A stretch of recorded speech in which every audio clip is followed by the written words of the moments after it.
Hello everyone. Hello. Oh, workout time. I'm going to disable that after this one because I am very tired, but I will do this one.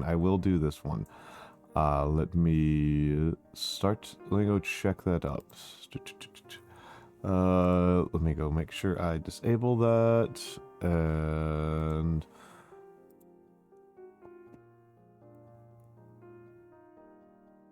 where is it? Okay.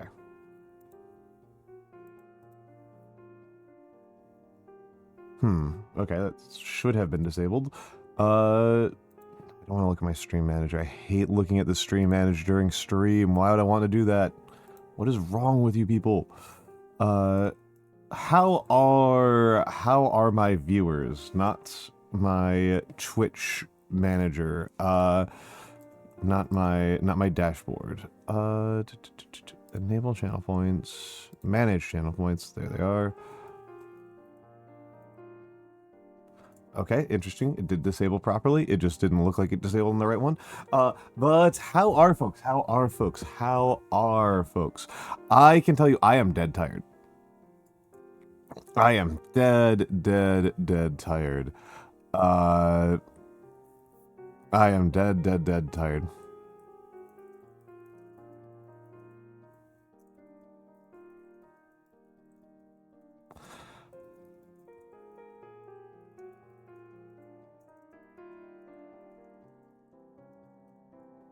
I am dead tired. I work, so my travel plans for getting back from Otakon were, like, not good, as, at, like, a planning level. So I functionally left at 3 p.m. yesterday and arrived home at 9 a.m. this morning.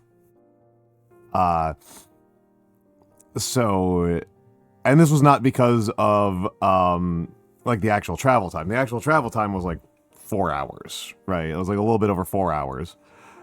You know, it was a 3-something hours for, 3.5 hours from DC to New York, plus, like, getting to and from train stations. So, not actually that bad in terms of the actual time, but we were so inefficient about getting me to the initial train station that it added like fully 10 hours. I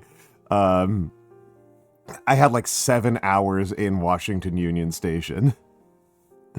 I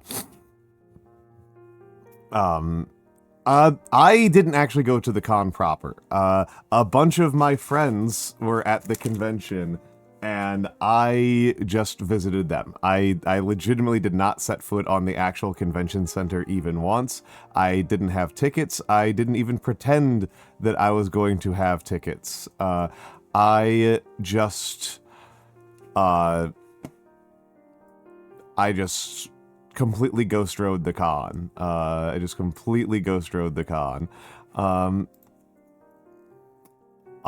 And it was nice. It was very nice. Travel always takes a lot out of me. I always find travel very exhausting. But aside from just like how baseline exhausting I found travel, a very good weekend. A very good weekend, that aside.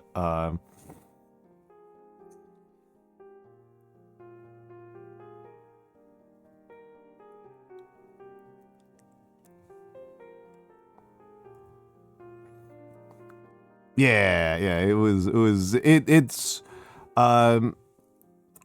and the other piece of news here is that I might have COVID. Several of the people I was with a lot at Offkai all have COVID. I have a fairly scratchy throat, so I'm not completely asymptomatic. And I have taken 2 COVID tests, one of which looked very narrowly positive, and the other one of which looked negative. The one that looked positive was near expiration, so it expires like next month. So I am not sure, but I do have one more test. I do have one more test kit left. And I will test tomorrow, probably. I'll run another test tomorrow. The big concern, right, is that next week, and honestly, Mix, that might not matter, right? The distinction may not matter. That may be a distinction without difference. Because the actual strategic question, right, is that next week is my family reunion. I am going to go visit family next week, and one of the family members that I am visiting is in chemo. So even if it's not COVID, that may be justified in me staying home. So that is the actual strategic question. Yeah, that's the actual strategic question. I'll consult with family. It's possible. But that's the actual strategic question. I will have to consult with my family about that. My family tends to have a bit of a variety of risk profiles on these issues. And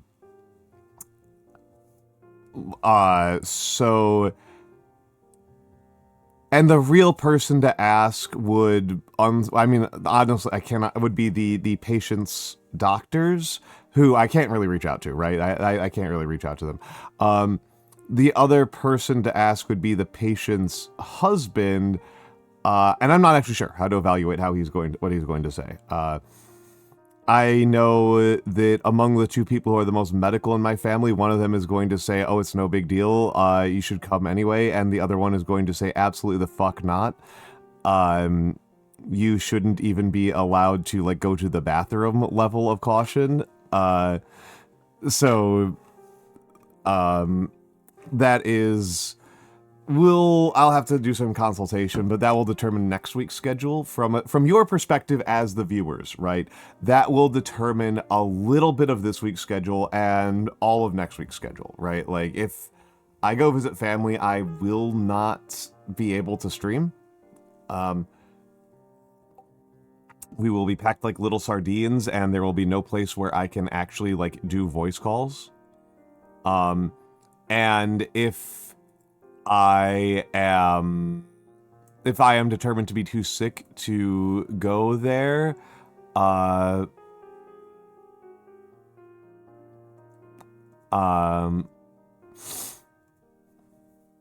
then I guess I'll be streaming, and that'll be kind of a consolation prize, right?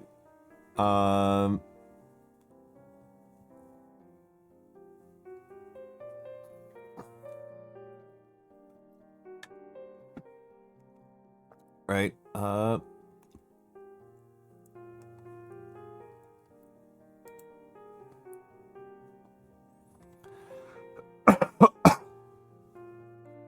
So you can see, yeah, I do still have a bit of a cough. Let me get in hellos. It's my traditional, roughly approximate time of when I say hello to people. Hello, Seribot. Hello, Galaxy Wolfstar _. Hello, Wea Biscuit. Hello, Scaldy. Hello, Itsy Bitsy Bones. Hello, Colt Bounds. Hello, hold on. Hello, Annie Plush. Hello, Mix, and welcome in, Mix. Hello, Theo. Hello, Melkor the Great. Hello, Gringotts Underwriter. Hello, me. Hello. And of course, hello to all of the lurkers and the VOD watchers. Hello to all of you. I hope you are all having a lovely time. I hope you're all having a lovely time. Yep. And yes, like I said, that's kind of where I am at mentally. I have my backups. Sorry, the VTube Studio is like, remember to back up your files. Like, I do remember to back up my files. My files are well backed up. Oh, Apollo Bug. Yeah. Yeah, I will definitely try to send a present. But it will be kind of frustrating if I can't go, right? It will be kind of frustrating. Admittedly, I was looking less forward to this family reunion than I usually am most years. I tend to like my family reunions. I like my family quite a bit, but it's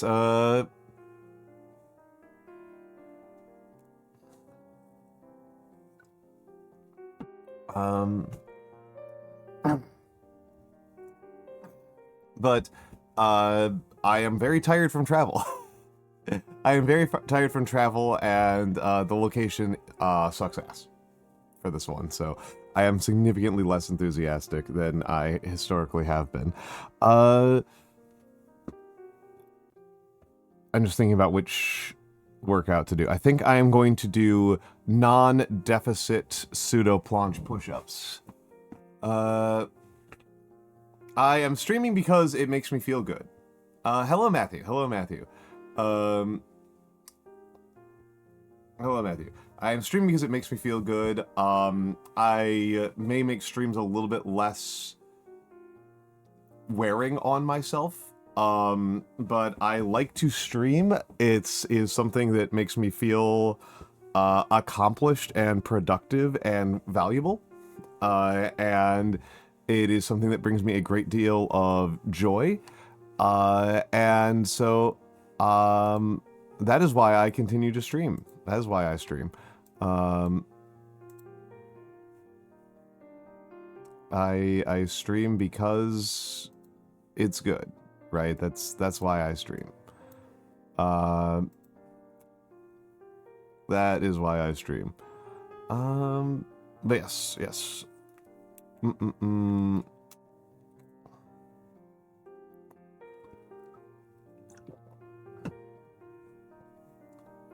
All right. Push-ups time. Push-ups time.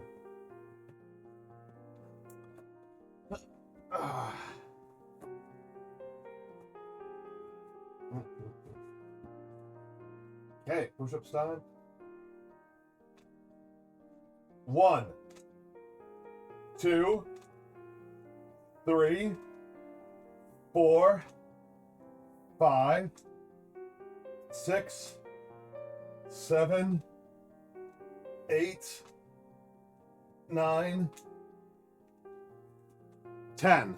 Ah, there we go. There we go. Ah.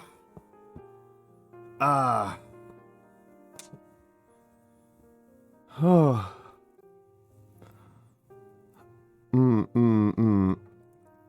I do like it.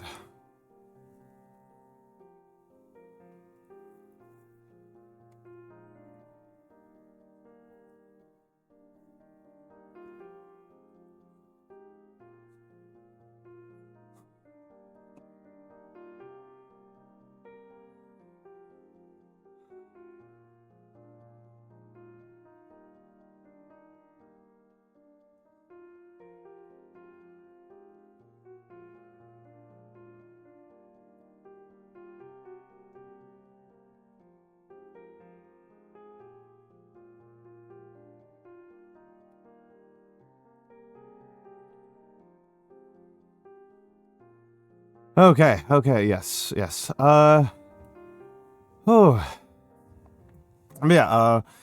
my experience at Otakon was like 0 time at the actual convention. It was we had a couple of nice dinners and some lengthy chats into the wee hours of the morning. That was what it was to me. That was how I experienced it.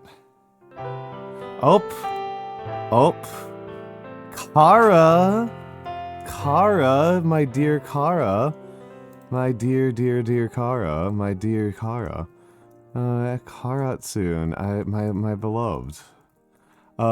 Welcome in, Raiders. Welcome in, Raiders. What were you talking about? Hello. For the Raiders, my name is Almantas VT. I'm a former professor of sociology, a current VTuber, an old man who loves old things. It looks like me and Mix both shouted her out very quickly on top of each other. You never switched off of 14? Lol. How was 14 then? How was 14? But welcome in AJ Davis, welcome in Skeletons, welcome in, hold on, Bones has already been here for a while, welcome in, KP underscore Cherry, welcome in Prodzapod, welcome in, how are you doing, Prod? How are you doing, Prod? 14 was good, 14 was good. What were you doing in 14? What were you doing in 14? You're at work trying not to fall asleep? Well, you have come to the wrong place. I help people fall asleep. I will help people fall asleep. Here, you did dailies with Mix and Noir. I see. You were not progging. You were not progging. You were not pushing content. Throat is actually still pretty worn down. Throat is actually pretty still worn down. The kind of basic update for the folks who are following me, because now 2 people have asked since I started stream. I was just in DC for the weekend. Technically, I guess I was kind of there because of Otakon, but I was really there just to visit friends. I didn't set foot on the convention at all. I didn't even pretend that I was going to go to the convention. I didn't have tickets. I didn't care. I was not actually there for Otakon. I probably should. It probably would have been good if I had thought a little bit more about it. Yes. I mostly Inari was a big one. Inari was, Inari, Mix, Noir, Jack Nyko, Vera, right? Like a bunch of people who I'm friends with. I saw there. But I was mostly there to hang out, right? And that was nice, right? That was nice. Oh yeah, no, I love her. I hope she's safely back in Japan. I think she's still probably traveling. She should be traveling for like at least another couple of hours. But I hope she's having safe journeys. But yes. I know. I love Inari Reiju. But yes, I had a lovely time, and I am back home, and I am dead tired. And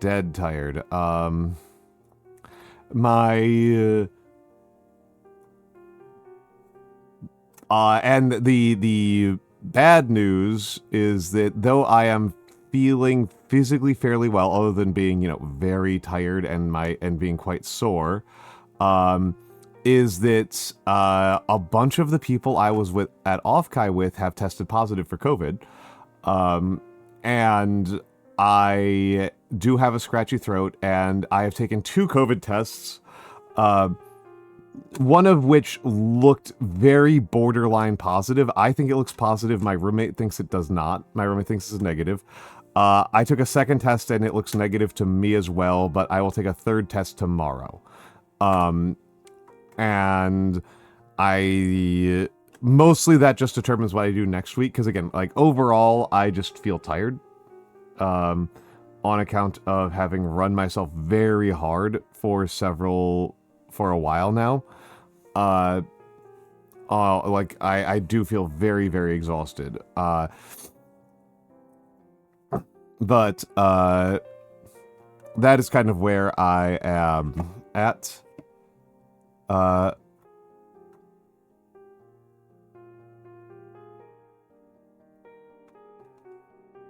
is where I am at.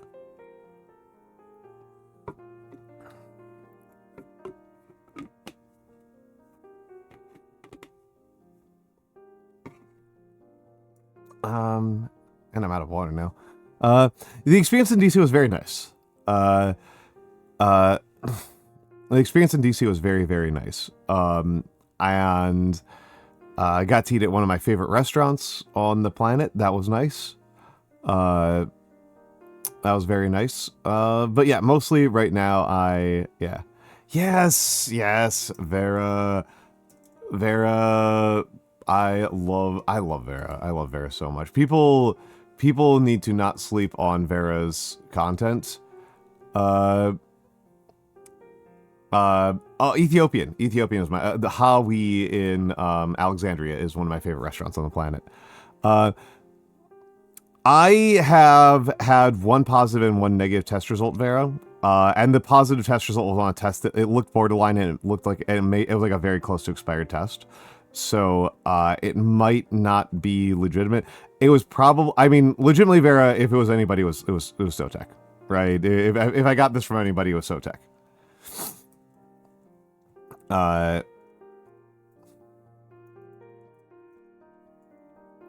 If I got from anybody, it was from Lore Master of Sotek, because he does have COVID. He is doing way worse than I am.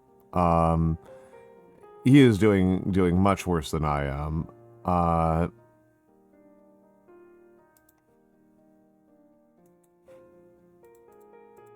I'm just grabbing some music because I'm letting myself kind of fall by the wayside on. I need something to like back up my concentration. I need some undergirding.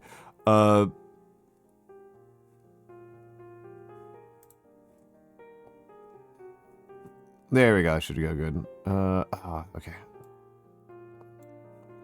Need to keep myself from being able to fall into rest mode. But yeah. I think mostly my body just kind of is like ready to just get a lot of rest, which is good, right? Which is good. Hello, Tim Shell Show. Hello, Tim Shell Show. I don't know what it means to feel quispy. I don't know what this means. This is new slang to me. I don't want to say yes or no until I know what the heck I'm saying yes or no to. I've learned that there are some new slang terms out there. Yeah, throat's a little bit scratchy. Throat's a little bit scratchy. Throat's a little bit scratchy.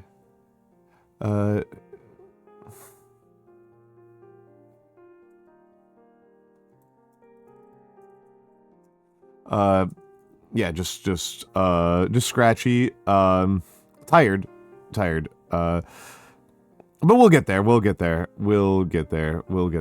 I do have a fairly lengthy calligraphy to-do list. Yeah, I was in the newspaper.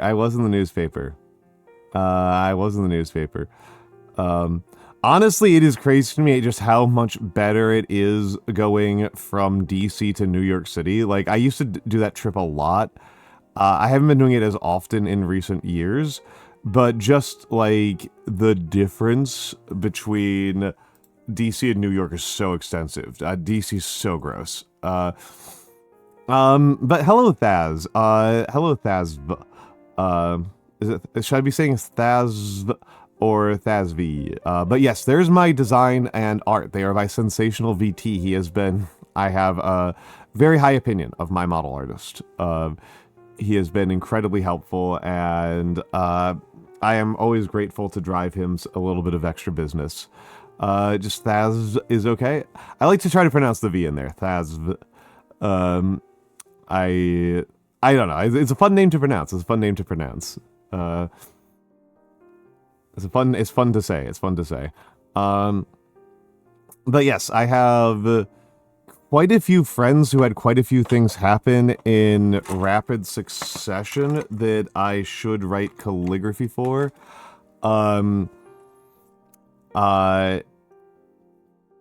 Sarah Yoon just had her partner anniversary. Tipanya passed her boards. Sklimbo debuted, and if people didn't see that, oh boy. And birthdays for VTuber, Duke, and Berrybug. Berrybugs is the 20th. Duke and VTuber had their birthdays already. But that's still worth doing. He always had sex appeal. Thank you for the follow, Emulet125, and welcome in Rexy Raibu. Welcome in. DC is gross. I don't know what else to tell you, RF Komos. It's so unreasonably hot. It's so humid. DC gave me blisters in like 20 minutes. after what I did to myself at Offkai, it was DC where I actually got blisters. It was and also hello tubular troll. Hello tubular troll.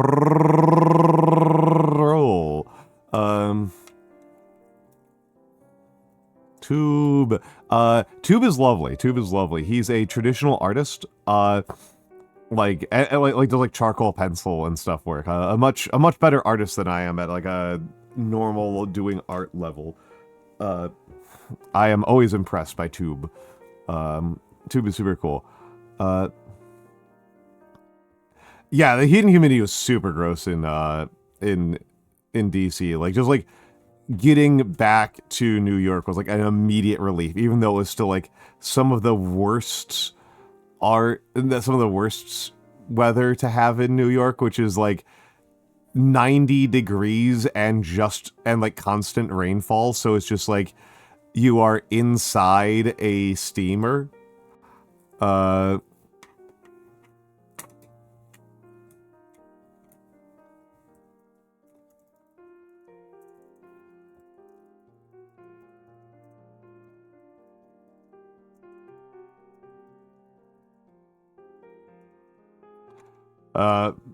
It's well, I mean, DC was so much worse. DC was so much worse because it was so steamy. It was so steamy. Hello Evie. Hello Evie. How are you doing, dear? How are you doing, dear? Yeah, I am not well equipped for dealing with hot weather. I am a fat hairy white guy, right? I am a fat hairy white guy. The heat really gets under my skin really quickly.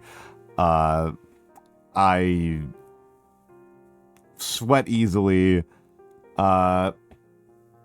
Like, I mean, the truth is, RF almost, I go to DC a lot. Like, DC is like,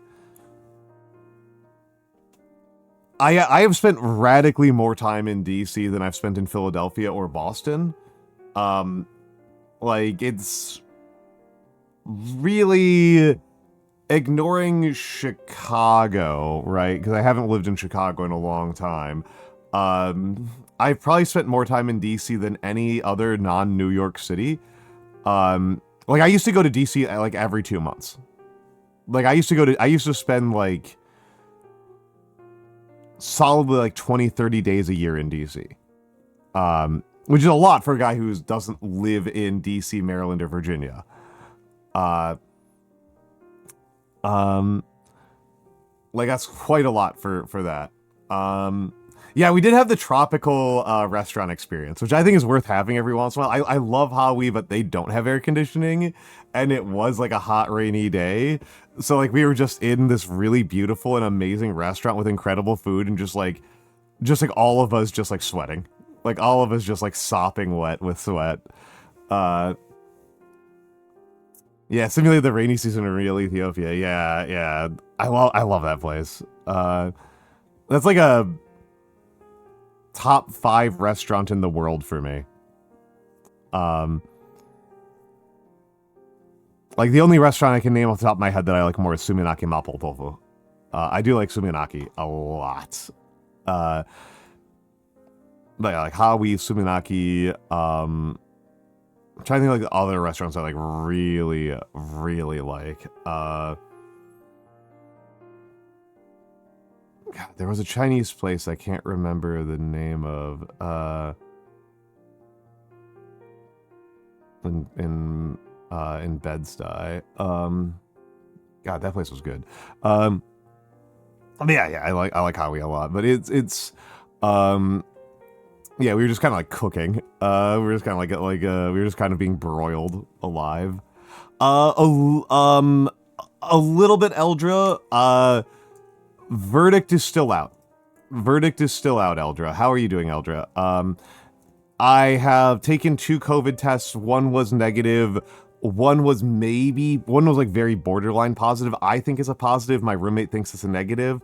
And it was a somewhat it was like a borderline expired test. It was like expiring like next month. So I'm going to do a 3rd test either at the after stream or tomorrow.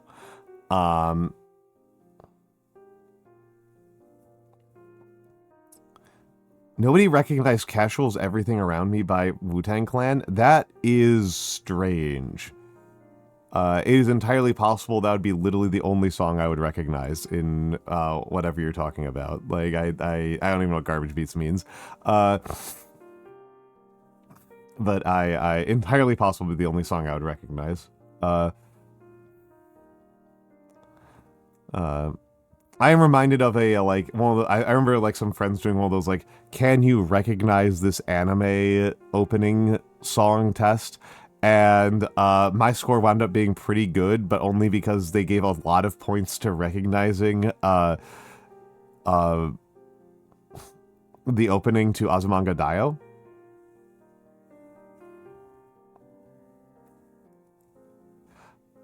So that was, I don't know, it just kind of amused me. It's just like, oh, you're so old that I only recognize, like, turbo old songs. Azumanga Daioh? Oh, wow. I've rewatched Azumanga Daioh in the last, like, 2 years. I like Azumanga Daioh a lot. And hello, Miss Mochivis. Hello, Mochivis. How are you doing, dear? How are you doing? How are you doing?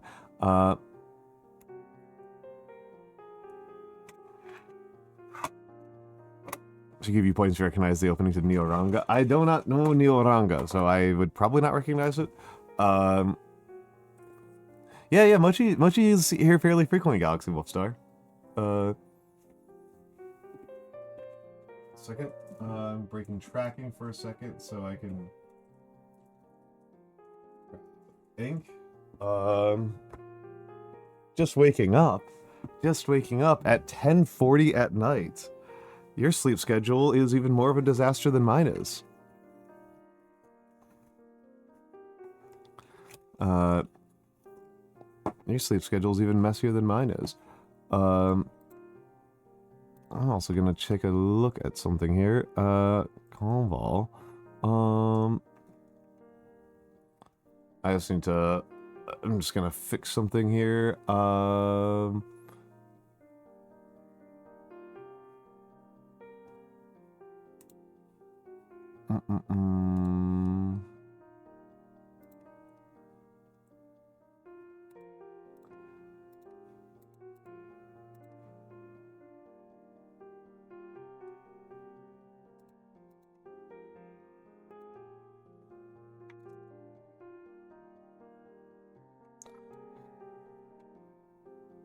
Just fixing a little problem on the back end here.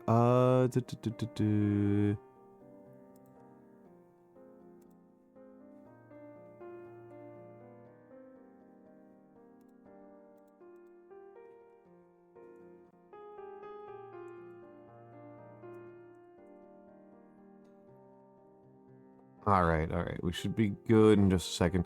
I was just remembering that my schedule changed, and so I should change the schedule source in OBS.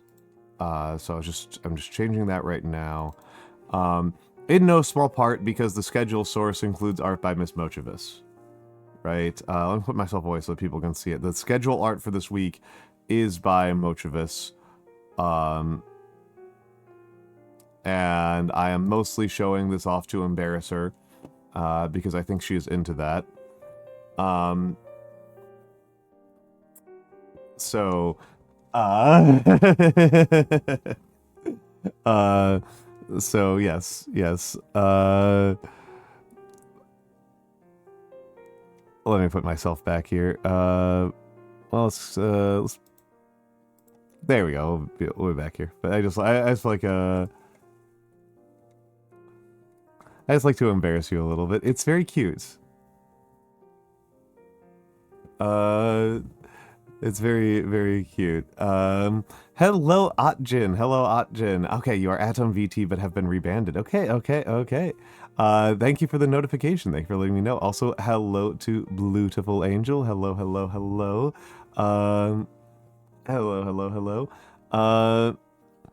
What, am I wrong, Miss Mochivis? Am I wrong?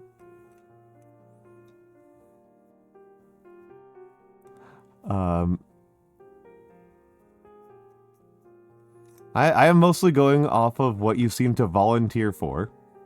You seem to volunteer for it very frequently. Oh, I did forget. Hold on a second. Let me get in there.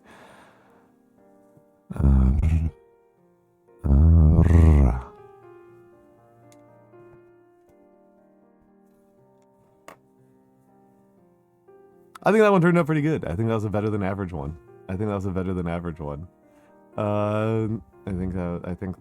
I managed to make the roll very subtle there.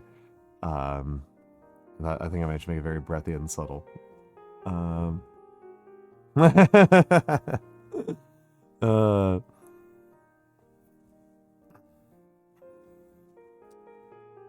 Yeah, nah, I don't identify with the cat boys at all. I feel like I'm a very not cat-like person. I get along with cats perfectly fine, but I don't see it. To be honest, I don't get a lot of the furry stuff in general. I don't know. It's just kind of not something I understand very well. I understand what people mean when they say that they think I'm very dog-like. I do get that. I do get that. I do see myself as a person who's very, like, excitable and social and easily pleased and happy to be around other people and to be included in things. Like, I get that. That one makes, like, a certain, like, coherence to me, but a lot of the times people are attributing a lot of things I don't understand. I really don't understand what's going on with cats. I really don't understand people's thing with cats. Not cats in general. I understand why people like cats as pets. I don't understand the link that a lot of people draw between cats and promiscuity. That I don't really get.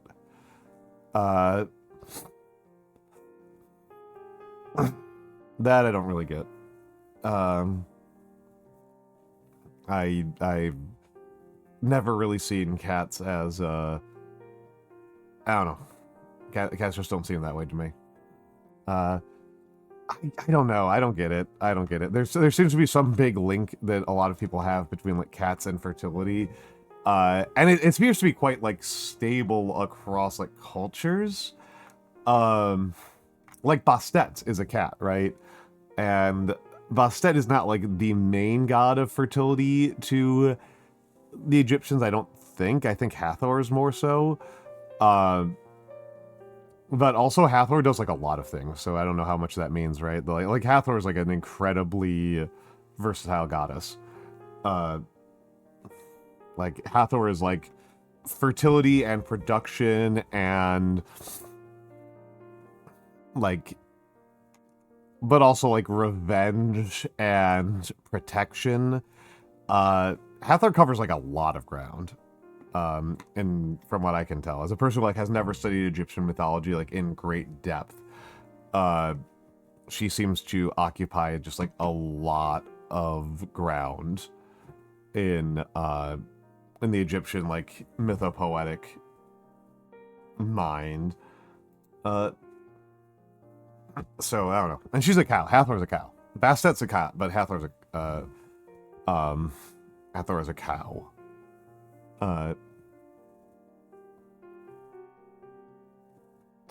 I mean, ancient gods tend to be, like, really tend to be, like, a lot more complicated. Like Hermes is, like, a really good example. So we tend to talk about Hermes as, like, the god of messages.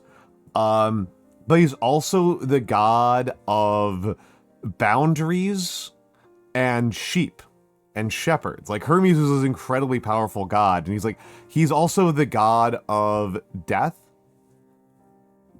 Not the dead, right? This is the interesting part, right? Like, Hermes is the god that covers death. And you can see this in modern polytheism right now. this happens with other gods right now. The big one is Ganesh, right? So Ganesh is the god of doorways, and because he is the god of doorways, that means he's also the god of standardized exams.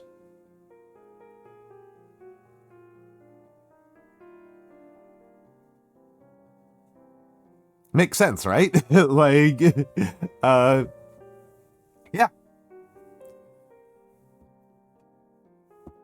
Yep. And hello, Quincy. Hello, Quincy. Yeah, Ganesh is who Hindus pray to for standardized exams. No, he helps you pass standardized exams. But yeah, he's the gatekeeper.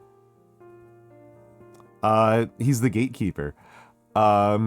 So like he's the one who like lets you through. So that's why he's the god of standardized exams. Yeah. Yeah. And yeah, Green Gods, I do think that part of it is that, like, I assume that a lot of this is stuff that changes over time. Yeah, he's the god of doorways. Ganesh, I mean, there might be an actual practicing Hindu in here, and I may be mischaracterizing things, but this was the understanding I have of Ganesh from my Hindu friends. Well, I mean, I think that part of it, right? Sorry, back to the point I was trying to make. I'm gonna like take off my glasses for a second so I can finish my thought before I answer another question.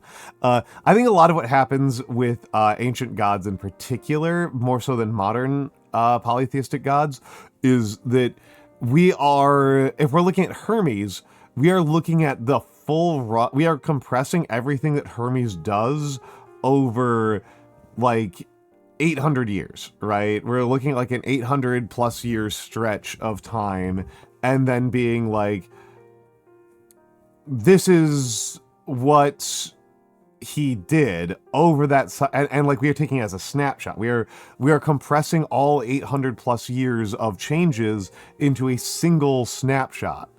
And so it's a little bit like looking at a person's resume who's worked like 10 different jobs and then be like, wow, you work 10 different jobs simultaneously. And that's not what's happening, right? Like we can look at a resume, we can see a timeline of changes. That said, like, yeah, a lot of them are pretty disparate. Yeah.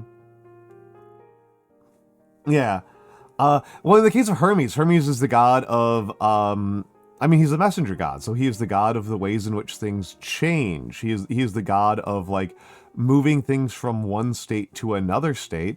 So yeah, he's the god of boundaries. He's the god. That's why he's the god of death. Is that he's the messenger god. So that means that he is the person who takes you from the overworld to the underworld. That's why Hermes has that role of being the psychopomp. Right.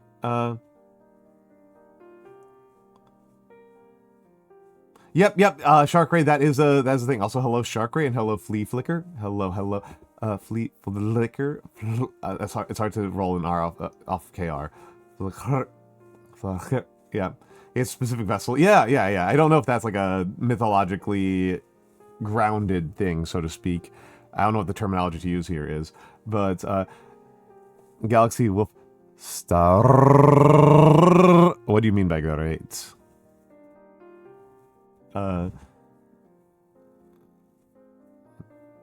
Flea liquor. Yeah, flea. Yeah. Yeah.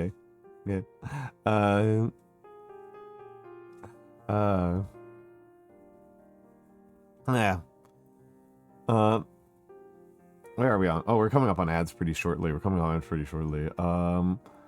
Yes. Throw me.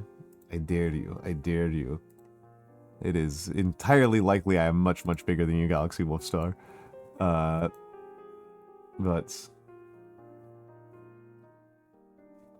all the jobs do wear them down, one would think. Entirely possible. It's, I do feel like that's like a mythological decision you have to make in your mythology. Is like, is this a god who can become tired?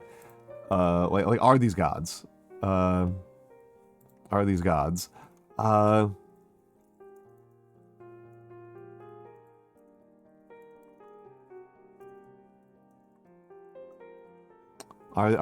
that even have tiredness as a serious option?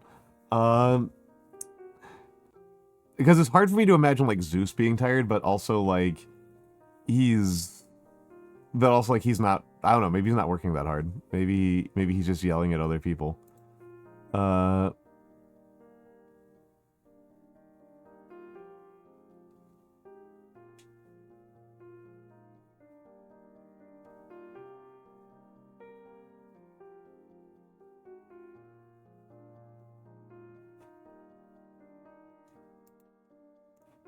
Oh, that's a good point. That's a good point. Which deity do I think is the most interesting?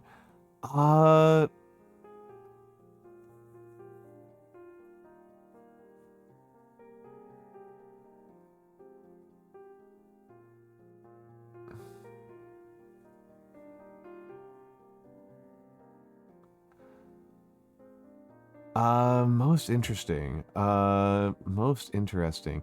I do think that I do find the connection between Mars and Aries to be particularly interesting. I know Eldra's favorite is Glycon. I'm not sure. I'm not sure. I do have a lot of affection for Ganesh. I actually have quite a bit of affection for Kali.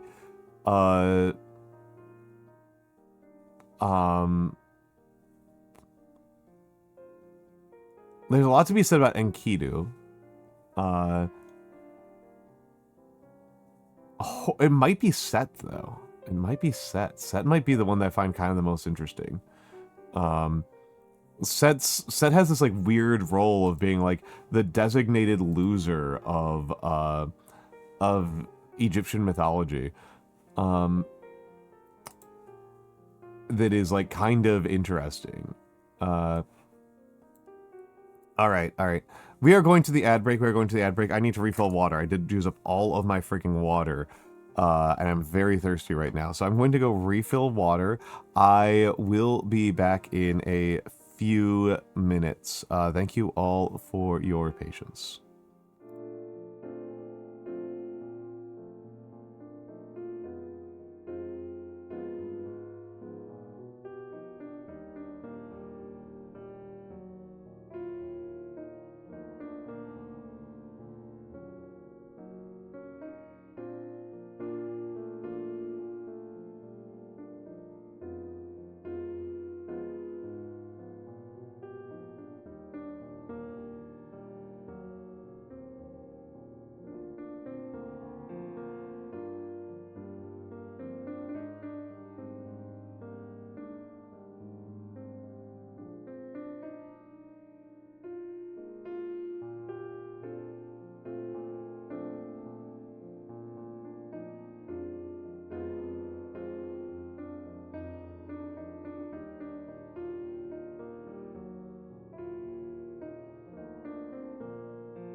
Oh,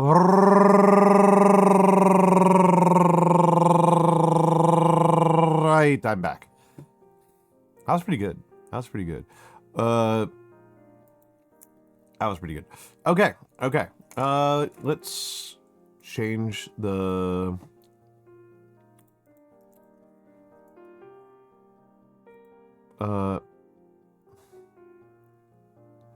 What's the sound your Hellcat makes? Hell yeah, brother.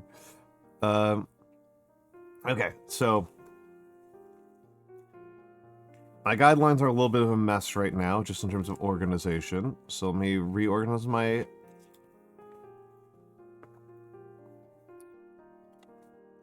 Let me reorganize these for a second. So, the C3 needs to be between the 1.5 and the 2. I am pretty happy with this overall organization system of using these flags. And the 3.5 needs to be below the... needs to be right above the 3 point... needs to be right below the C2.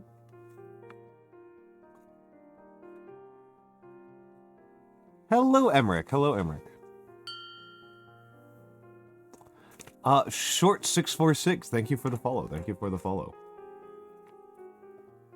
It did just occur to me that it doesn't actually matter what order these are in, because the flags are always going to be in the right order, so, and I always just pull by the flag. Yeah, Emmerich is here. Emmerich is here. Emmerich is here fairly frequently. Emmerich's been a regular for a while. What is Emmerich's follow age? 2024 June, so over 2 years. Over 2 years. That's actually pretty long. I've only been here for like 3 years. So that's pretty long. I started in May of 23.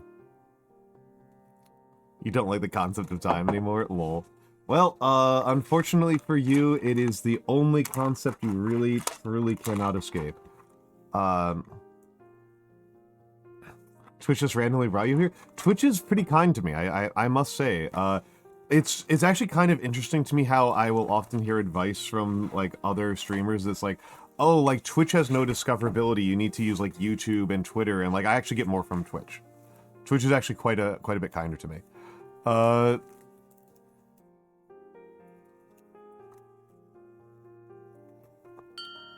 yes, thank you for stopping by here. Viofly Trap, thank you for the follow. Thank you for the follow.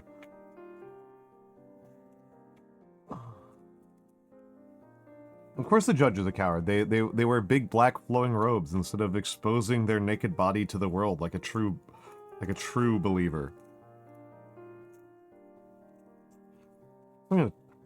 Speaking of which, I'm gonna put in some cooler clothes.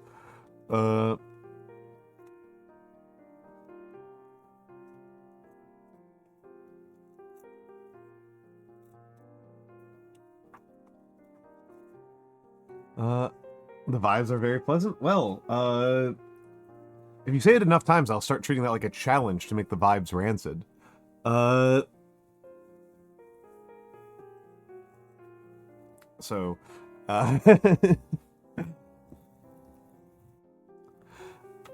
Another? You say that like only one has done that. And hello, Trent. Hello, Trent. How are you doing? How are you doing?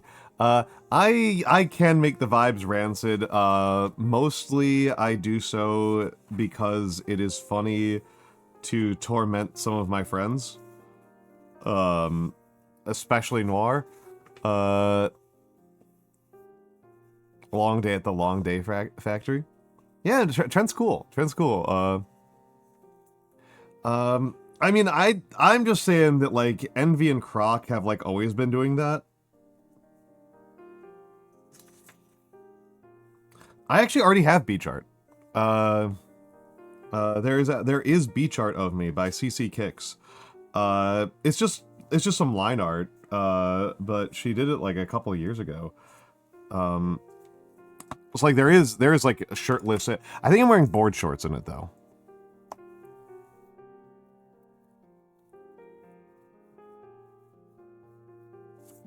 Um, I mean, I do have a nude reference, right? I do have a, I guess it's not like 100% naked, but I do have a reference of like what I look like without my shirt on. I'm wearing shorts in it. This is an Iroshizoku bottle. This is Takesume.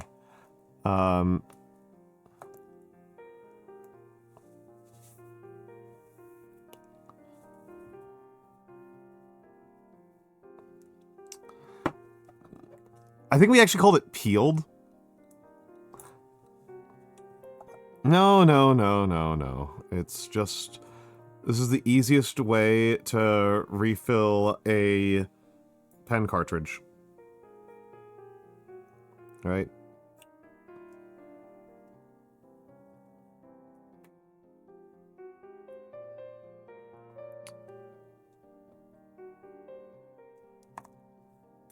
Oh.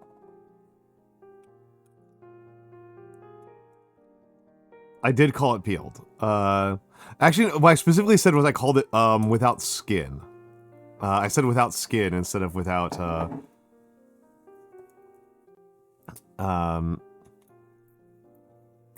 without clothes.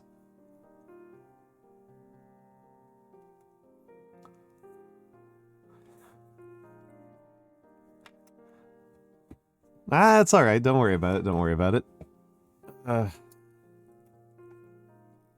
It's not like this chat isn't full of people who are super gay already. There we go.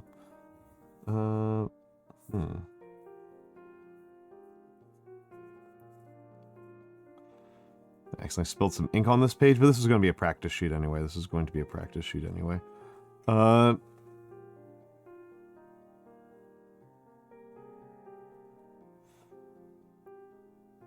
I haven't actually I have Momiji, but it's actually still wrapped. My Momiji is right here. It's still actually like in the bubble wrap from transportation. I do like Iroshizoku a lot. Mix is the Highlander of gay guys, so beware. I wonder who the gayest... Noir is the person who's the most defensive about her gayness. Which I am generally of the opinion that if people are super defensive about something,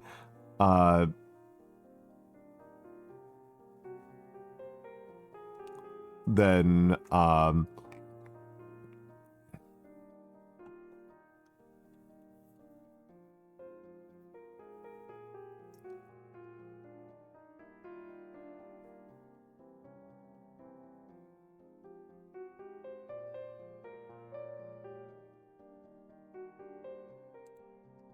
Alright.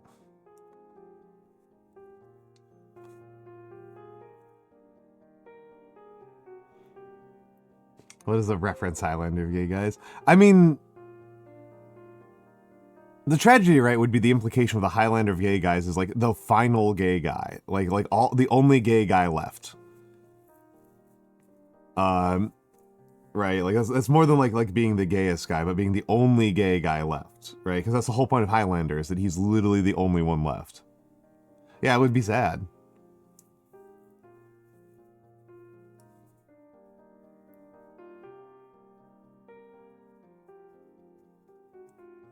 Okay, I haven't sat down and done calligraphy with actual tools in like a week. So let's see how scuff I am.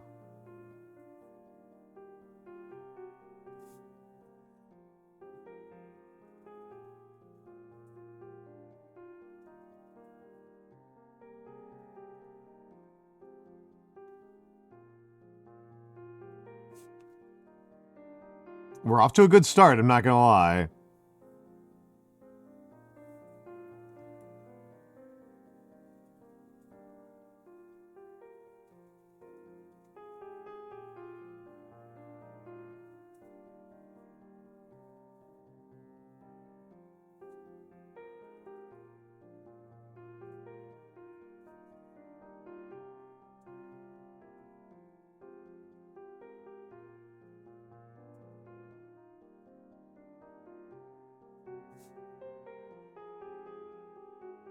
Hands are too shaky for it. Well, that just means I have to put in more work, right?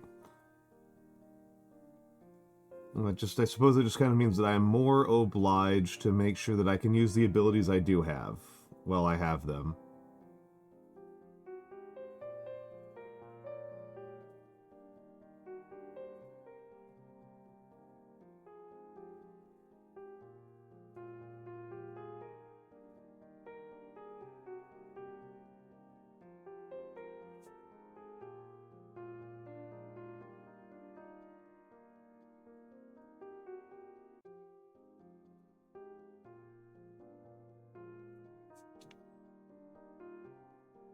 Yeah, I mean, sure, if you don't, I mean, it's good for me that not everyone likes doing this or I'm out of a job. Right? Like, I want people to like the art form, but, if this becomes a commonplace and trivial skill, then I am, like, out of a job, right? Like, then, like, what am I doing here? So it's kind of valuable to me that there are people who hate it. Or at least hate doing it.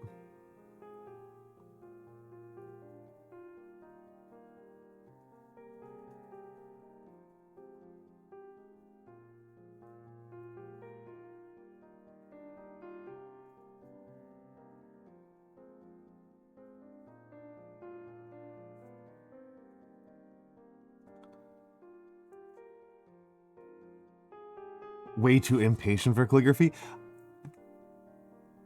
I think patience is probably my greatest strength.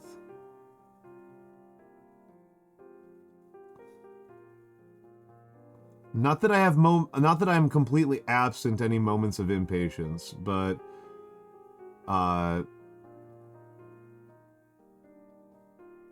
I think that of all of the attributes I have and which ones have proven to be the most enduringly useful,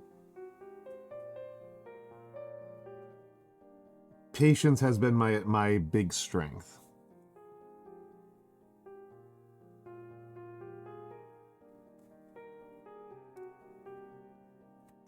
Well, that's pretty obnoxious, Emmerich.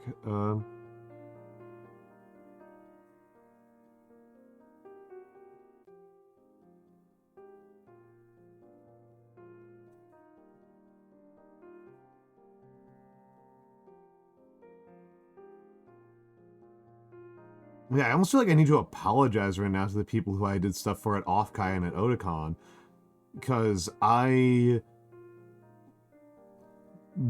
improvement when I'm using steel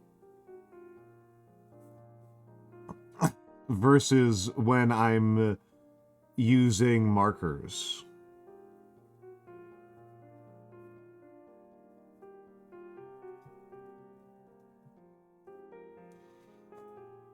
is dramatic. Oh, yeah. Oh, you joined my Discord? Okay, good, short. Good. The Discord is mostly for people sharing art. The Discord is mostly there for showing art. It's like, if you do any personal art of any kind, whether that's cooking or painting or whatever, yeah, Blue. Well, I mean, the big reason why I didn't travel with these, I do sometimes travel with these kinds of pens. I usually put them in either a plastic bag or a water bottle. So like they won't leak while I'm flying. But the real reason why I didn't bother traveling with them was that they don't write on stickers, whereas the markers will write on stickers. How was writing on wood? Honestly, the wood was actually really easy to write on, Trent.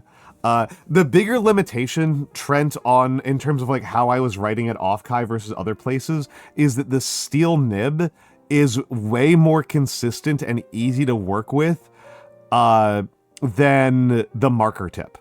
The marker tip is like, it intrinsically doesn't have as big of a differentiation between like the narrow side and the broad side, and that like is hugely limiting, like immediately, like is hugely limiting. And then also like when it lands on the paper, it doesn't feel as consistent. And so, like, you can see that, like, I match lines here really reliably. When I'm using markers, I create gaps all the time because, like, I can't quite tell when I've actually hit the paper. So, like, there will be a lot of, like there's a line join right here on at the top of the H. The chance that I would miss that line join with a marker is really high. That rules, Atchin. That rules. And Blue, it's not just wasting ink, it's that the ink gets inside your bag. That's the real fear. That is the real fear, is that the ink is going to, like, get on your clothes or something.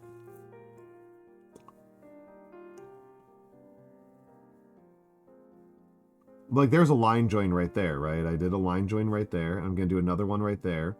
That's the part where I miss things with the marker.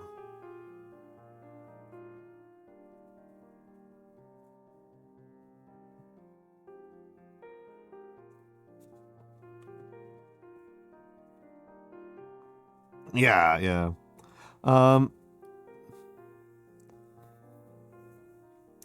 Yeah, the wood was actually a really good surface to write on, Trent. Like, as crazy as that was actually a really good surface. Actually, Trent, how hard is it for you to make those? Like how hard was that? Like, I'm like kind of tempted to, like, actually work more often with wood, because it was, I remember that you said that, like, it was sliced and then you sanded it, and you deliberately did not sand it perfectly smooth. Yeah. I mean, I'm wondering if I could just do like some, like, shims, right? Like some cheap shims, if I could write on them if I sanded them a little bit. Because I do have a bunch of cheap shims. Oh, double raid. Hold on a moment, my dears. Hold on a moment. Let me get this O completed. Welcome in. That's quite late for you, me. Oh, no, triple raid. Hold on a second here. I am going to cease doing this. Let me get in. Shout out quadruple. Oh my goodness. Hold on a second here. Hold on a second. I'm still catching up. Mina, did you send anybody else? Mina, this is quite late for you, but did you send anybody else, or is 4 enough? Is 4 enough? Welcome in,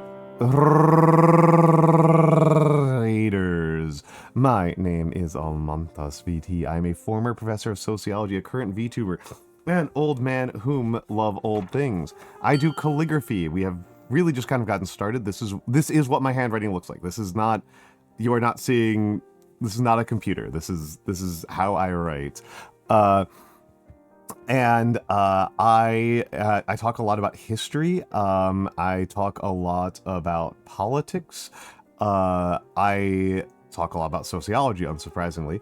Marcy XOX and Bumblebee Pudding, and Whomst was number 4. Oyasumi Frog. Sorry, I'm not willing. I'm not willing to bend from my love of rolling R's to try to pronounce it Japanese style. Actually, no. Oyasumi Frog. There we go. Okay, I was willing to do it. I say it and then I do it anyway. Oyasumi Frog. Yes. Were you all? You were all together. Oh wait, no. Oyasumi Frog was just chatting, but Bumblebee Pudding. And Marcy XOX was as well. Marcy Shocks. Let's go with that. Marcy Shocks. And then Bumblebee Pudding and Mina Bun were doing Murky Divers. How was Murky Divers? How was the Just Chatting? But welcome in. Oh, you're all playing Murky Divers. How was it? I have met Mina before. I have not met the rest of you before. I think Mina is very sweet. I find her streams fun. I do watch her a fair bit. This isn't something that makes a lot of sense to me, but I think it may make sense to my chatters, or mean something to them that doesn't mean to me. Mina does a little bit of the yandere. Does a little bit of that stuff. So if that is something that is a little bit of who she is. Not particularly my thing, but that may be your thing, and it's worth letting people know. She's your goat. That's a lovely thing to say about her. I think of Mina as a friend. I didn't out anybody in specific, Emmerich Draws. I am just advertising. I am just providing context. Showing somebody that the menu exists is not the same as saying that a specific person would like that. That is not the same thing. Well, you've come to the right place. If you love old men, you have come to the right place. You have come to the right place. And this is a good reminder that it is time. Warthrone, I did see the request. I did see the request. I didn't miss it. It's just I have to resolve things in an order. I am being organized, Warthrone, and I'm also trying to think of an autobiography I particularly liked. Because biography and autobiography are not strong ones for me. Oh, Pickle for the Knowing One's super good, actually. That's actually good. You know what? Thank you, Atchin. Thank you for saving me. A Pickle for the Knowing Ones is incredible. That one rocks. That one rocks. Orlando Equiano is also a pretty good autobiography.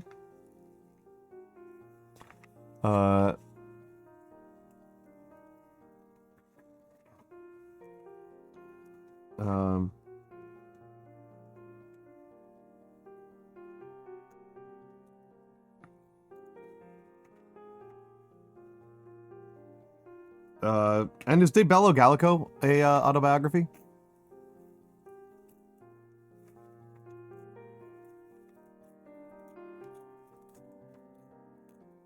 It feels like an autobiography. It feels like an autobiography.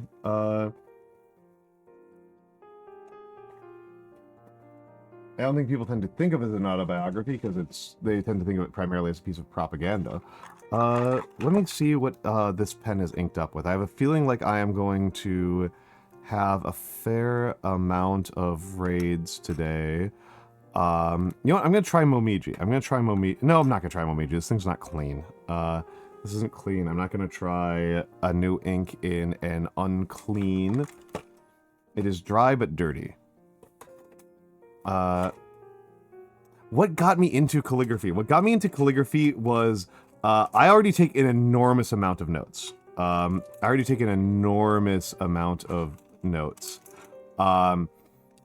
Like I can my handwriting when I'm like on a roll, I write over 200 words per minute in handwriting. And so sorry, I'm standing up to get something here. Kujaku or yeah, let's go with Kujaku. Let's go with Kujaku. I mean, I should put Studio on the on throne. On my throne. But also, Trent, thank you for the guideline. Said 180. 180. That's what I'll probably try to remember because it was like pretty much correct. If it was much grittier, it probably would have shredded the markers. But as it stands, it was actually really easy to write on. Like legitimately, that was very easy to write on. So I will try to remember that it was 180. I will try to remember that it was 180.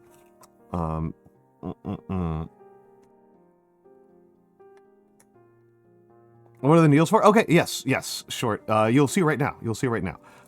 So let's disassemble here a little bit. So here is the pen cartridge, right? So this is the pen, and I've disassembled it, and here is the cartridge. Here's the cartridge. And so I'm going to put the needle into the bottle, and then put it in here. Put a little bit and a little bit more. And it's just that of all of the ways of refilling pens, I have found this to actually be the easiest. I've tried a bunch of different techniques, and there are pen cartridges that will have like a screw on them that you can like put the cartridge in and pull it up, or even put the nib in and fill via the nib. And I just find that actually considerably harder than just using a plunger syringe.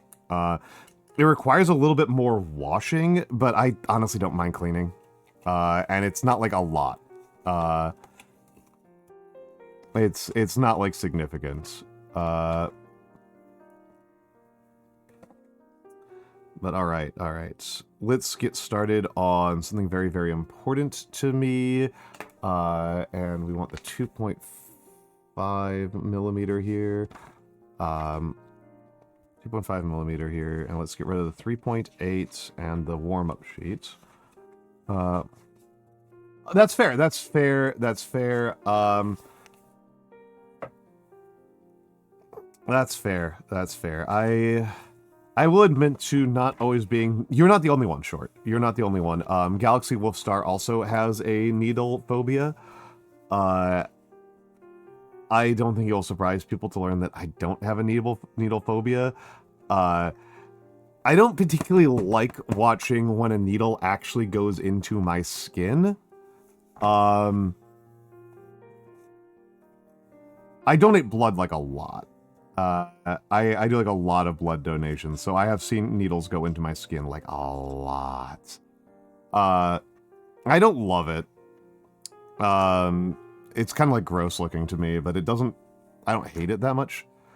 Oh yeah, Bones does as well, yeah. I'm surprised by so many people who have needle phobias. I'm also surprised that you have one, Trent. Yeah,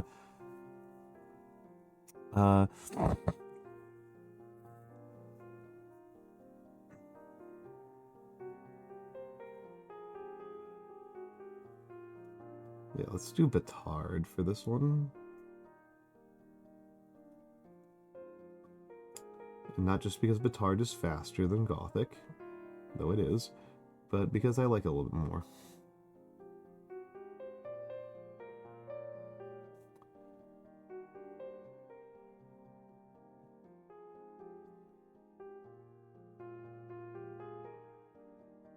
I hope the various raiders have not all left, because this is going to be the raid sheet.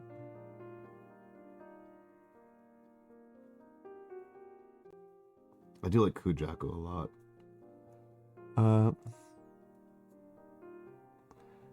Oh, that's understandable.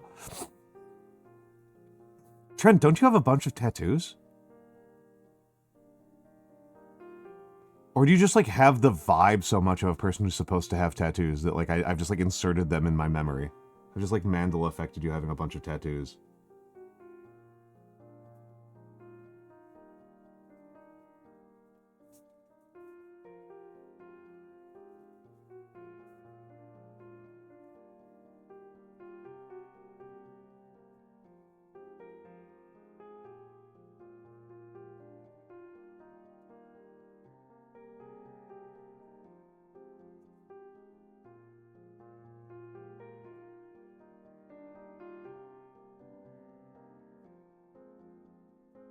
So we've already had 5 raids today, which is pretty heavy. Admittedly, a lot of those were all Mina driving people here because of her old man fetish.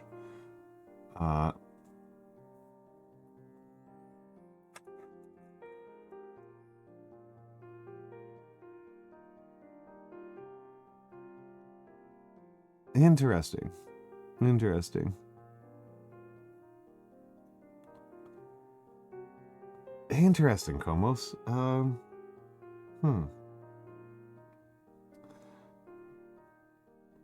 I feel like I know people who never got tattoos because of their needle phobias.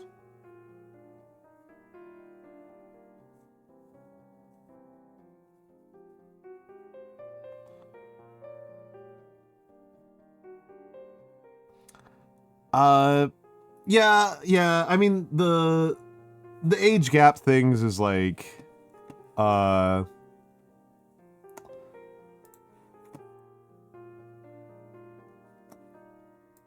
second, let's... Grades... Okay, so... Yes, Kata was first. And she is almost certainly in bed by now.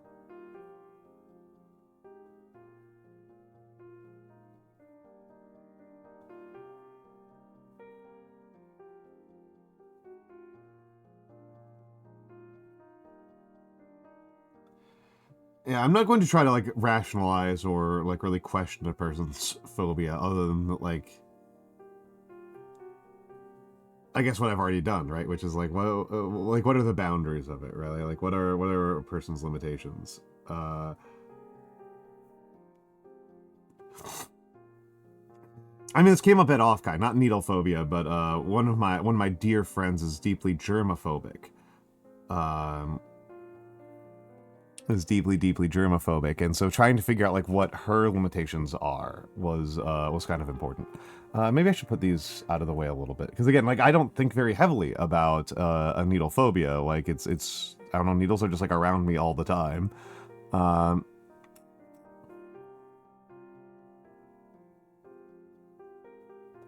That's pretty crazy, Short.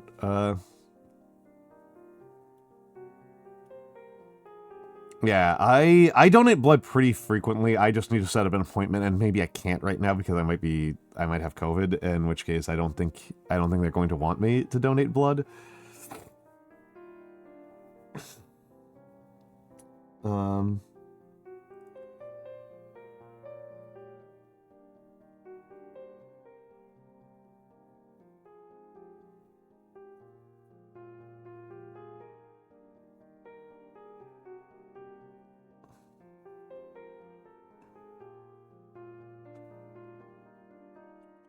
They love my blood. They love my blood.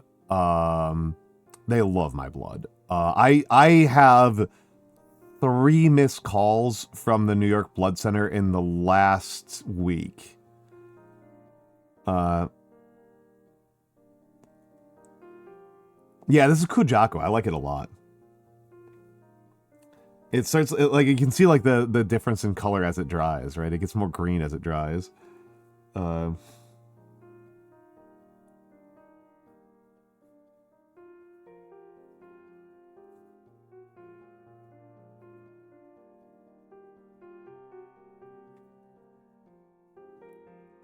I am not sure, Otgen. Yeah, I am a typo. I am a typo. I am Opaz, not Oneg, but I also, like, show up really regularly, and I'm really easy to work with, so they also like me a lot for that reason. Actually,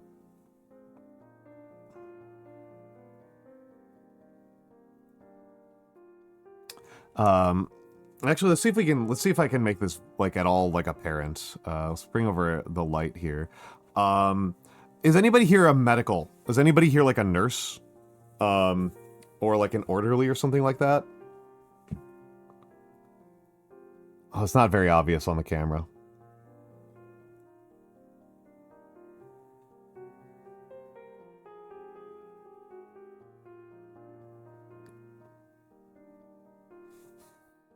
Hold on a second. I accidentally opened up all of my programs a second time. Let's...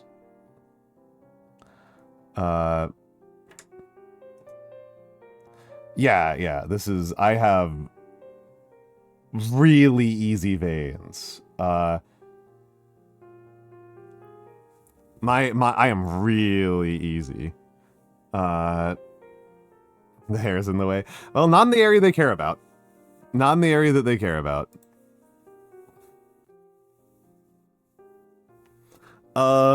Yeah, Short. My dad went gray at, like, 75. So, I actually do have some gray hair, but it is very slow. I probably have a ways left to go.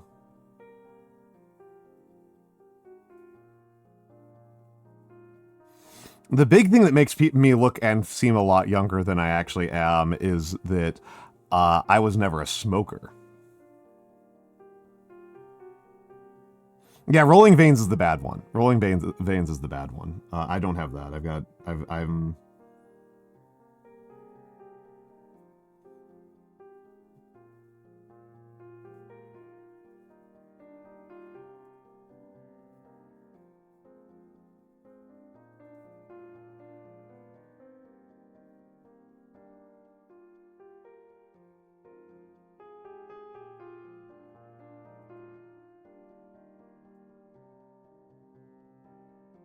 Like I said, I'm very easy to work with. Yeah, I didn't smoke, and my parents didn't smoke. So I got very lucky, right? I didn't smoke, my parents didn't smoke, and so, like, a lot of things that age people very quickly, I just was not exposed to. I also didn't start drinking until I was like 20, and I'm not that heavy of a drinker, which I know it sounds insane to people who meet me at Off-Guy, but outside of, like, vacations, I don't drink, like, basically at all. Or like I drink like a couple of times a year. I do tend to drink pretty fucking heavily when I do drink, but I have very long stretches of no alcohol whatsoever. And so that, you know, my body gets a lot of time to recover.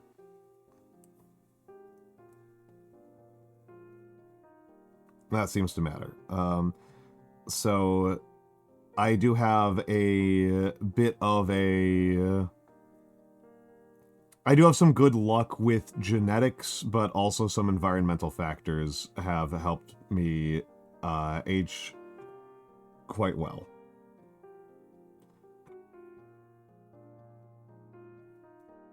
Oh no, what F word did I say? Did I actually say... I'm trying to swear less. I'm trying to swear less.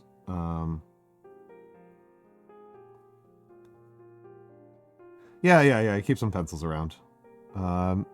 They're not like special pencils. They're just...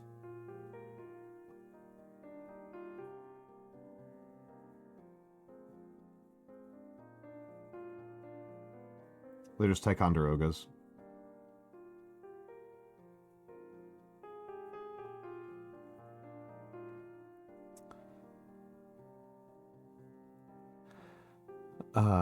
Of course you want to bite it. You always want to bite it.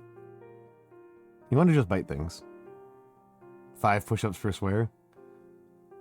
I swear fairly frequently, and I'm trying to swear less because I think it's worse content.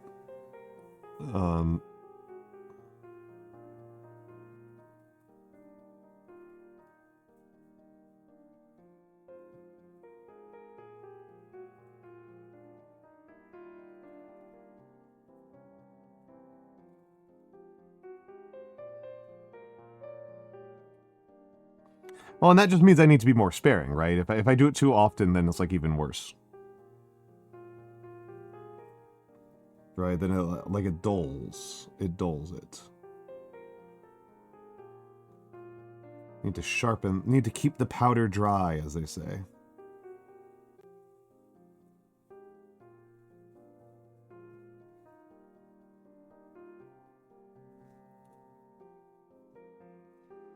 Was it Argentine? You swear a lot?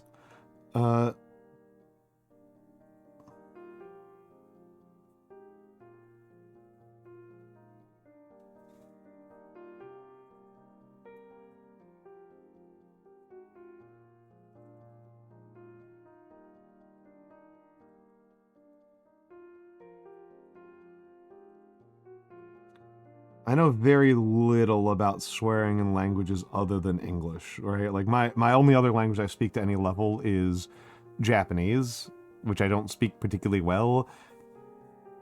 And...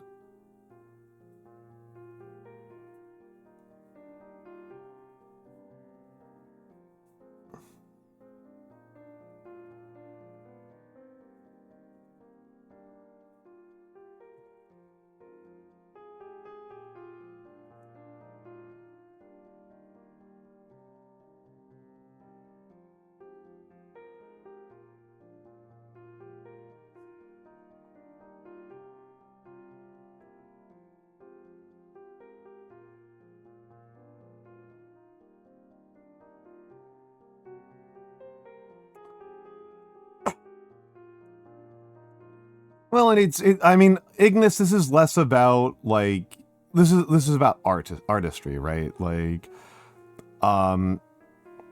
you know, like worrying too much about the color of a car is a little bit silly, but at the same time, like, if you are a painter, that's actually really important.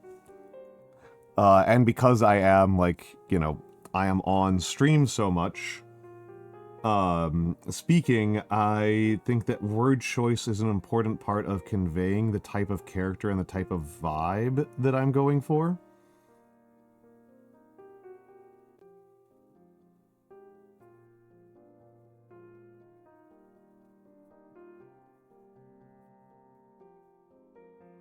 That's kind of where my mind is at, is that, like, there's a... This is about characterization.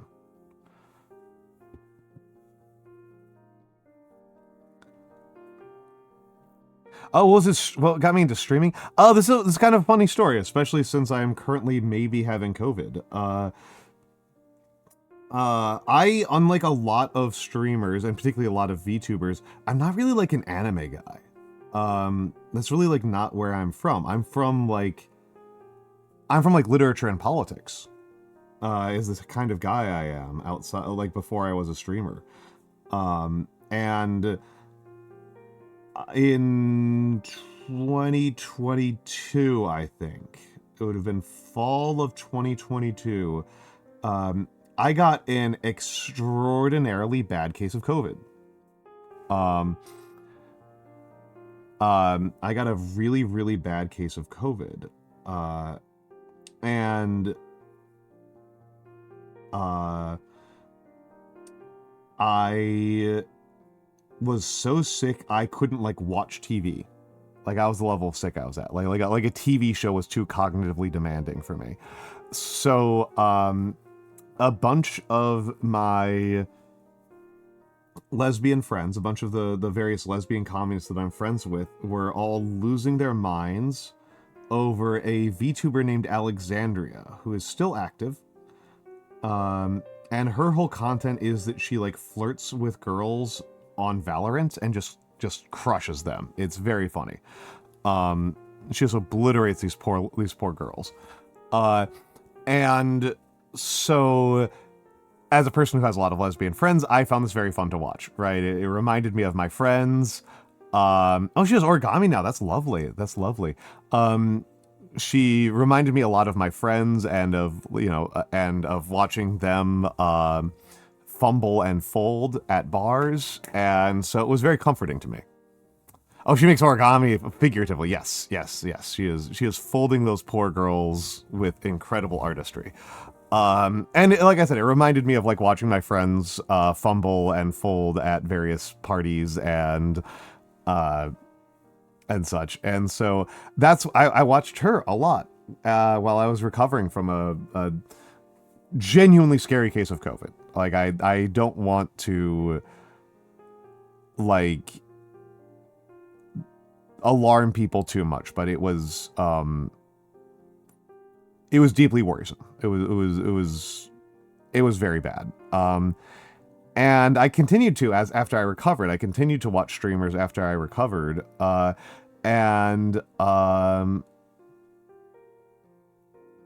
Yeah, these are usernames. These are the people who raided. These are the people who raided today, so far. These are the raids, the incoming raids for today so far.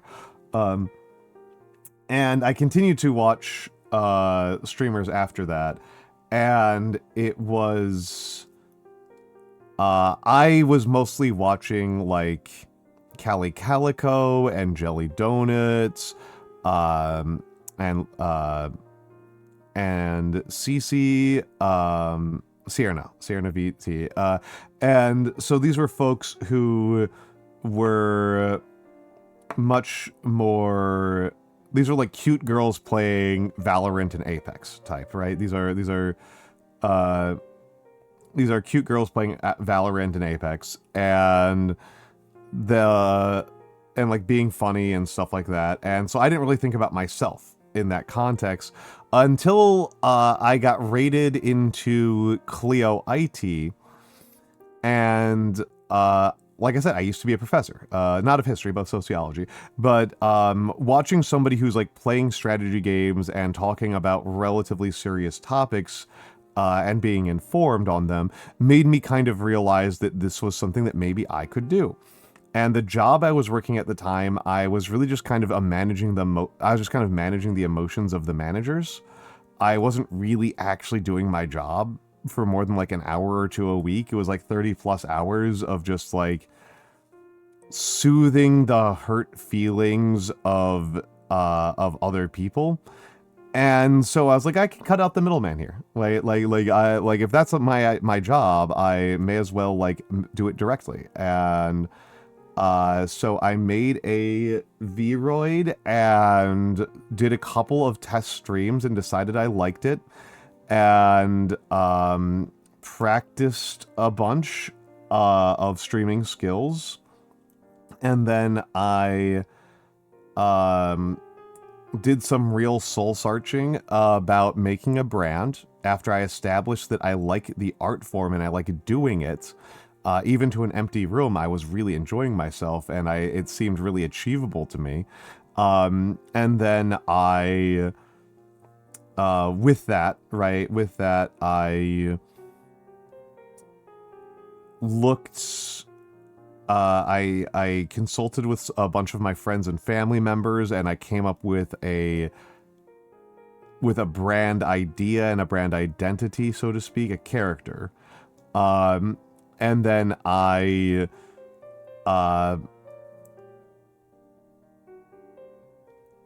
once I did that, I hired Sensational, and he got back to the design, and then I went I developed the name. The name did require some work, and so I made the channel and started streaming as Almantas, and it's been wonderful. It's been wonderful. It has been an extremely good time. It's been an extremely good time. Brings back memories. Well, I never made an Almantas Vroid. Vroid, the big limitation I found for Vroid was just that, like, Vroids always come out looking like twinks.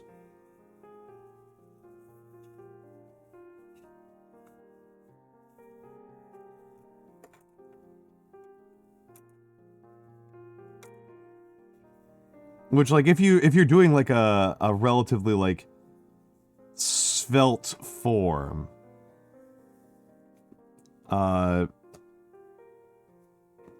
that's not a big deal, right? That's fine.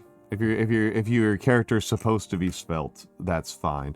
But for me, it doesn't work well.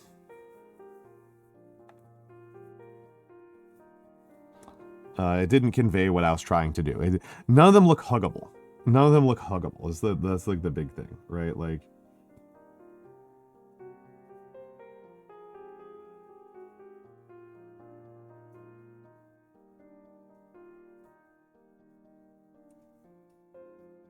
I never feel happy with Gothic X's.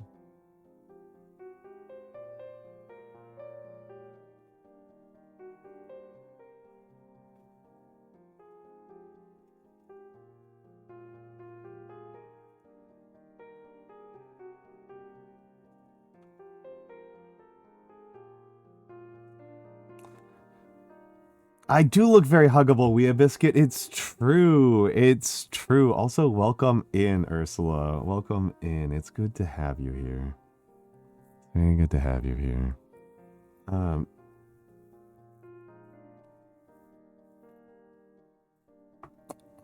What? What did I say? What did I say?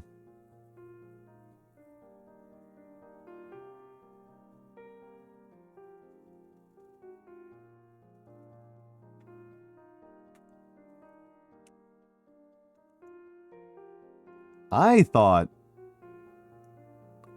you liked it when I was mean to you. I am saying hello to you on purpose. Because that's polite.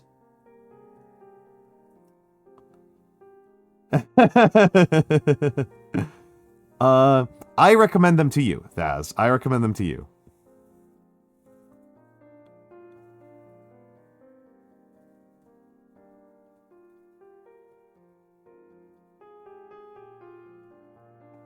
And and admittedly, I don't always have a good recommendation in mind, and if I really don't have anything, I will refund it. But I have read quite a lot of books.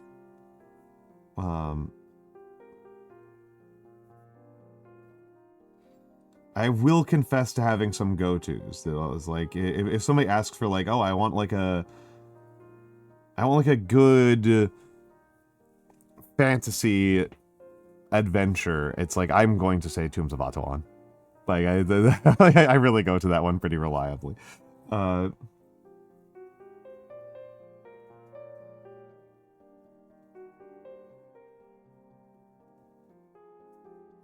But yeah, we have this. I try to. I am trying to be nice here, and you're a regular whomst I know, and so you know, it is good for me to give you something that you would like, right? Thank you. That's very. I am glad to be appreciated. Thank you. We have this good. The colors of magic.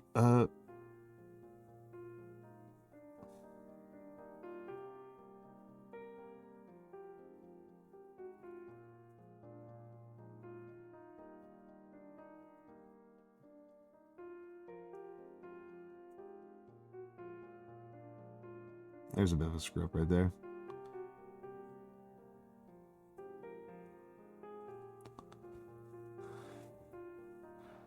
Where are we doing on time? My traditional way of telling when an ad break is coming up is going off. My traditional methodology.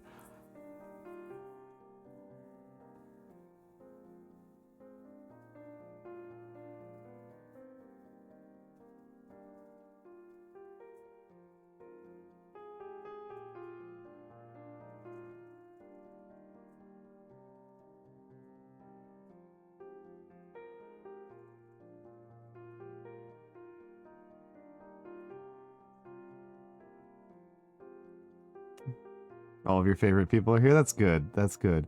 That's good. That's good.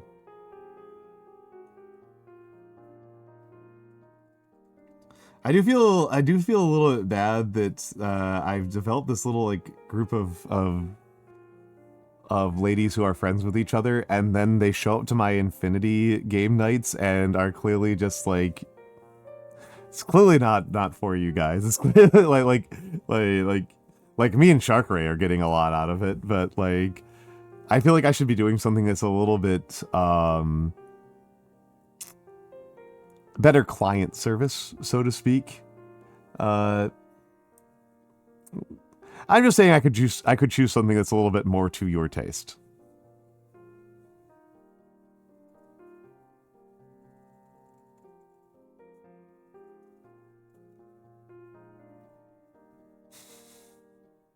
On Friday, not every Friday short, but some Fridays I will play Infinity on the Discord server.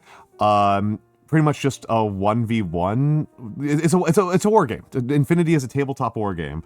I love it. I love it. It's a cyberpunk skirmish war game. That is frankly on the higher end of complexity as war games go. Like, it's depending on how you measure complexity, there are less rules to memorize than for Warhammer 40k, but the complexity of doing basic tasks is considerably higher. And so it's on the more complex end. It's on the more complex end. I adore it. I have mostly been doing propaganda to drag people into playing it. We haven't had them in a couple of weeks because I've been traveling on Fridays.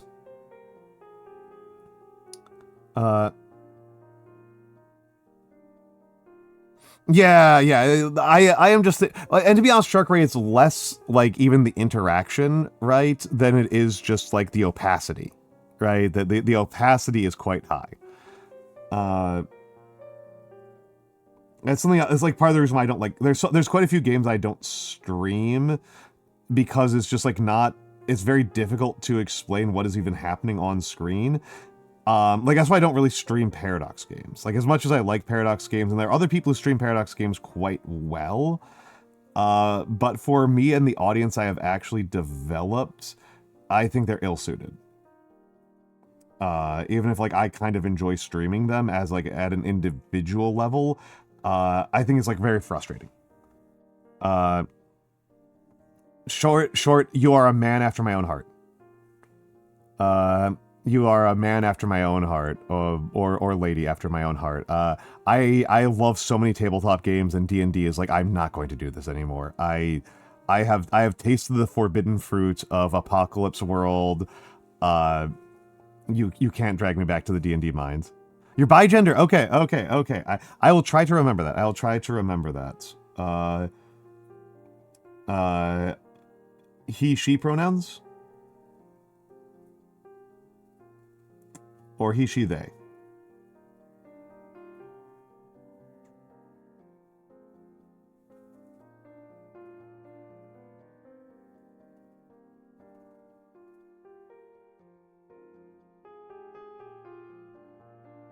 Okay. But not the conjunction?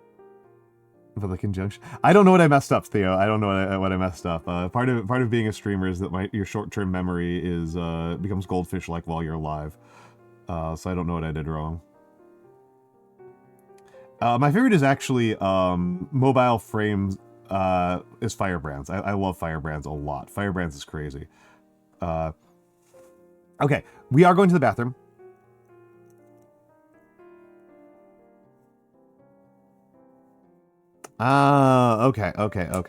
Okay.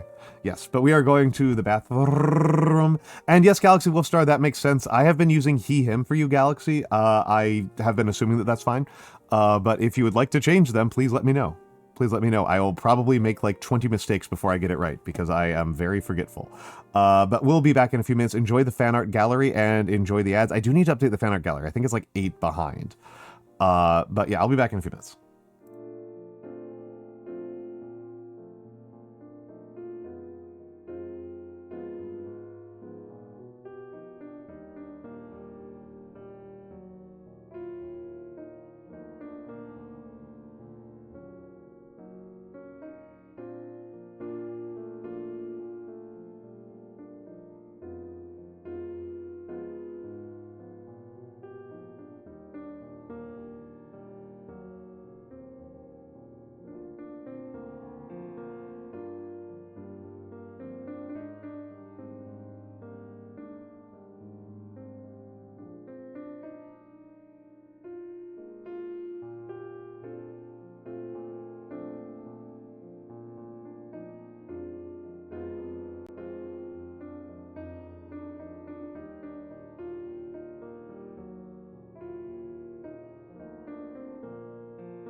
Oh,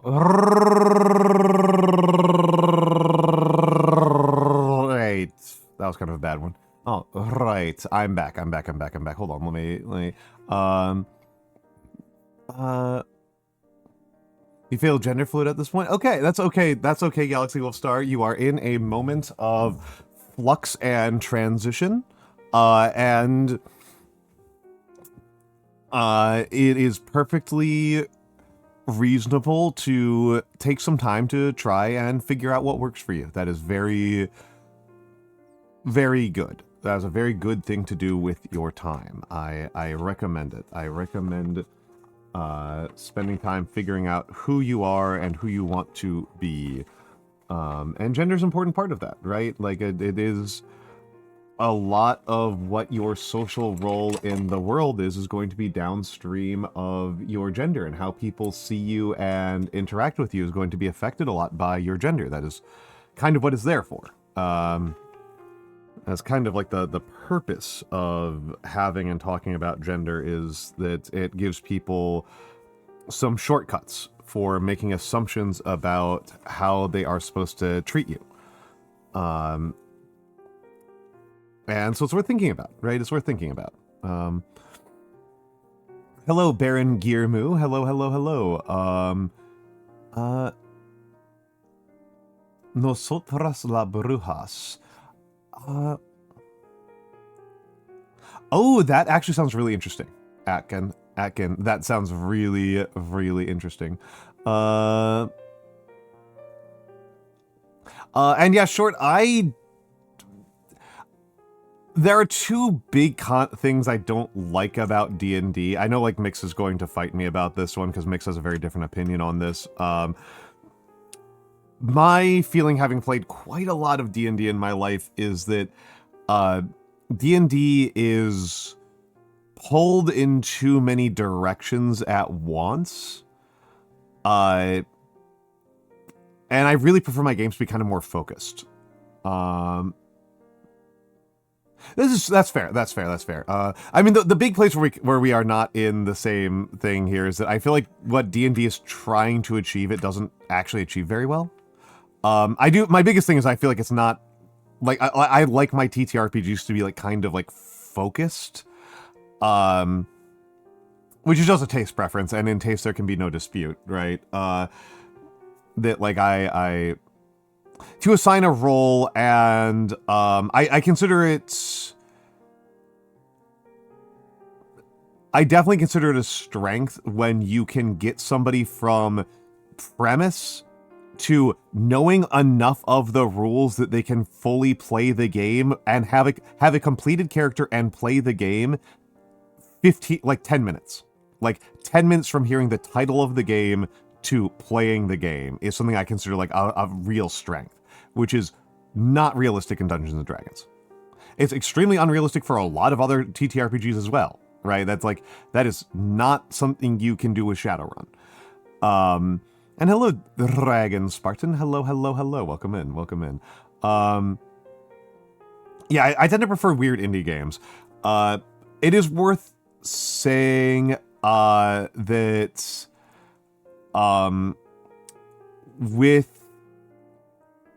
I haven't played any TTRPGs since, like, a bit before I started streaming. Like, the things that you do in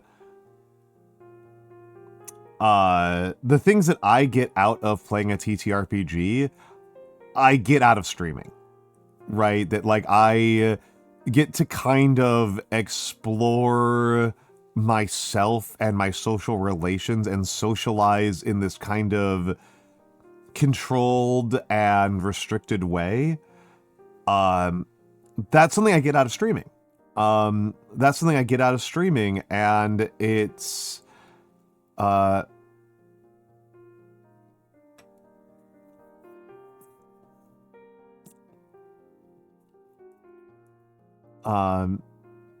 don't, so I even though I feel like I've got a lot of knowledge of, like, TTRPGs and, like, I talk about them a lot, it really kind of is all based on, like, 2018 and earlier, right? Like I kind of have, like, a wall that, like, stops at, like, 2018 or so, where I just, like, Uh,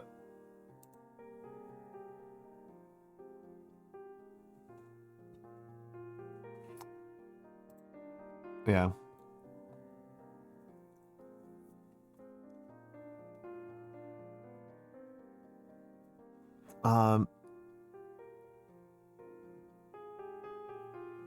Yeah, I find D&D also deeply annoying to run, right? Like that's my main kind of beef is not even with the things that are actually inside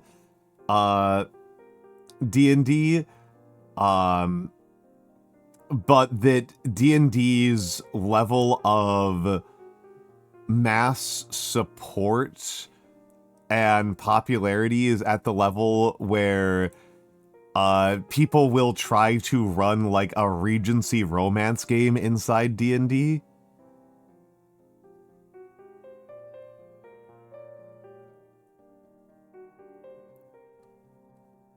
And it's like, you can just run a game that's like built for running Regency romances. Like, you can just, yeah, like, that's where I actually get kind of like frustrated, is like,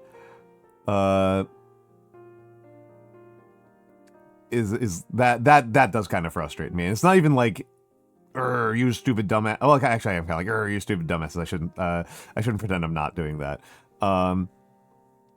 It's that, like, you could just be doing better. Like, you could just have a better time. Yeah, I suppose. I also do think that, like, even if it's good for running a series of dungeon encounters, I find that this is more of like a technical series of complaints. I think that at the level of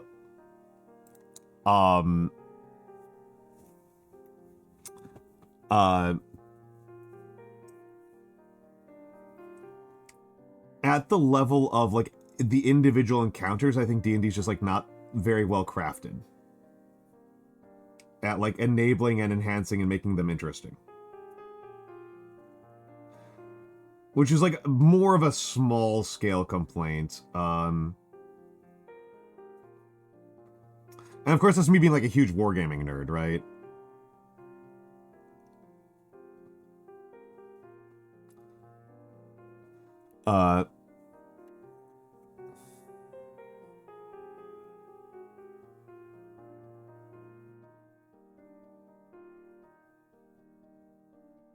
D&D 5e. I will say at least that's like coherent. Like, Dungeons and Dragons have, like, you can, like, Thrall's gonna be in D&D. It's like, yeah, Thrall's kind of already in D&D.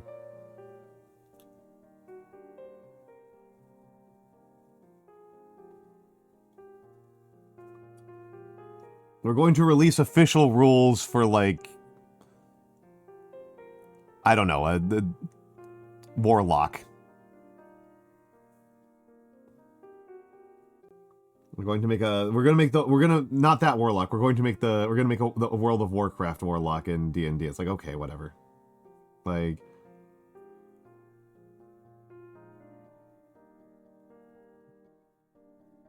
cool.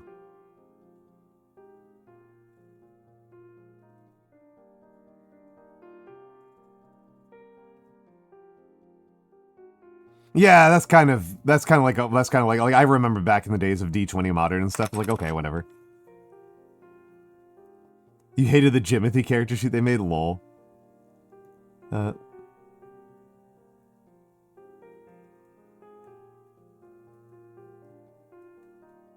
I mean, but mix, like a priori, everything to you is inadequate. Like, Galaxy, have you considered that you might have pica?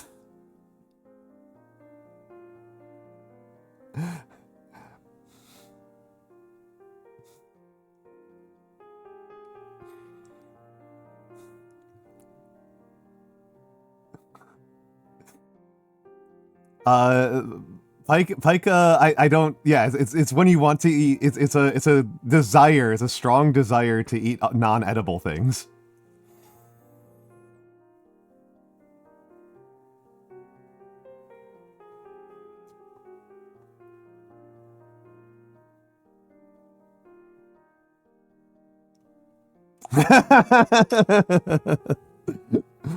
Sorry to get diagnosed with an illness by a VTuber, but,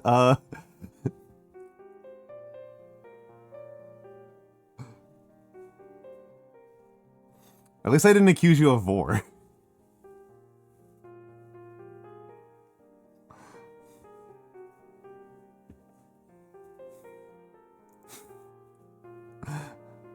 PICA.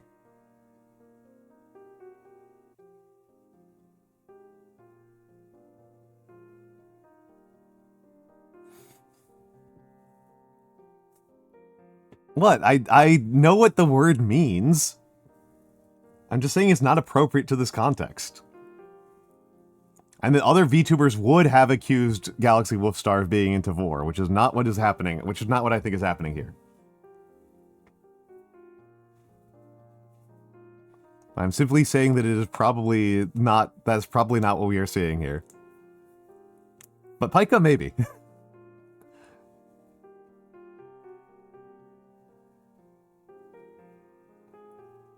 I think that they know, Mix. I think it's just that they are not used to the idea that I have been on the internet.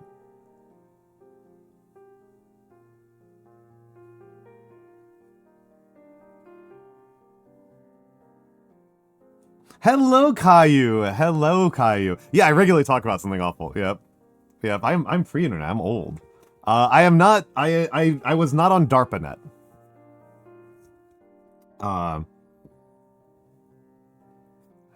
Yeah, Theo, I'm still thinking about that. I'm still thinking about the time that I was on stream and I lost track of my phone and you made fun of me for being offline while being in a live stream. It's very funny to me.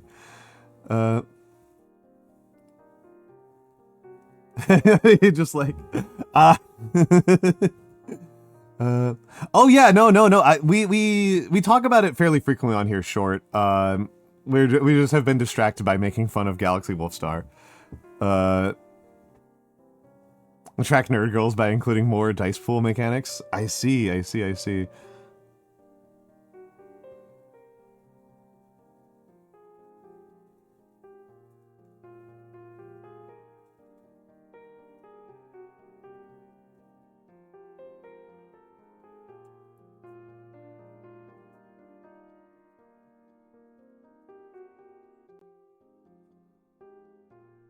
Yeah, that's true. That's true. By the computer scenes. I still need to watch season 2. Grimmy said season 2 of Severance was pretty bad, and that like has left me kind of scared and sad. Hello, Daiti_01. Hello. Welcome in.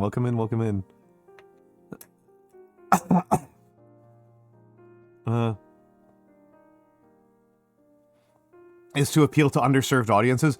I am increasingly annoyed about, like,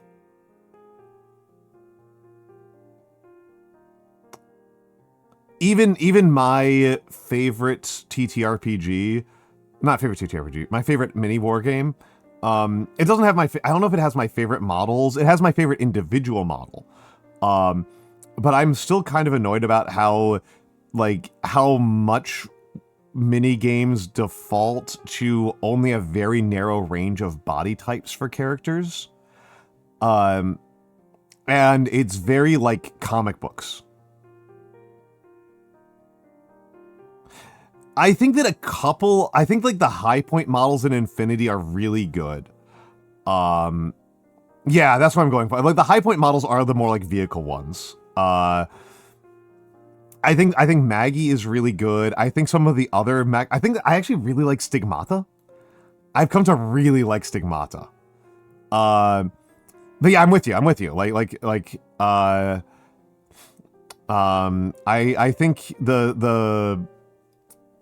I think the Stigmata's really good. The werewolves are all right. The bears I like the bears. But I'm with you that like the humans, like the best human models are like fine. Some of them have cool poses. And like they are good at using ponchos. I do like the way that they use like ponchos. like, particularly like the IR. I really like the IR. I really like a couple of the newer Corregidor models. Like the Maze Breaker Corregidor models I really like the Coyote. I really like the Coyote. But like a lot of them are just like, yeah, exactly. I mean, Mix has this, right? And it's not just the art direction, it's that it's the sculpting, right? It simplifies the sculpting process. It simplifies the sculpting process quite a bit, that like the artist doesn't have to do all those other things. Hello, old man Windbreaker. Hello, hello, hello. But and again, like this is partially like, I'll be selfish here, right? I'm going to be selfish here and even arguably narcissistic.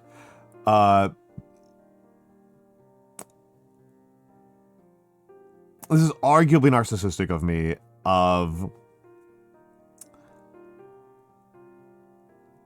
I feel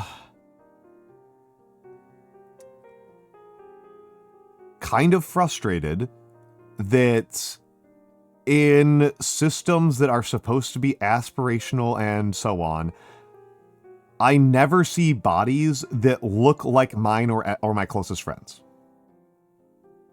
Except as a joke. And like that does kind of hurt.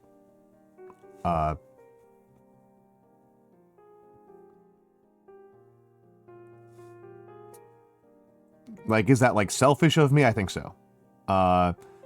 Yeah. Mix when you see like a mix shaped character, they're always like coked out, right? It's supposed to evoke that like they're on drugs, which is, you know, Mix is incredibly sober, right?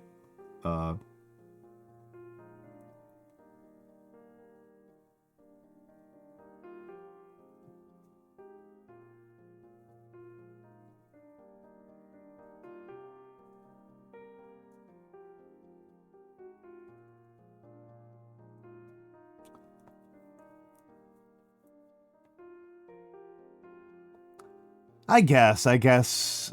I mean, I don't know. If I'm gonna see non-human things, like, I mean, I've said my thing about this before with Final Fantasy XIV, right? Is like, let me play a Coblin. Let me play a Coblin, you cowards. I will not be happy with the character customization options for Warriors of Light until we can have a Coblin Warrior of Light.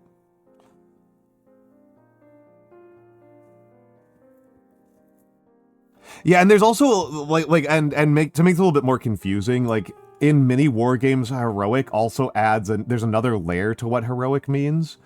In miniatures, when people talk about heroic proportions, it's not just like the ratio of like head to chest, which is like that's like the big thing with like talking about like Superman or Conan. Heroic figures also have oversized hands. And the reason for that is that's to make like the gear that they're holding and like the action items on it, which are going to be like the hands and the head, to make those easier to see from a further distance. I mean, it's because like if you have you can, people do make one-to-one sculpts, people do make true one-to-one miniatures, and they're actually really weird to look at on a table. Yeah, it's to make, it's to some extent it's kind of like a craft illusion to make the like, particularly because miniatures gaming is so much about weaponry. It's to make it so the weaponry and the gearing of the characters easier to tell apart from a further distance. Yeah, Overwatch is great on this one. Overwatch is much better. Overwatch is much better. Overwatch is much better. I'm very grateful for Malga, right? Manga are cool. I still associate them more with Final Fantasy Tactics Advanced.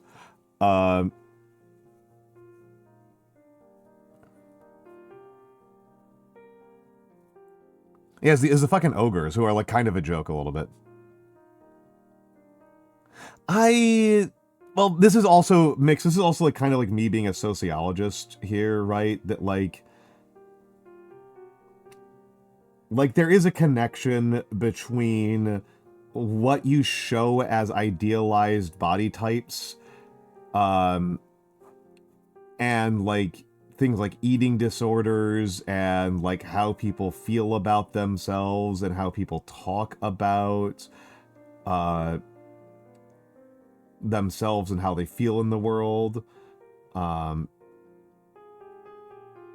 Like, and again, this is one of those things to be very sociological about it. This is not really down to like individual designers' decisions, but kind of the gestalt collective effect across an entire society where the range of acceptable body types is very narrow.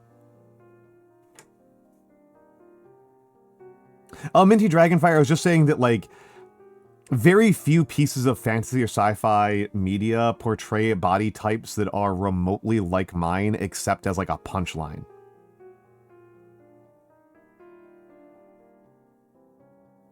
And Overwatch is an exception. Right?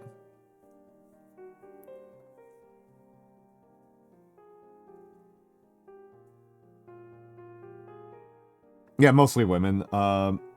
Mostly women.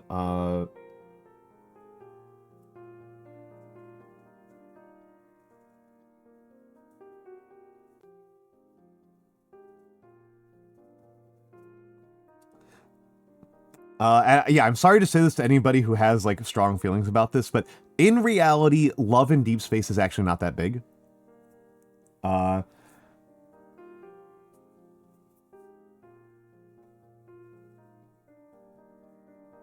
And it's, like, the only thing I can name that's, like, really, truly pandering to women. Like, in the gaming space. Like, there's pandering to women in other parts of media, but, like, love in deep space, I think, is the tip of an iceberg.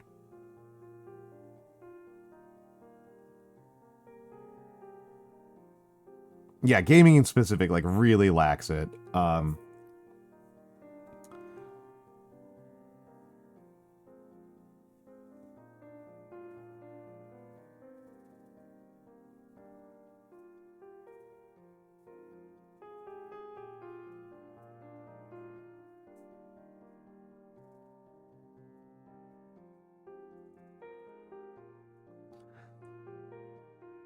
Well, TTRPGs are...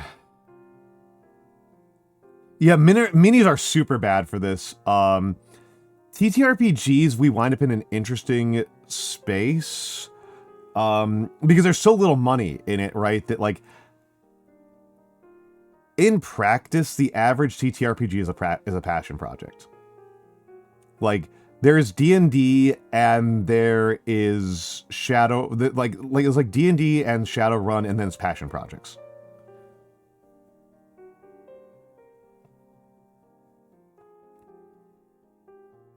To be honest, like, this is like I keep on thinking about no, you're correct about that. You are correct about that. You're not wrong about that. It's not exclusively. I have seen some that are not that, but oh my god, there's a lot of those. Oh my god, there's a lot of those.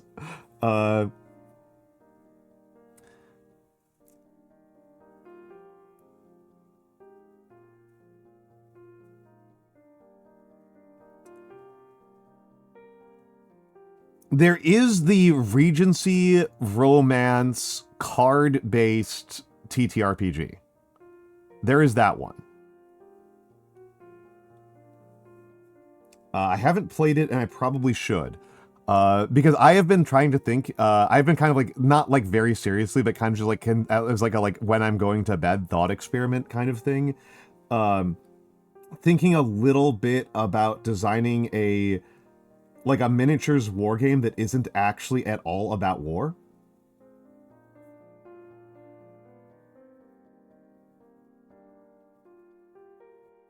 Where, like, killing is not a significant verb. Well, because like the thing that matters about a tabletop war game, to me at least, is like the positionality, right? Like the positioning and the use of movement. Well, that's what I'm thinking about, Blue. Like, the obvious one that I've been thinking about is running an election campaign. Is canvassing for local office.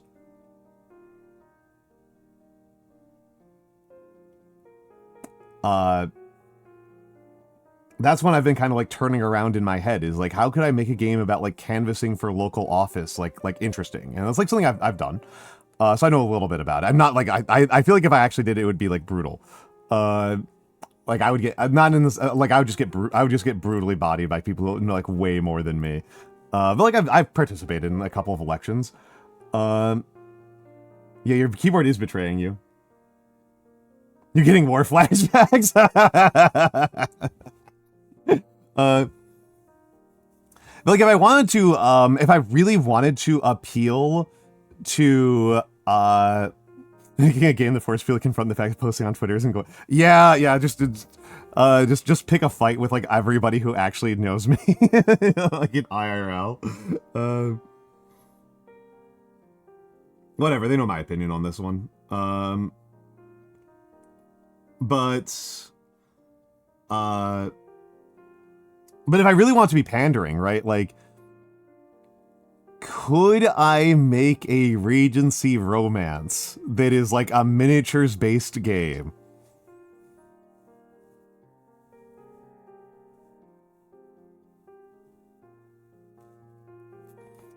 Because, hey, look. Are you going to tell me that people don't want to paint flowing dresses? Because I can tell you, man, I want to paint flowing dresses.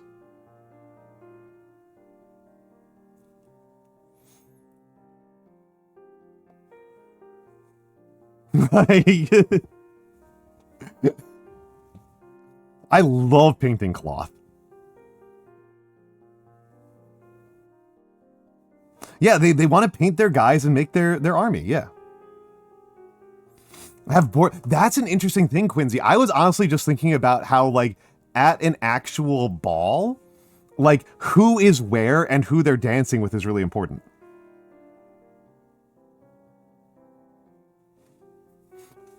Yeah, Gorath has it. Gorath has it. Oh, I know Night Witches. I've played Night Witches. I've played Night Witches. Night Witches is funny.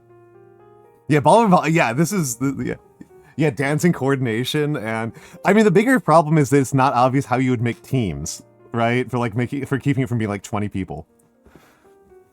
Yeah, I was thinking about Clue. Honestly, Quincy, I was thinking about Clue as we were talking about this out loud.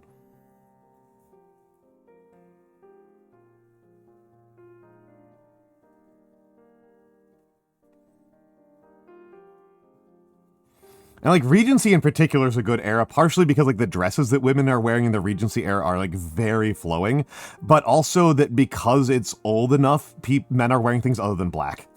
Like men actually have like are actually wearing like purple and green regularly. Hello, Epoch Smog. Have a good night, Wea Biscuit. Hold on.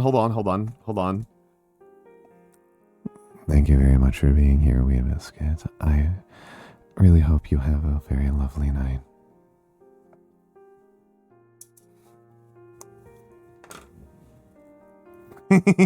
I hope that helps you rest well, Wea Biscuits. I hope that helps you rest well.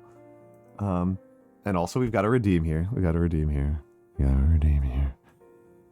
Hey, pal. How are you doing, pal?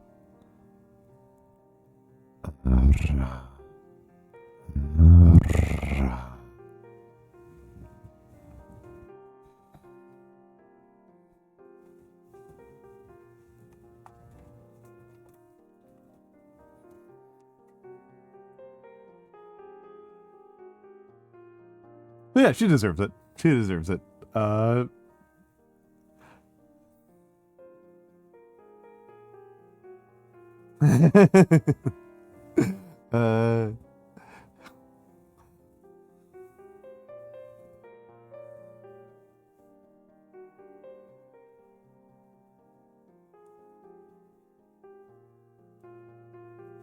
Fashion show themed one shot, yeah.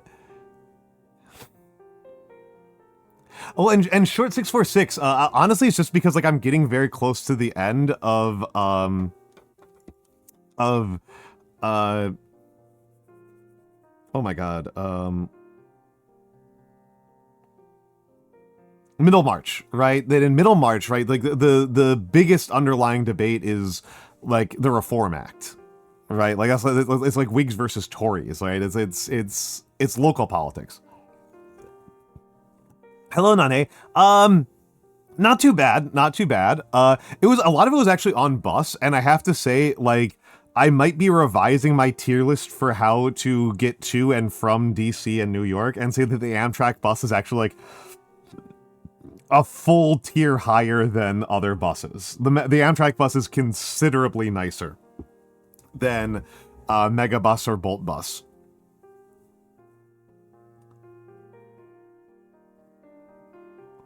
Still a lot worse than train. Still a lot worse than Amtrak train, but Amtrak's pretty goated.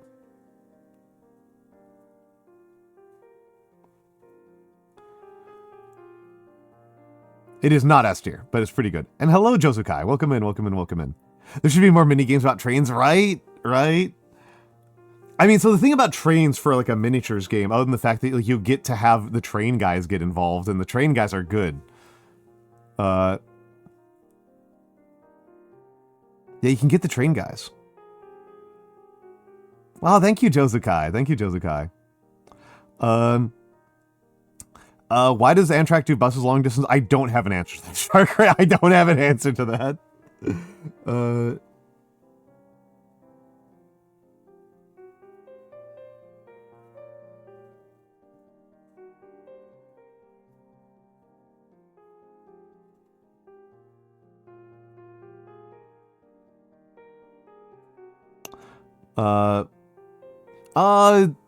15, 20 years, Josukai. And Blue, I didn't know that they did bus until I checked my ticket at 1 in the morning. I don't know what to do. And Vovern, hello Vovern, hello Vovern. Nate, am I allowed to reveal your news?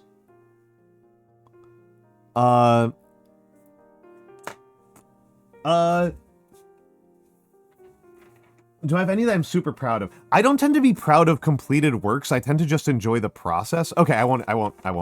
But this is my favorite calligraphy that I have on hand right now. This is my favorite one that I have on hand.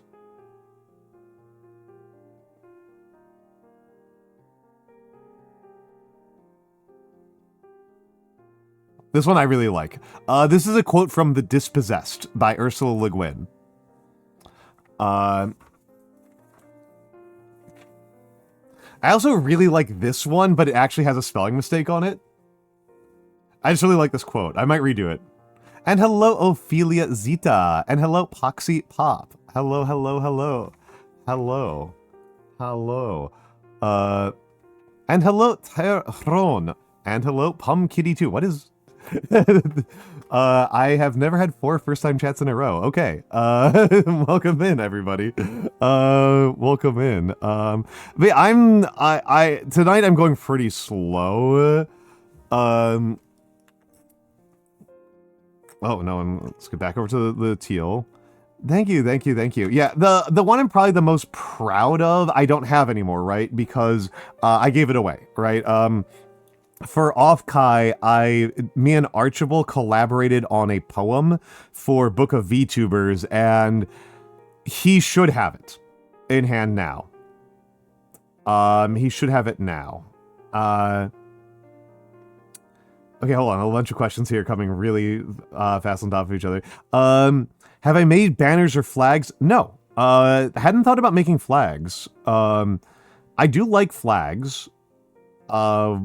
But no, I haven't done that. I mostly tend to do poems, short quotations, and shit posts is what I mostly do with my calligraphy. And names. Oh my god, name tags. So many name tags. Where do I get the pens? So I'm currently working with... Will the focus resolve? It won't. This is a Pilot Parallel. This is a Pilot Parallel. Yeah, Archibald, that one, that's correct, Nane. This is a Pilot Parallel. I forget where I got it from, because I've had it for a long time. Usually when I buy new supplies, I buy them from Blick. I actually lost my dip nib holder, my speedball. I still have a browse. But it's actually pretty uncomfortable, so I never use it. This is a dip nib holder. But I lost my speedball nib holder at Offkai. So I'll need to buy another one, but those are $7. It's annoying, right? But it's not really a big deal. It's not like a real problem. Yeah, it fell out of my hair. I was using it to hold my hair up, and it fell out.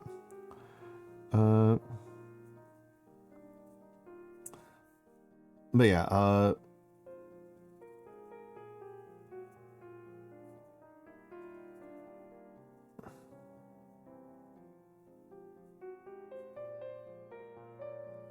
I'm just doing a little bit of Gothic practice right now.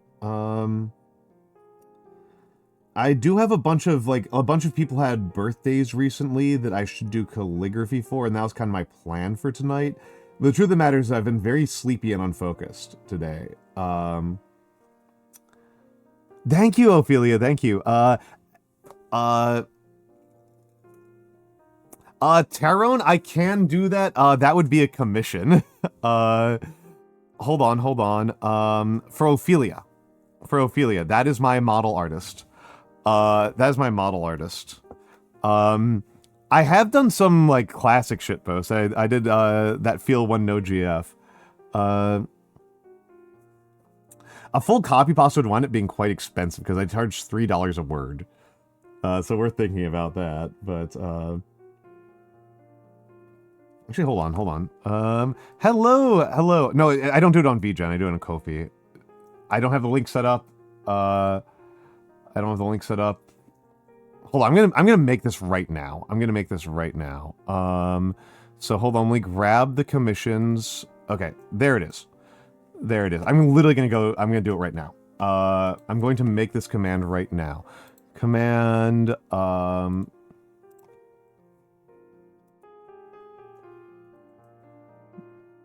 Ko-fi, this should be universal. Command cannot be empty. Ko-fi.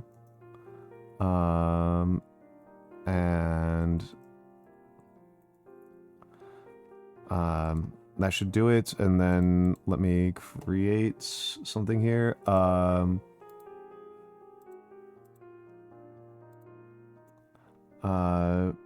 Okay.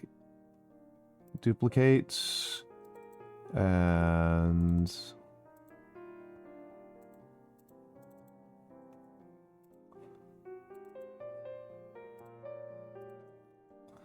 okay, hold on a second. I'm just gonna test something out here.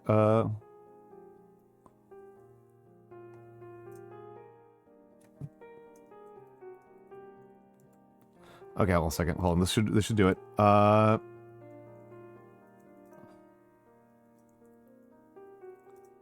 There we go. Okay, there we go. I've been meaning to automate that for a while. Okay. Sometimes you just got to do the thing, right? Sometimes it's actually not hard. You just have to do it.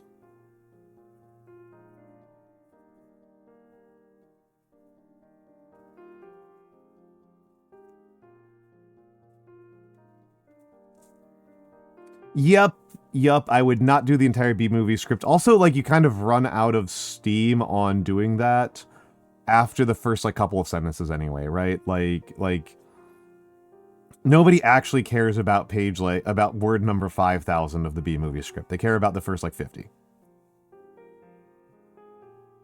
Even then, honestly, that's an exaggeration. I think that's too much. I think people would probably only care about the first, like, 10.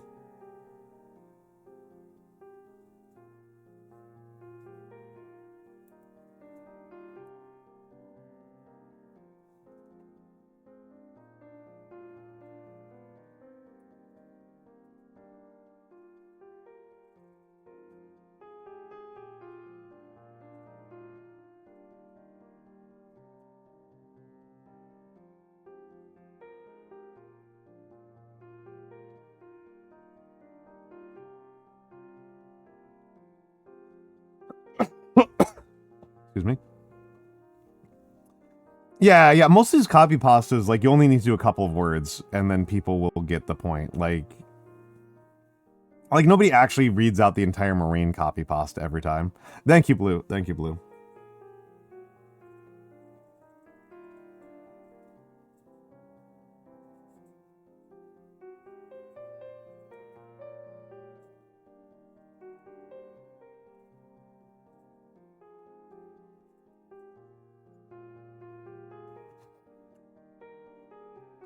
I never actually watched B-Movie. I only ever watched memes about B-Movie, which makes me a scumbag, I suppose, or a lazy bones.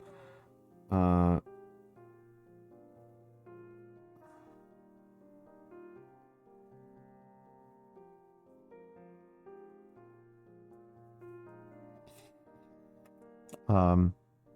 hello, Shanty. Hello, Shanty. Good to have you here. Good to have you here. Good to see you. Good to see you. There's a line you're scared to touch. So this is something I always find kind of funny because this came up earlier on chat already.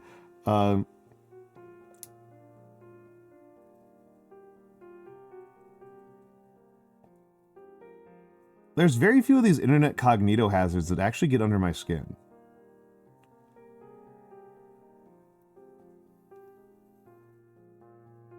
Like, this drives Noir in particular, right? Noir goes nuts about this, that, like, it takes a lot more than just, like, referencing, like, a weird sex thing to, like, get much of a reaction out of me.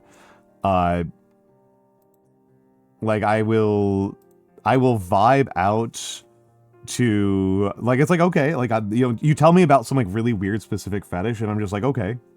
Like, good for them. Not my thing, but good for them.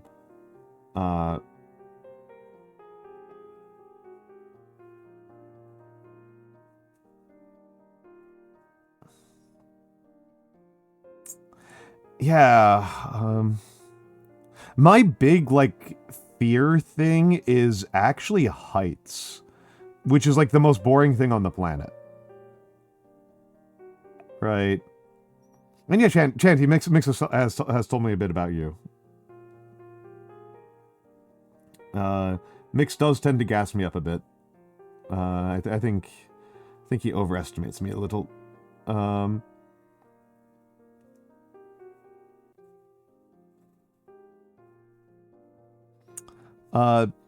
The biggest thing that blew my mind recently was learning that the Spartans practice polyandry.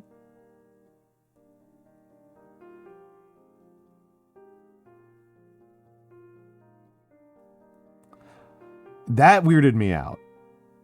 And not even really because, like, because that's, like, a very unusual cultural practice. It's also crazy, like, I didn't hear about it historically. Like growing up and, like, studying history and stuff, like, it never came up until I was, like, studying specifically, like, inheritance law. I was like, oh yeah, the Spartans, of course they do this because they practice polyandry. I'm like, what are you talking about?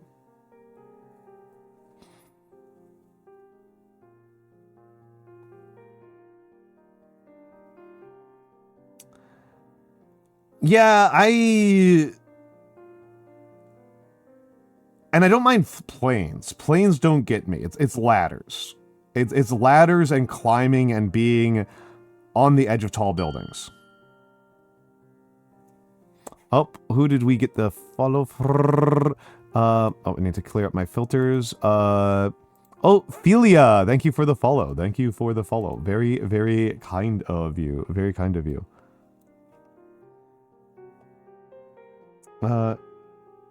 Yeah, window seat in a plane's nice. I prefer it.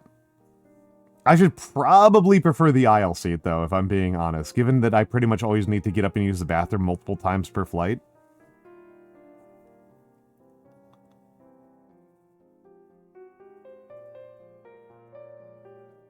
But I like being able to see the ground while it falls away from you while you go up. I like that. It's cool. It's cool to get to see the city from above.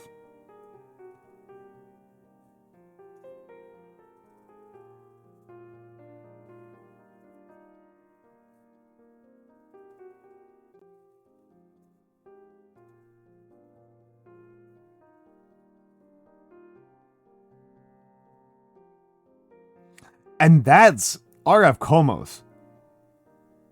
I have been on a pretty large percentage of the Appalachian Trail. Those cliffs are not very big. Those are not big cliffs. I have been on some big cliffs. The ones on the Appalachians are not very big.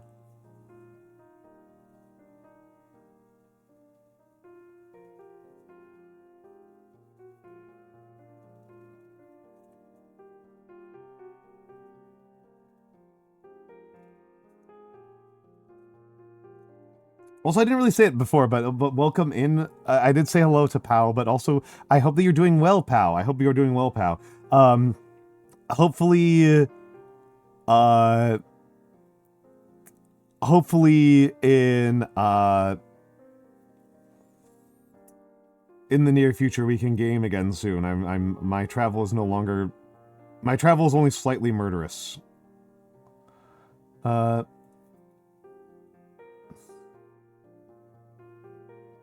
Oh, airplane turbulence doesn't get me. Airplane turbulence is just kind of annoying. It can kind of make me carsick.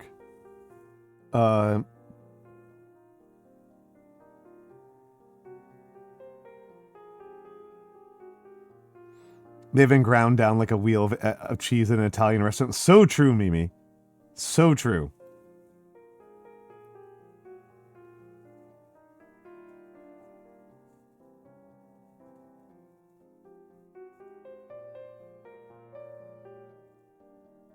I will say I was kind of surprised when I climbed Fuji. When I climbed Fuji a long time ago. I climbed Fuji a long time ago.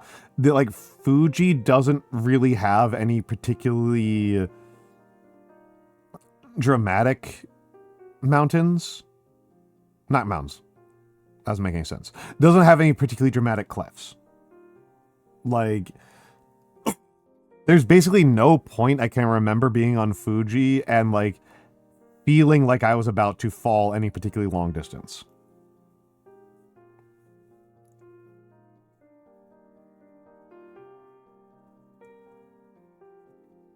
And there's a good reason for that, right?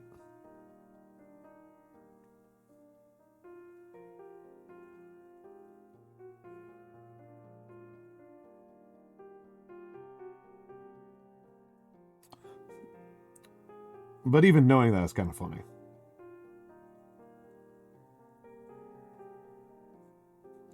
Also,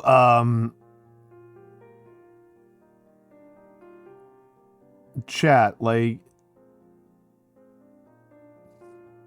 does my voice sound funny?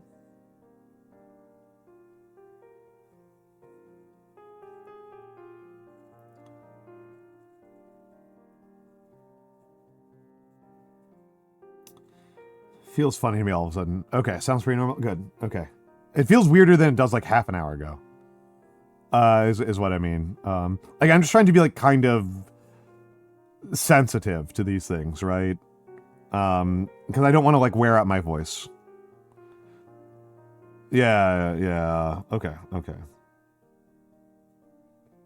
I just really want to make sure I don't overdo it.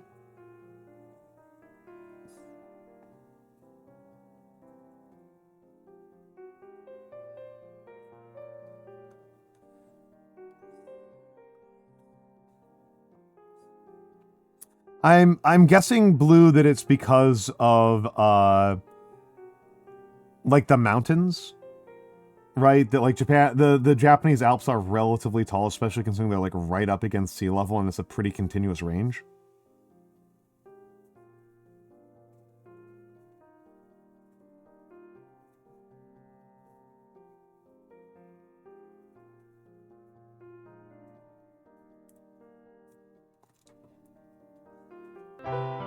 Oh, Slushy!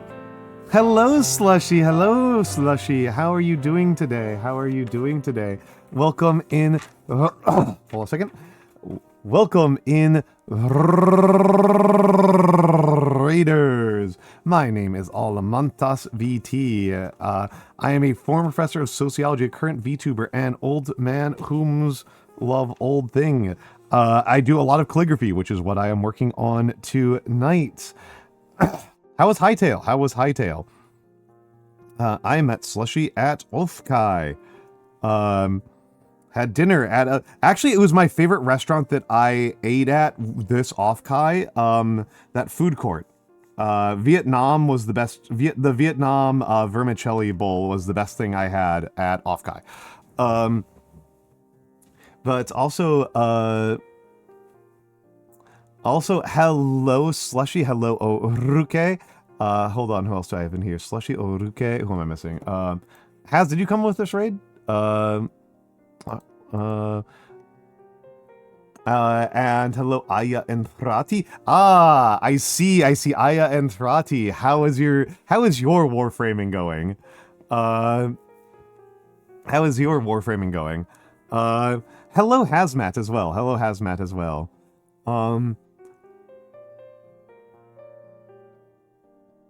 Hello. You're figuring out the game. That's always good. That's always good. That's always good. That's always good. Slushy water. But yes, I am a calligrapher. This is literally my handwriting, folks. You are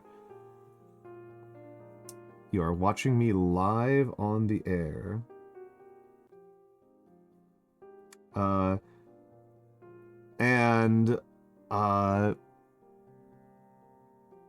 So ready for the Amir Nightwave? Nice. Okay, I'm on target. I have played over 3,000 hours of Warframe. Yeah, but I like that food court a lot. Honestly, at Offkai, I tend to get pretty bad food. I've mostly had bad experiences with the food in San Jose, which is weird. But maybe I'm just a snob.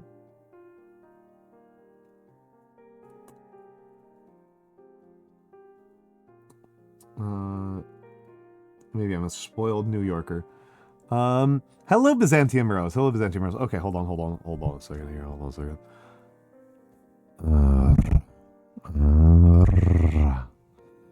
All right, there we go.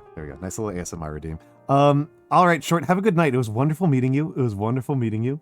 Have a good night. Also, Haz, I hope you're feeling better. Haz is quite sick. And hello, Henry Valentine. Yeah.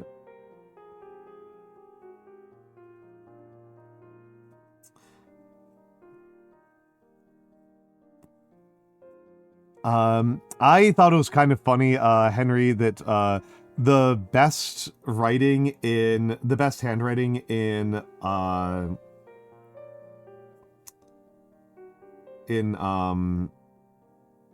oh my god, what's wrong with my brain here?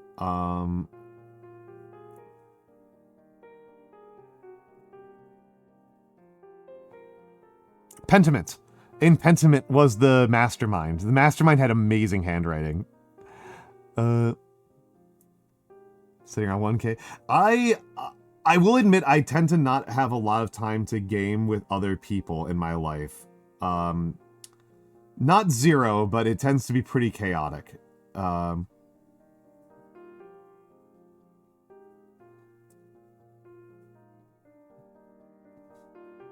Part of the issue is that when people want to like set up a gaming session, it's always like 6 hours. And I just like I can't do that, man.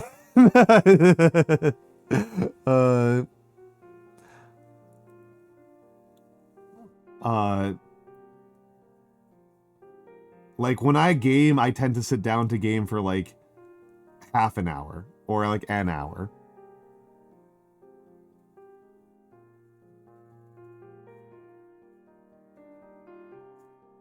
There we go. Slushy water 52. There we go. Hello, Fokano. Yeah, I hope you're feeling better, Haz. I hope you're starting to feel better. Why do you like eating inanimate objects, Galaxy of Star? You might not have. I've only done one stream since Offkai. This is my second stream since Offkai.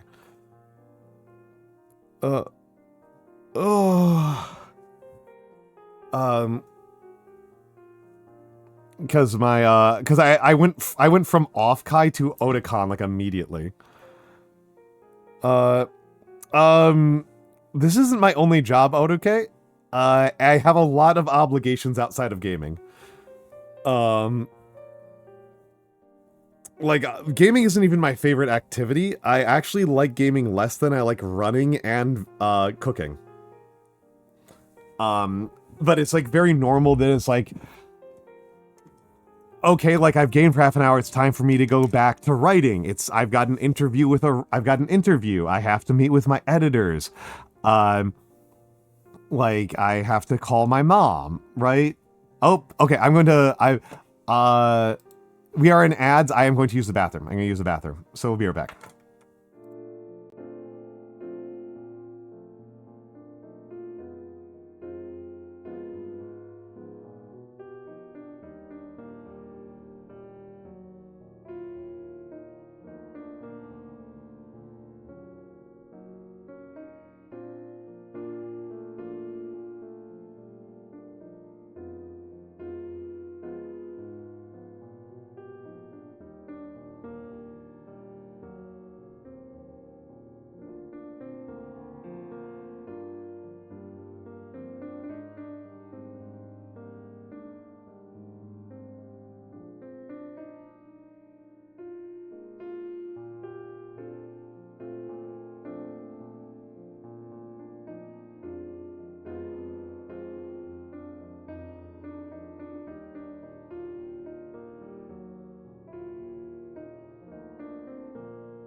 Oh, right. I'm back. I'm back. I'm back.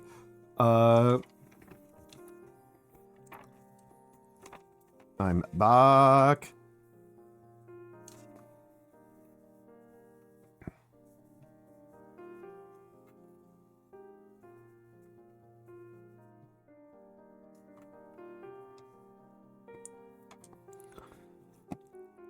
okay. So Subaru using a giant AI puppy, boo, USAA card, and Google Play subscription. Yeah, they're making oh, Subaru. Another person got Subaru. GoodRx, but Spotify Cowboy ad? That is confusing. These are at least like largely products. You don't know why you ate shells as a kid? So that implies to me, Galaxy Wolfstar, that you have a durable pica, right?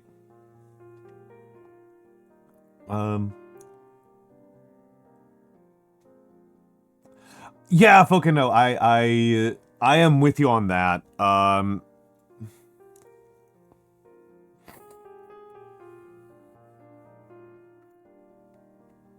Oh yeah, I mean, and Blue. That's like that's like the sell point, right? Is that like you can just stop hiring commercial graphic designers? That's like, it is kind of interesting that that people are trying to convince me that you can actually save like $10 trillion. Like there's $10 trillion of economic productivity in the graphic design world, and that just does not seem realistic to me at all. Like that's like,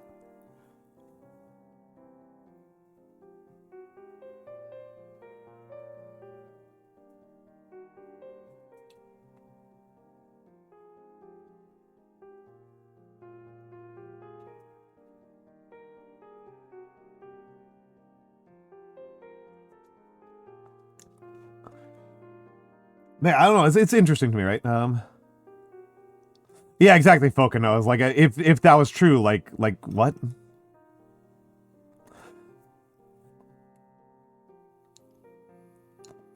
Well, I mean, eventually investors are going to be looking for real returns, Quincy, is the thing, right? Like that's the big thing about investors, is like investors can only be jawbone for so long.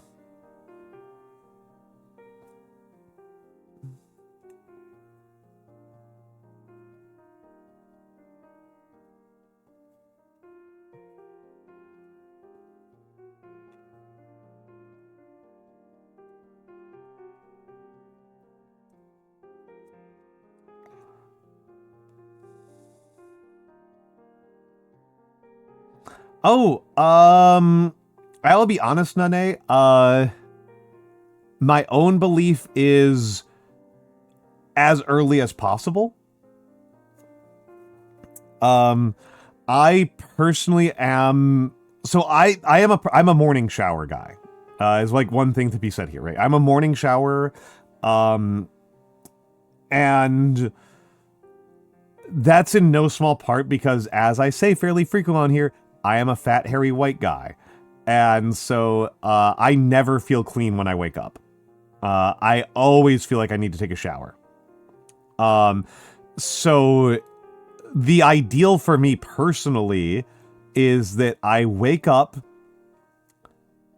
brush my teeth, use the bathroom, weigh myself, have some water, and maybe spend 10-15 minutes like checking emails and saying hi to people. Then I go for a run, then I shower, then I eat breakfast, in that order. If I was being like really ideal about nutrition, I would have breakfast before I showered, but I don't want to. But yeah, before breakfast is my preference. That is like my ideal, is before breakfast.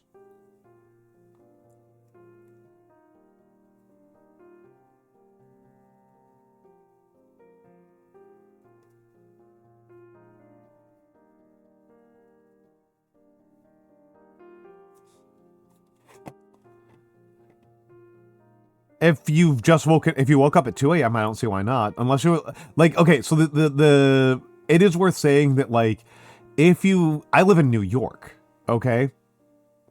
I live in New York, and so New York is, as these things go, very safe, okay? Like New York is a very, very safe city that is very well lit.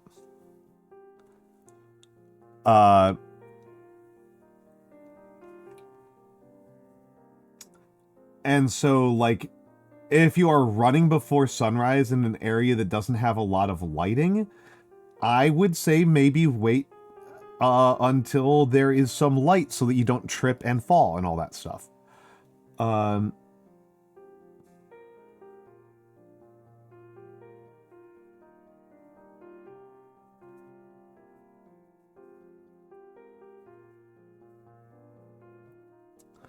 Yeah, but I still would not want to, right? Like, I would still not feel good about that.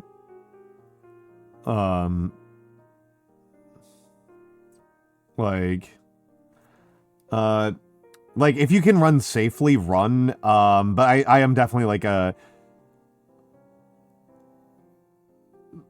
And when I worked in the office, what I would do is I would run both before and after my shift.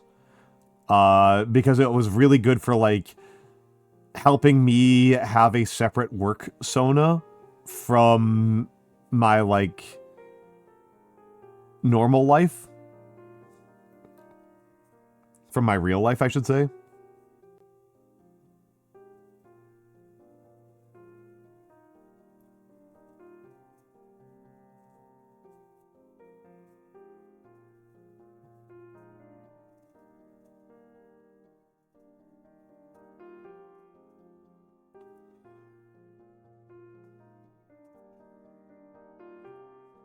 All right.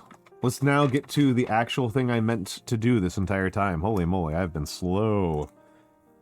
This has been a slow stream. I am glad to be back to working on actual tasks. Yeah, keep in mind your blood sugar and blood pressure. Yeah. Don't run if you're feeling lightheaded. Like, if you're feeling, like, lightheaded and having trouble concentrating, you know, eat something light, like a quarter of a banana, and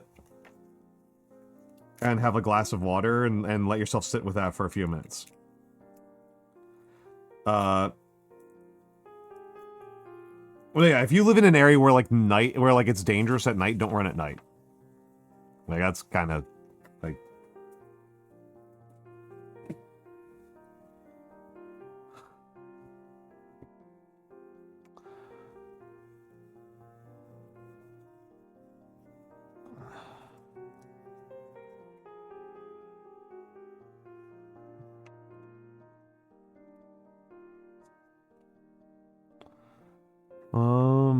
and...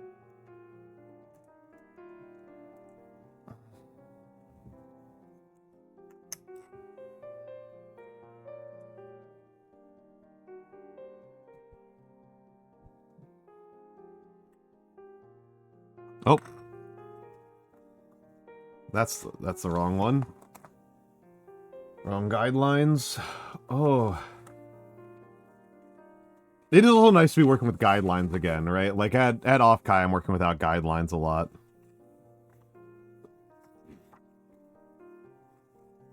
And it's not like working with guidelines, like, morally wrong or anything like that, but it's just nice to be able to, like, have some confidence that I'm hitting my marks.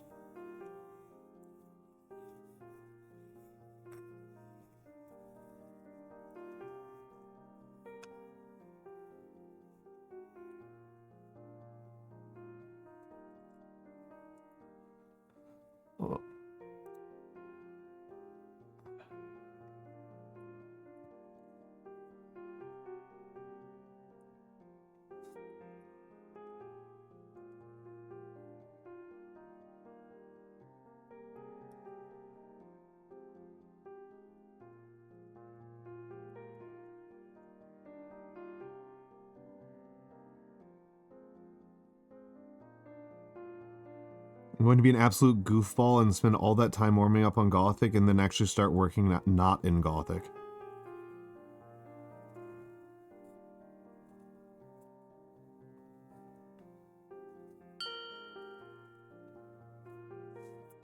Oh. Thank you, Exiod. Hold on. Exiod Seigel. Exiod Seigel. Thank you for the follow, Exiod Seigel. Yeah, I gotta keep the brain working.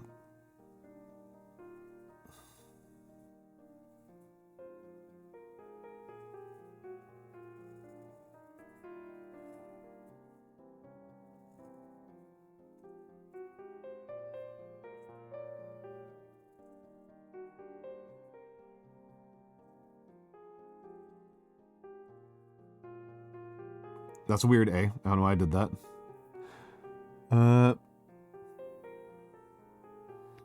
Yeah, excellent. 3 bags of water is a lot to bring on a run.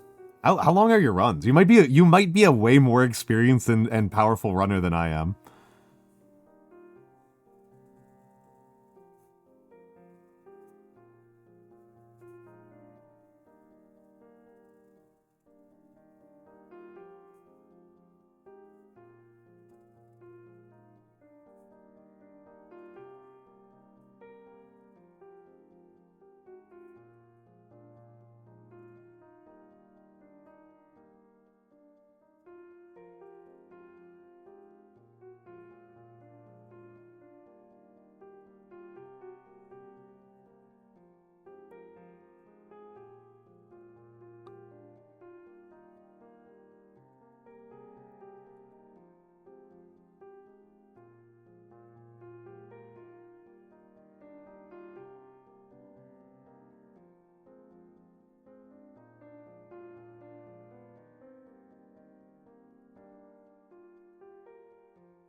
you tried running, you think your body would fall apart like a Lego game? Oh no, I'm sorry. Like I love running, but I am very much a believer that exercise is not about like lifting X pounds, okay? It's about putting controlled stress on your body, right? It's about whatever is the hardest thing you do in your daily life, physically speaking.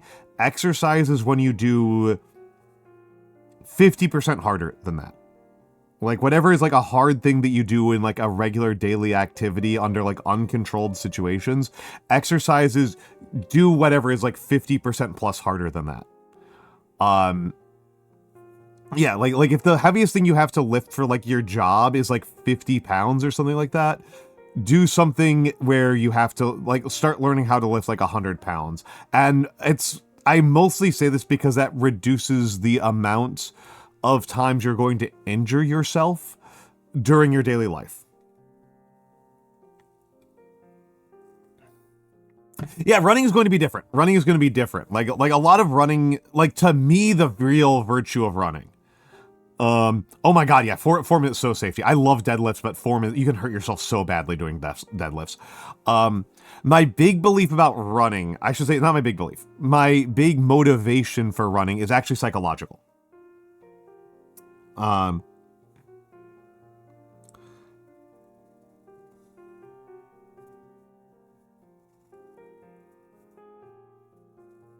Like, that's kind of the biggest one.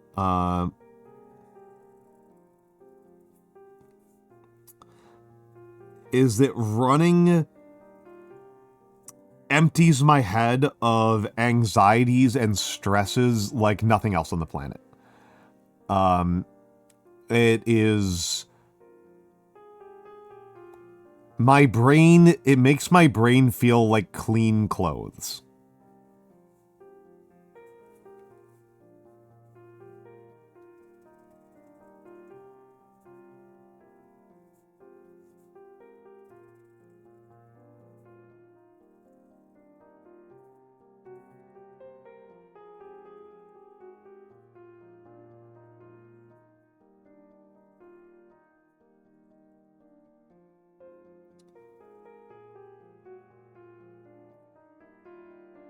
Yeah, that's why I like running. That's why I like running. In theory, other forms of cardio should get me there. Running is just the one that I actually like to do.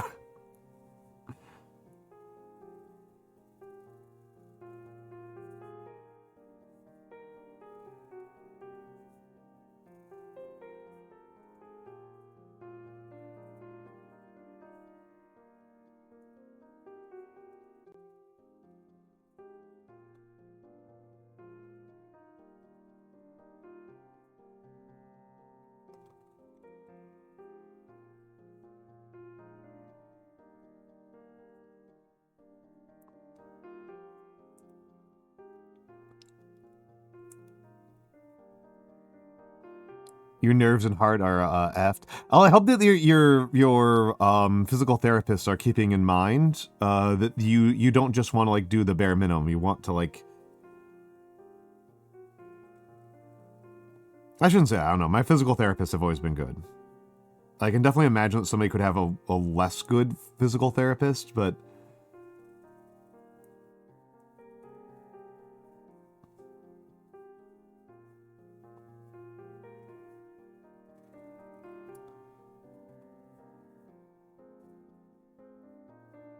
like, presumably there are bad physical therapists. My physical therapists have always been very good.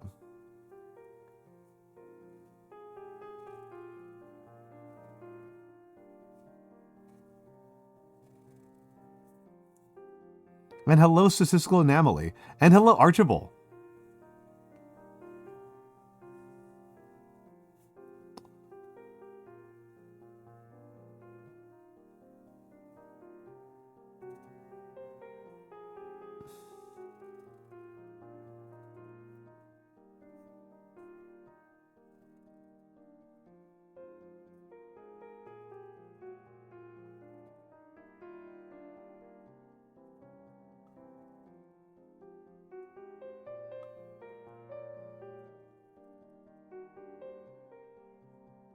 Who are the other congratulations to give out? Because the only other person I was planning on doing a congratulations for was Tippa.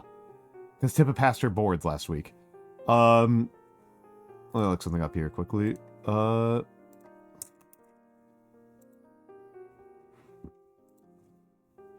I know not everybody particularly follows. I know there are a couple people who watch me like literally no other VTubers.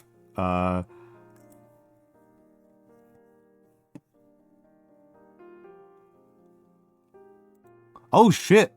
Okay. Okay, I did see something big. Hello Gravestone. Hello Gravestone.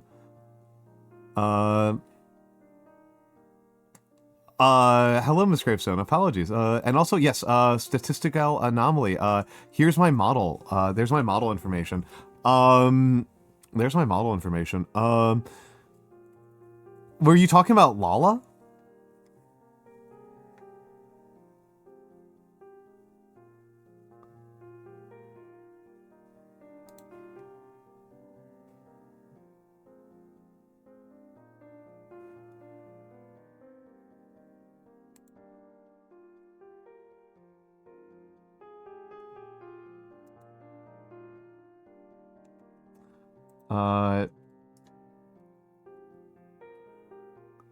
Yeah, Miss Lalafell is pregnant.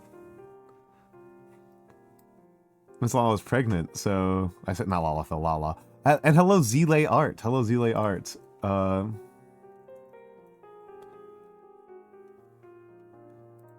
Yeah, here we go is what I was actually looking for. Was oh, I was looking for something specific. In case somebody is not aware of this,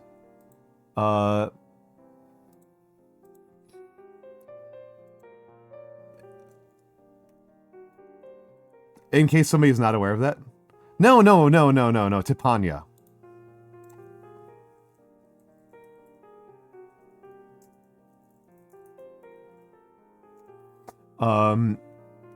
Yeah, Tippa. But yes, in case anybody doesn't know who Sklimbo is, this is Sklimbo. This was his re-debut. This is Sklimbo's model that he's been on for like a year. And this is his new model.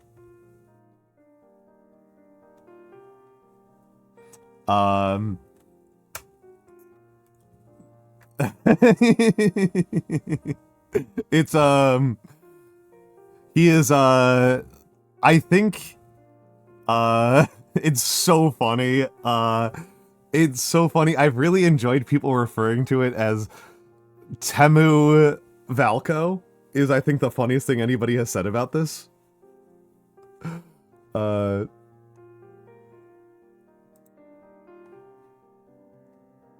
Like it's so good. It's so funny.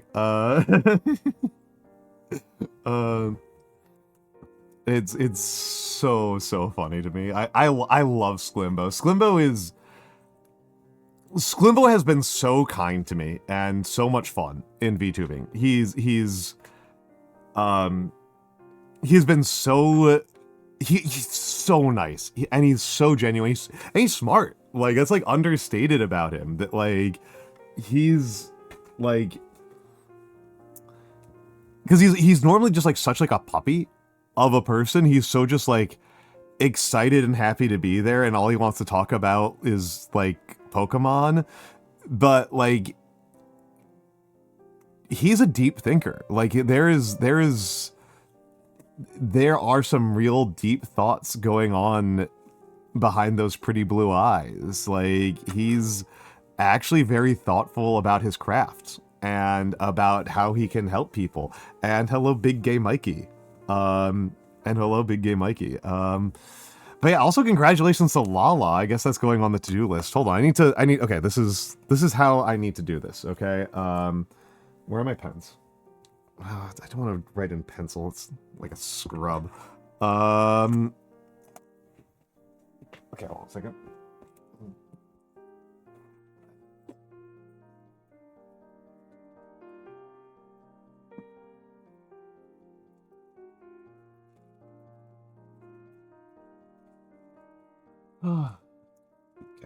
Okay.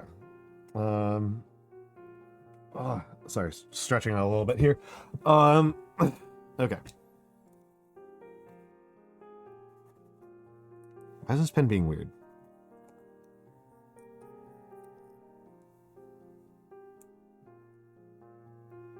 I think I need to give this pen a deep clean, because it's being weird and it's normally my best pen.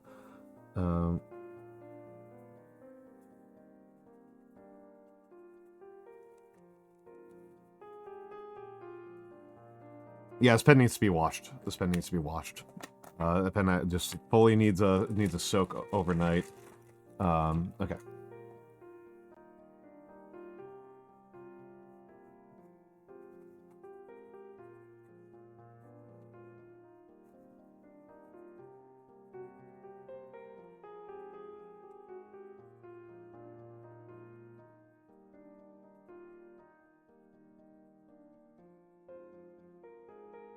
Lala pregnant. Tippa boards. Okay. Yeah, this is my normal handwriting. I know it's not nearly as exciting. Oh, Sarayun, partner. Yeah. It's okay.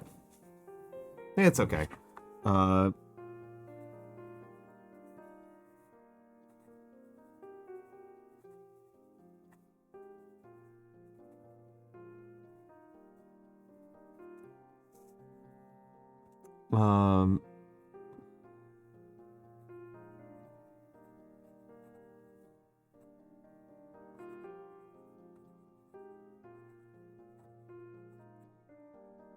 VTuber birthday. I say as I completely flub. Digital Duke as a birthday. And Berrybug. Berry I'm actually ahead of the schedule on. Oh boy, I will be happy if I get through 2 of these tonight. Really? Ignis? Oh. Is that how old I am? That I think that that's, like, extremely unremarkable? That I think that's just, like, the handwriting like most of my peers have?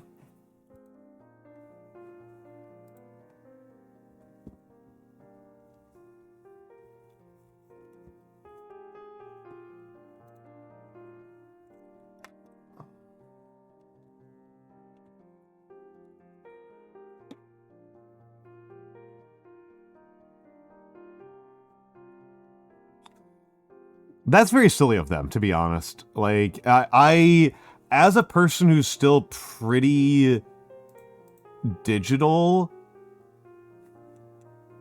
like I am pretty digital. It's just, writing is just better for some things. It's just easier and more convenient. Like, doctors famously have dysgraphia. They also tend to, like, write on, like, clipboards, which is really bad for, like, actually producing decent handwriting.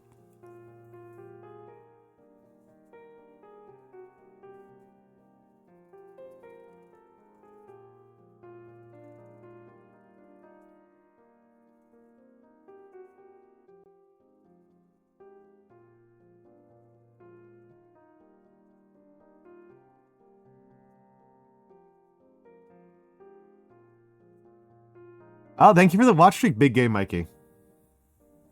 Like it's not even that I think, like, handwriting is, like, the better way to communicate. I just think that, like, for taking quick notes for yourself, I think it's better than trying to write things down on a computer or on your phone all the time. Like, it's just, like, simpler and quicker and more convenient to, like, write to-do lists and shopping lists on paper.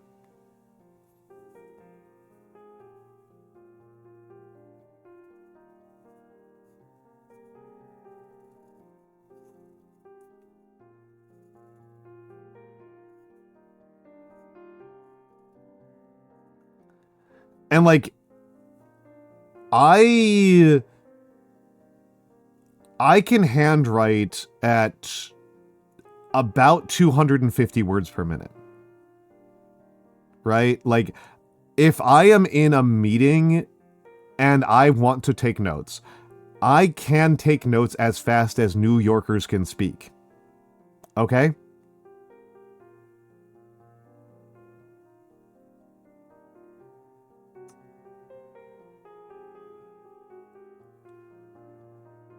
Like, do people understand how much fast that is in typing? like, like, I don't know if I'm, like, getting through to people that, like, I am not a specific, like, handwriting stenographer. I am not, like, especially talented at writing it fast. I am average. My writing speed is distinctly average, and it would be, in keyboard terms, like an extraordinarily specialized skill. And hello, Nap! Hello, Nap! Hello, Nap. I am not the LeBron James of handwriting. My calligraphy, I will accept that my calligraphy is significantly above average. That my calligraphy is, yeah, 250 words per minute on a keyboard is like world record setting. That's like, without specialized stenographic equipment, that is extremely difficult to do. To do that with handwriting, though, is like not that special. Like, it's just not special.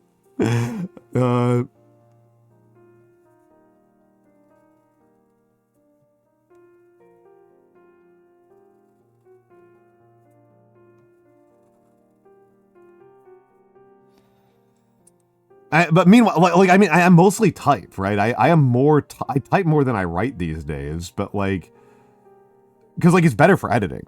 Like, I'm just not gonna pretend that like I can like handwritten is easier to edit than typed.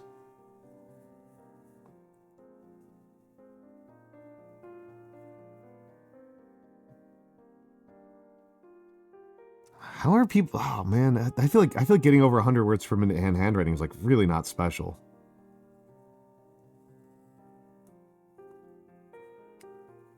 Let me put it another way. I have met more people who are faster at handwriting than me than people who are faster at typing than me.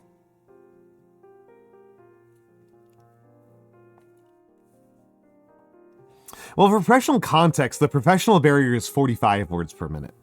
If your typing speed is over 45 words per minute, you are basically qualified for any job involving typing other than actual stenography.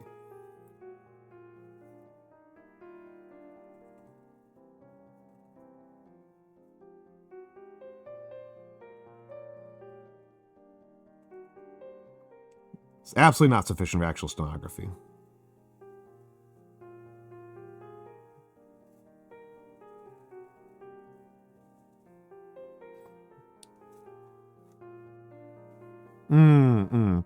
Yeah, I'm just used to like for jobs where handwriting is actually important, it's like 150, 200 words per minute is like just expected. Like 150 seems to be like equivalent to like 45 in terms of professional skills.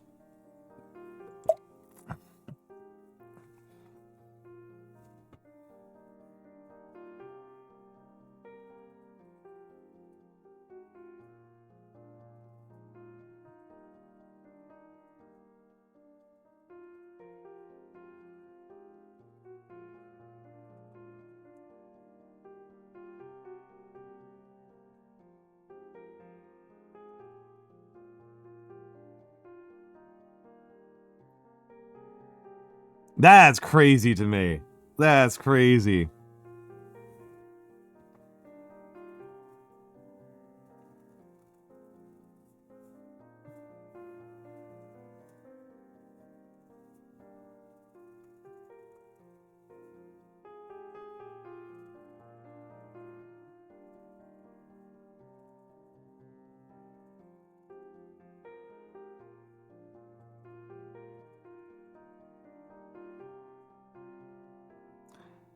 I use a moderate amount of shorthand. When I use shorthand, it's actually just like, I just alternate shorthand. I just alternate between shorthand and longhand.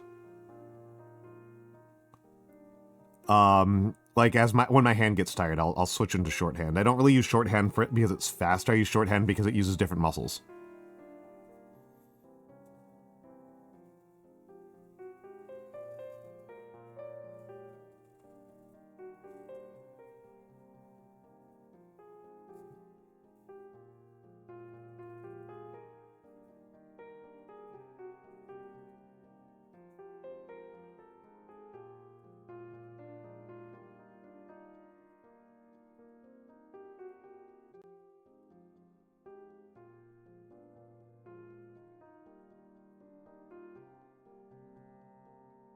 Hold on a second here. Hold on a second here. I'm gonna do something a little bit weirder here.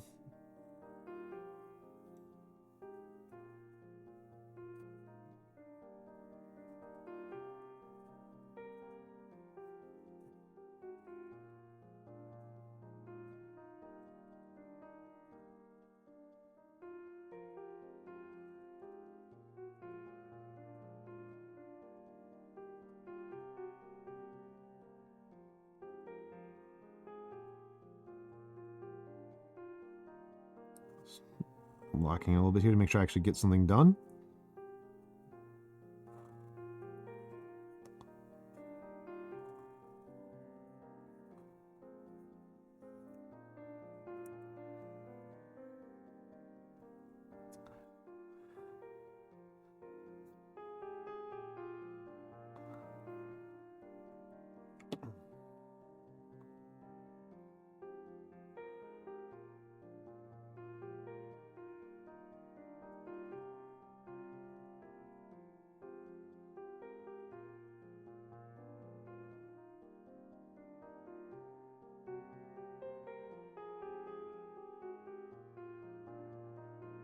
Oh yeah, no, getting much above where I'm writing does require, like, I have met people who have significantly faster handwriting than me, but like 350 would be like crazy. Like 350, if somebody has like 350 word handwriting, that would be like, they can be an actual participant in the conversation while doing full stenography, and that's, or they could do stenography of like 2 competing conversations, which is absolutely beyond me.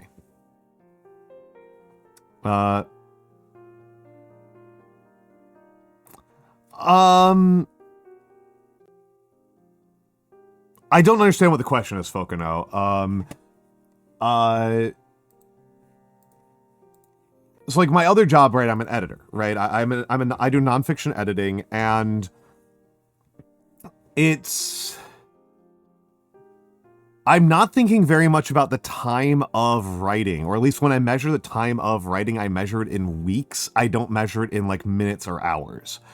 I am making sacrifices for the sake of the reader's attention, is where I make sacrifices, right? Like I need a piece to simultaneously be, I need it to be interesting and accurate and not lose the audience. That is the kind of like balanced triangle that I am landing within, right? Like if you've got like 3 things that you're trying to optimize for, interesting, accurate, and like keeps the audience like engaging, I guess you might say. Engaging people get weird about because of how like Facebook uses the word engagement, but like that's a those are full-on needles, Nane. Those are for refilling pens. This pen was dry, so I had to refill it. But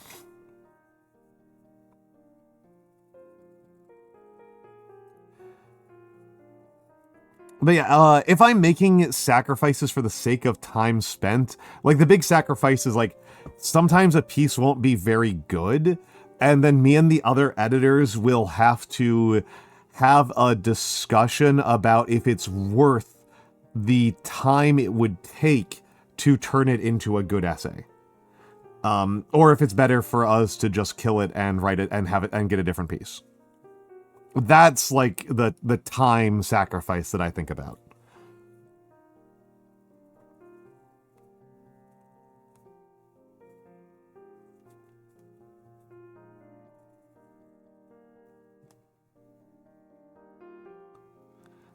I don't know if that makes any sense. Yep.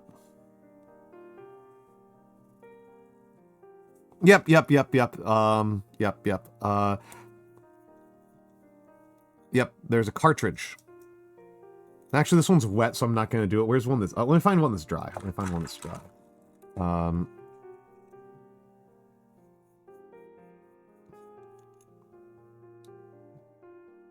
That one is very wet. Or if not very wet, then at least very dirty. Was this one clean? This one's clean. This one's clean. Okay. This one's clean. This is a very weird tool. I almost never use it. But this one's clean. So, like, I don't have a cartridge in here, so, like, the cartridge would go here. But also, this is called the feed. This is the feed, right? This is the feed. So, the cartridge would go here. And then the reason why the feed being like this is because all these thin ridges create capillary action. And that's what, using the water tension, right? Using water tension and capillary action to draw the liquid upwards into the feed. And then gravity, right? This little hole allows more capillary action to draw it further. And then it gets in between the two tines. And that's how this works. That's how this works. That's how a fountain pen works. I almost never use this thing. This thing's a goofy tool. But yeah, the carts. There are other ways to refill cartridges. I just prefer the needle method. Oh, knocked over the camera. Sorry.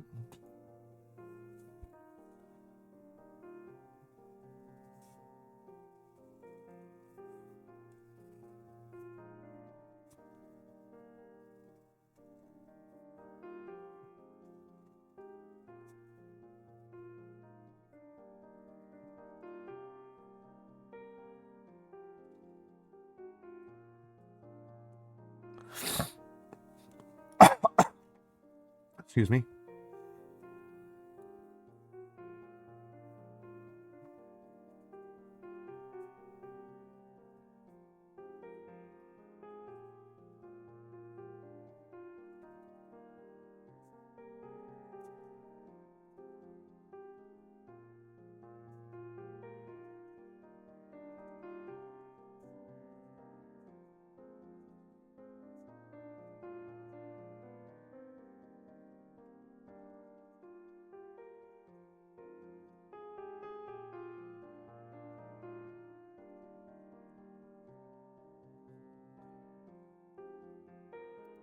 That's fine. That's fine.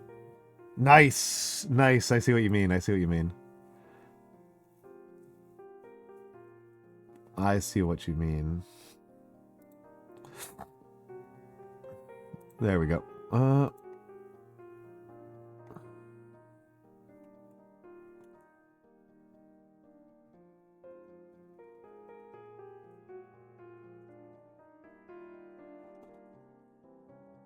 Okay, we got enough for 2 more lines here.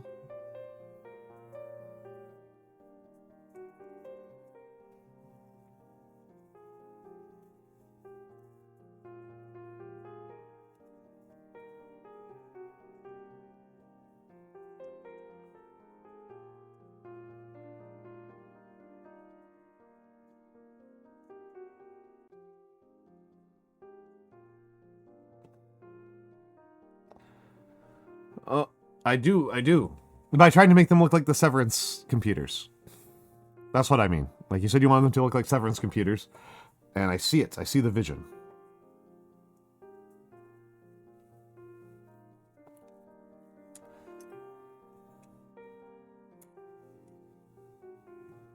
Hello, Cyrene. Hello, Cyrene. Welcome in. Welcome in.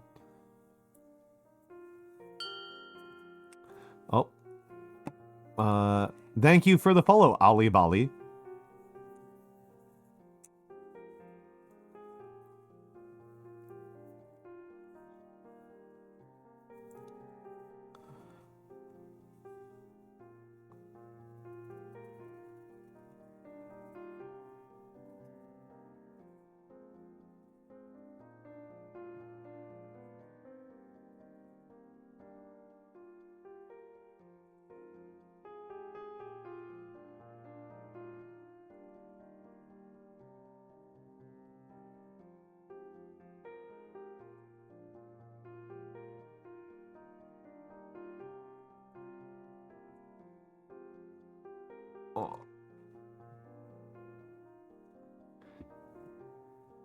Oh, naruhodo. Yeah, I did kind of notice the Mac design language.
Yeah, as popular as Gothic is, I always feel like Batard has like a little bit more like friendliness and sincerity to it that I feel like is hard to convey in Gothic.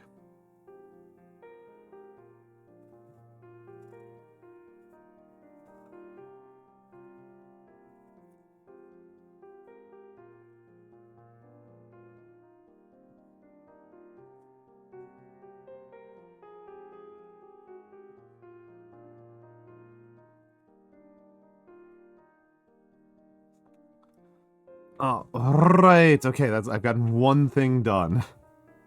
This stream. We are 3 hours and 40 minutes in. Alright, let's get Lala. I think I can do Lala's pretty quick. Alright.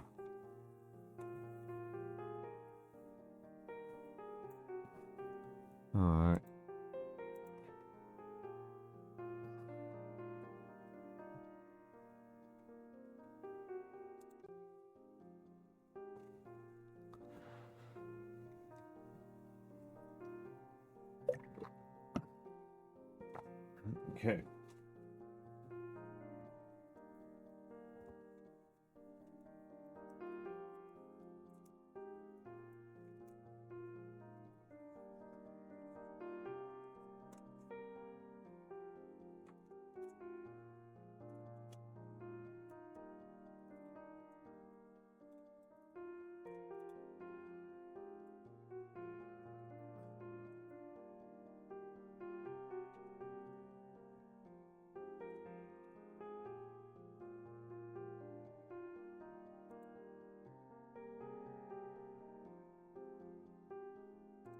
Big ol' stretch here. Well,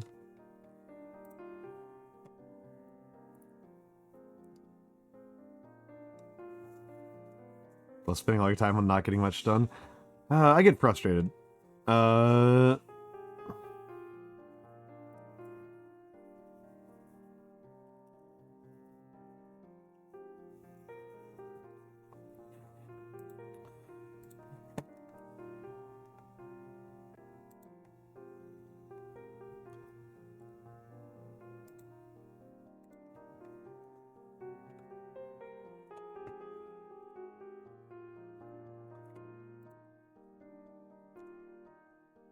Theoretically not too late. No, mopping is pretty quick. Well, it depends on how many floors you got, right?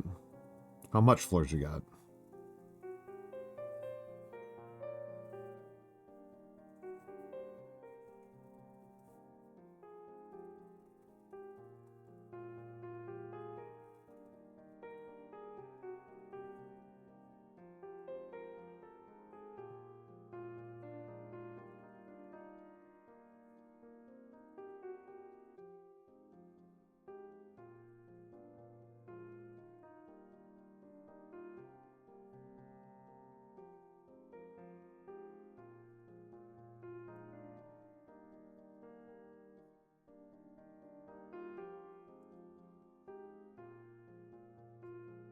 De-junking actually takes most of the time, right? Like, you're just clearing the floor space.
I think I did pretty good there on hitting the lines.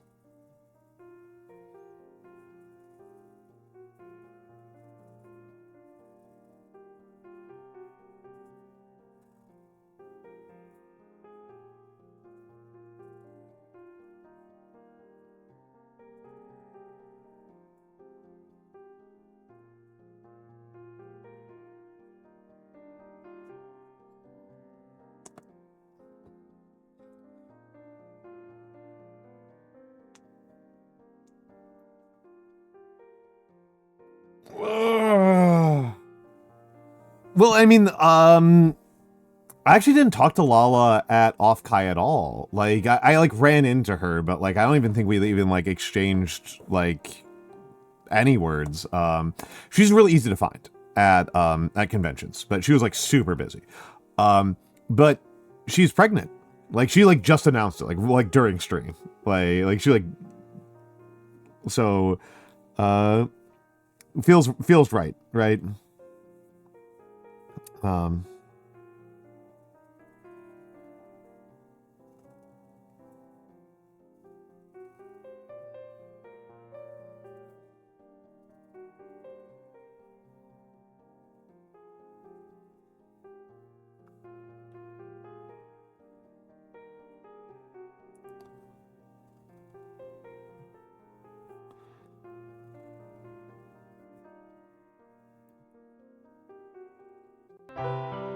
Oh,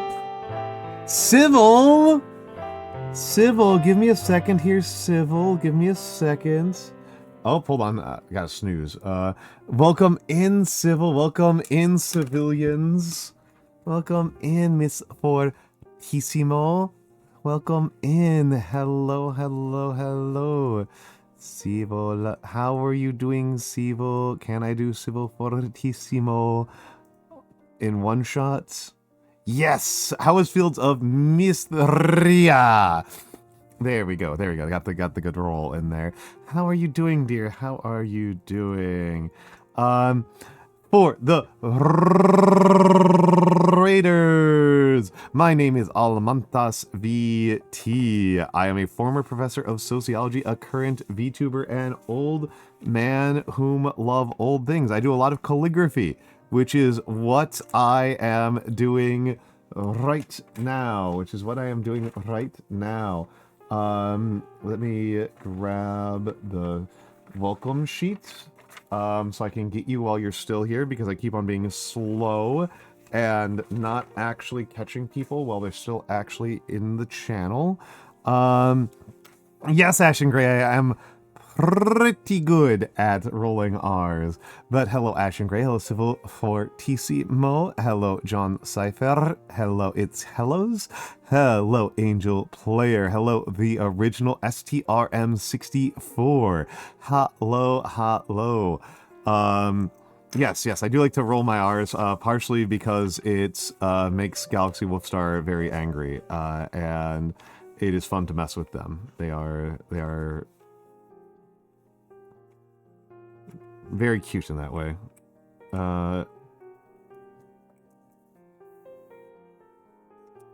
But yes, how is Fields of Mystery? How's Fields of Mystery? I am still pretty tired from Offkai. I went straight from Offkai. I went to Offkai. I went home long enough to like take a shower and repack and do one stream, and then I went to Otakon. And I just got back from Otakon like 15 hours ago, and spent like 10 of those hours sleeping. Like,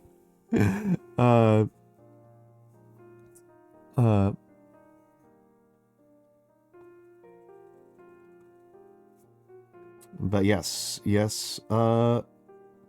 if you need to raid and run, feel free to do so. That goes for everyone who came with Civil. And if you happen to have been hanging around here from an earlier raid, also, please do. Inari is nuts. I know that Inari got less than 3 hours of sleep between Otakon and her plane flight. Inari is nuts.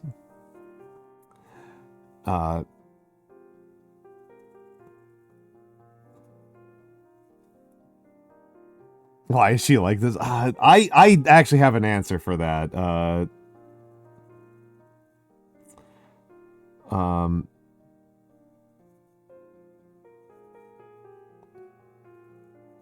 But I mean, honestly, it's actually basically like she has the same set of she has very similar sets of mental illnesses as I do, that turn her into a complete, into a total workaholic. I am just better at saying no than she is.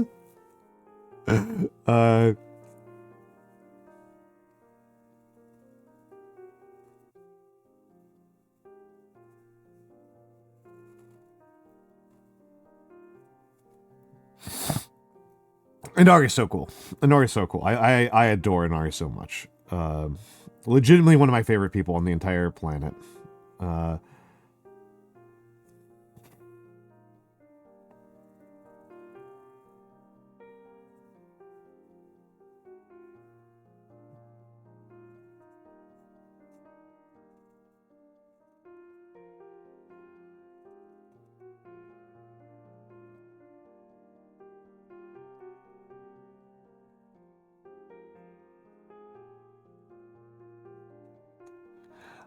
I actually have a very strong memory, Civil, at this off-kai of somebody saying, "Oh yeah, we're going off to meet Civil for."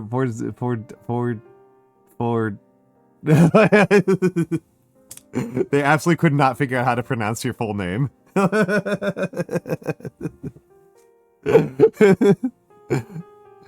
Oh, it was Tippa. I wasn't gonna say, but it was Tippa. Tippa was really intimidated by Fortissimo.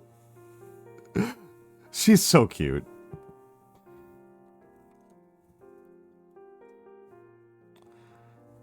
Oh, okay, yeah. Then I was like, she was like really struggling. I was like, it's Fortissimo. it's Fortissimo. It's Italian for loud.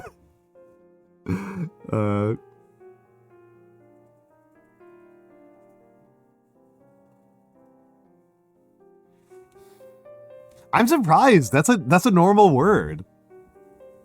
Like, that's a word I learned in like elementary school. Am I wrong, Ashen Gray? That's what. Hello, Risco Plexo. Hello, Risco Plexo.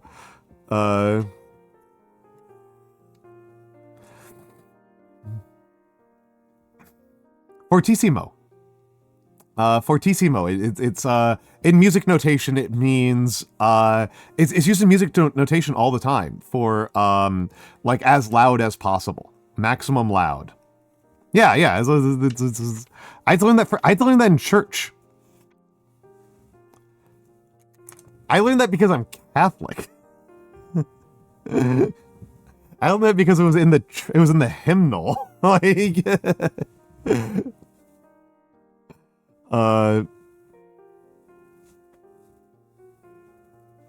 civil staccato, yeah.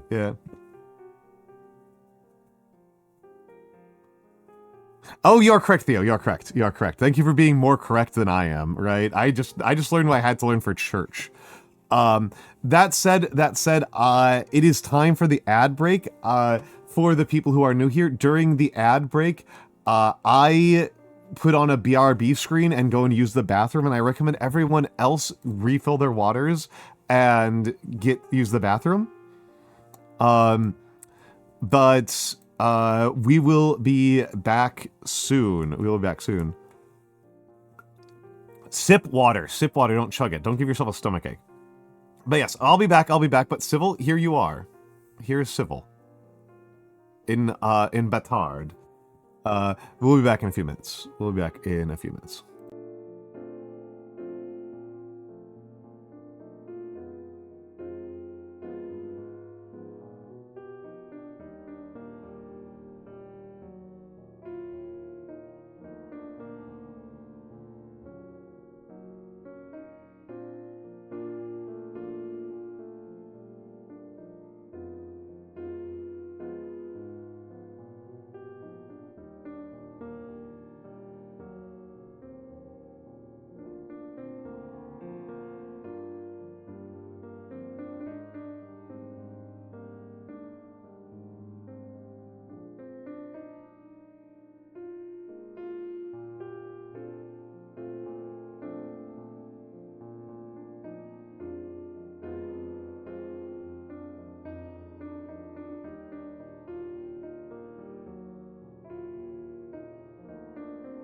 I'm back. I'm back. I'm back. One second. I opened up a window that's...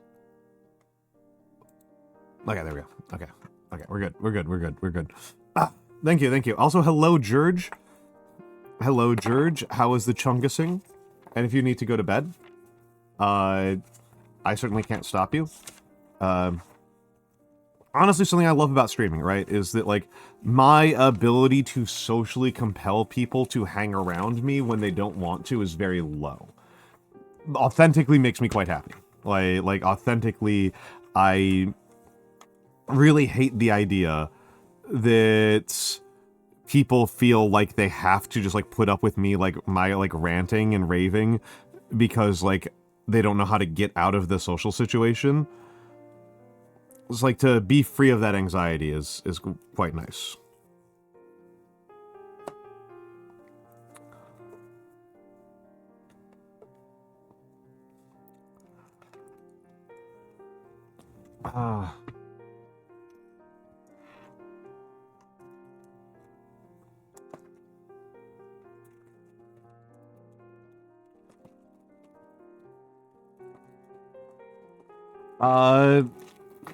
Are you going to bed right now, Theo?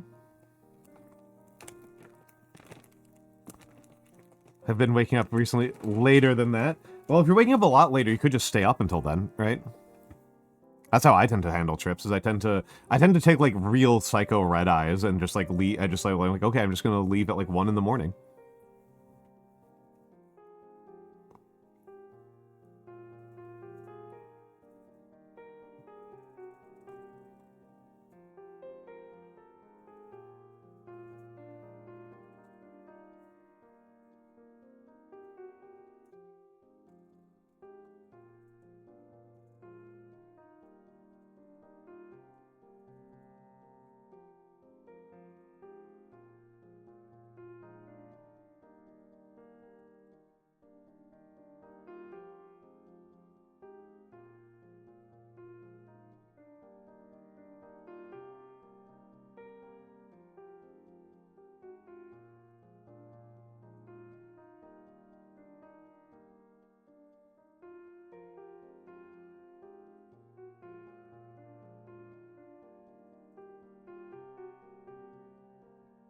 Okay, there we go.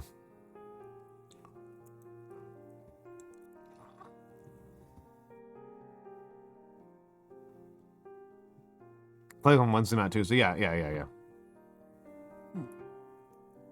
Galaxy Wolfstar, I'm literally streaming at 2 in the morning. Obviously, I feel comfortable taking a 1 a.m. flight. Like, I feel like it's kind of obvious.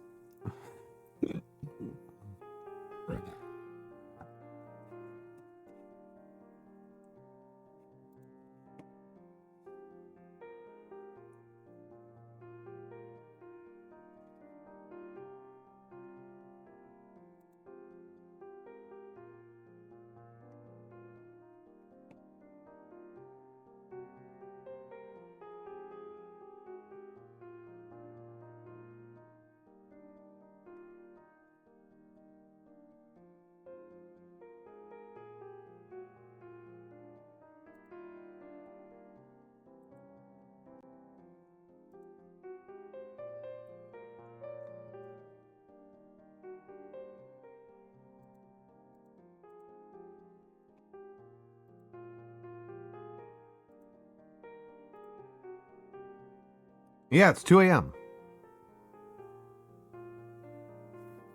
Yeah, real freaks use good night as a greeting.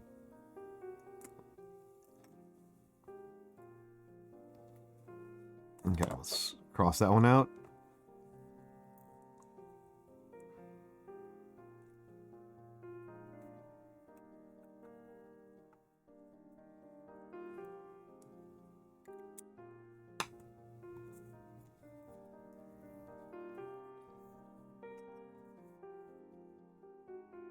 I'll just use the same page and I'll just cut in half later. It's only 8 p.m. here.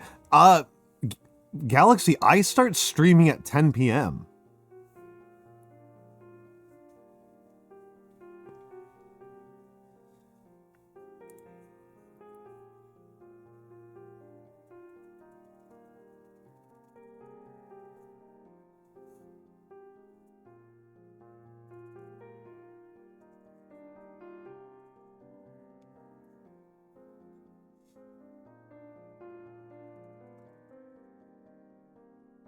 I am a night owl.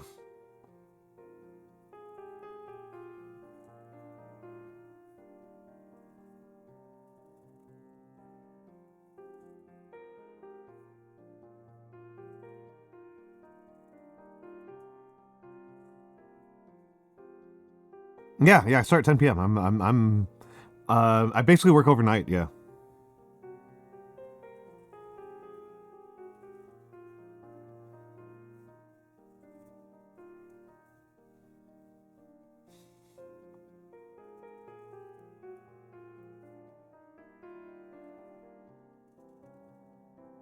I try to start stream like after all of my like coworkers go to bed, is basically the gist of it.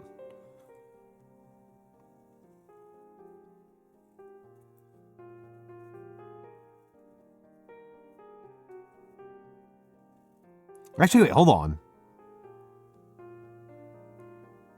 Did you really have no idea? I use New York time on my schedule.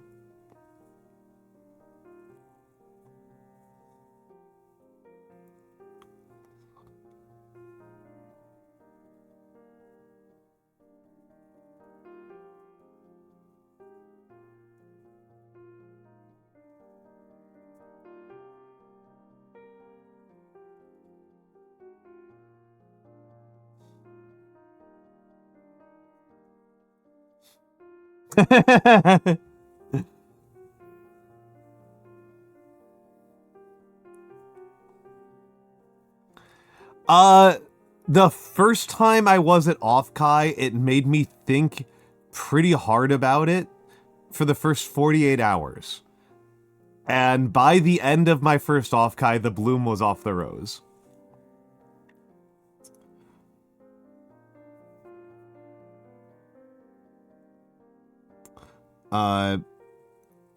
I am too obsessed with moving fast. And I find the incessant tech boosterism too fucking annoying. And for some reason, San Jose is just really loud. Like, I am so weirded out by that, and I do not get it.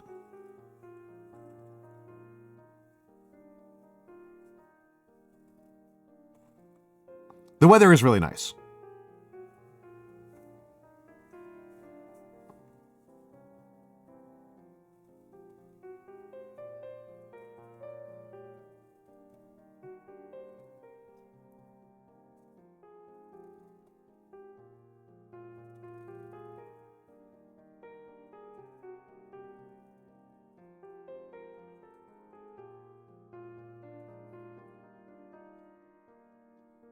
You can't stand San Jose? Okay.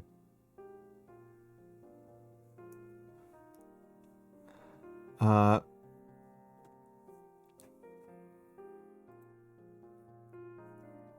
I'm like way off on my... I'm way off the mark.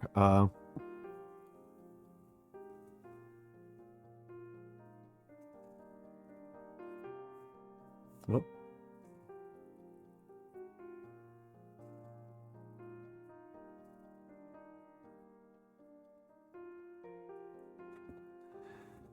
Very much a party city. I see.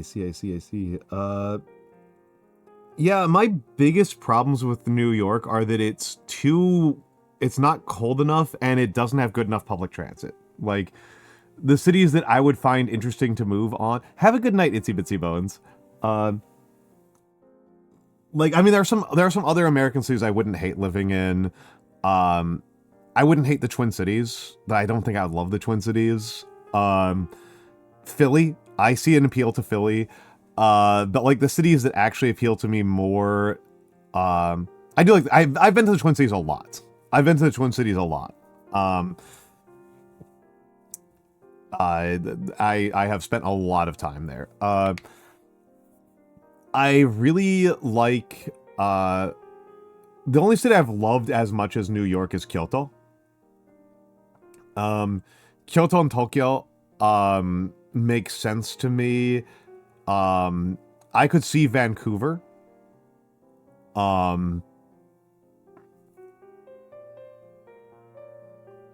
I've never been to Vancouver, but people have made sales pitches to me about Vancouver and Harbin, and Stockholm that all make sense to me. I feel bound by ethnic pride to say that I would at least seriously consider Dublin, but I am reasonably sure that I would not fit in Dublin.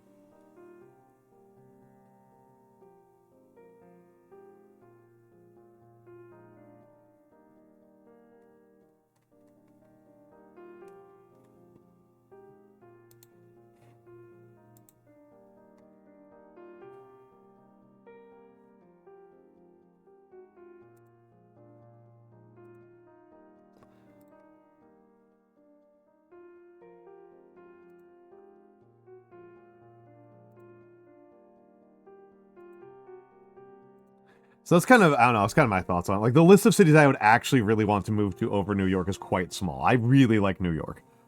I really like New York, right? Like I said, it's like, Kyoto is the only one I feel like confident about.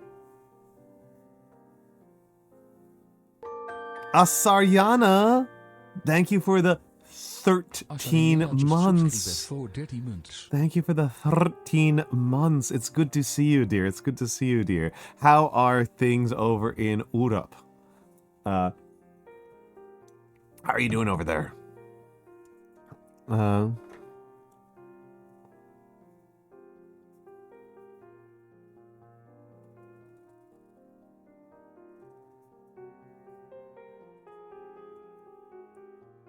Oh, that's really good. Dang.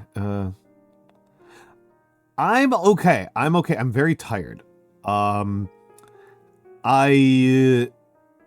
did Off-Kai and then Otakon, and I say I did Otakon. I didn't really do Otakon. I just was present. And I am very tired, and I might have COVID. So I am having a nice chill calligraphy stream. And then I'm going to try to get a lot of sleep. Yeah, I mean, I was in close contact with Sotek, Eldra, and Hazmat, who all have confirmed COVID. So, I mean, the good news is that if it's COVID, then I at least know what it is. And it's, like, symptomatically, I'm not suffering very much. Symptomatically, I'm actually okay. My voice is scratchy. Like, you guys are actually getting the worst of it. Like, my voice is scratchy. The secondary effects, if I have COVID, suck ass. The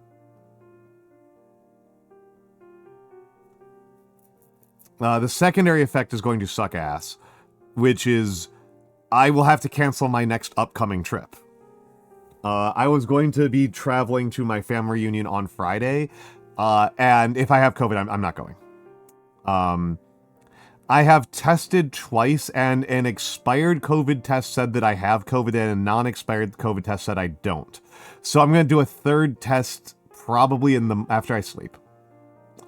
Yeah, I will have to cancel my family reunion, or at least my participation in it. I mean, good news is I'll stream more, right? Like, you guys benefit. But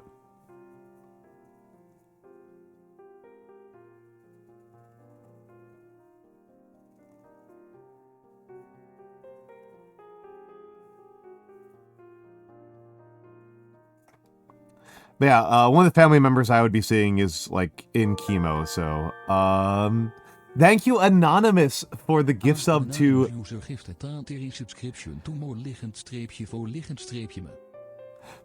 you, Anonymous, for the gift sub to more_4_me. That's very cute and sweet. But yeah, I'll have to miss that trip. Which would suck, but it would mean I would get to start resting sooner. Because the family reunion is extremely unrestful. My family reunions are very exhausting. Yeah.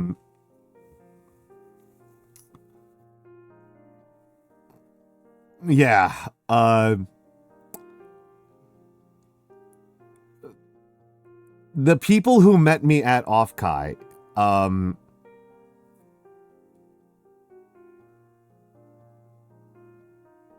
several people here met me at Offkai. And I just want them to think about this statement. I want them to meditate on this statement. Within my family, within the Almantas Lee family, I am the quiet, reserved, and standoffish one.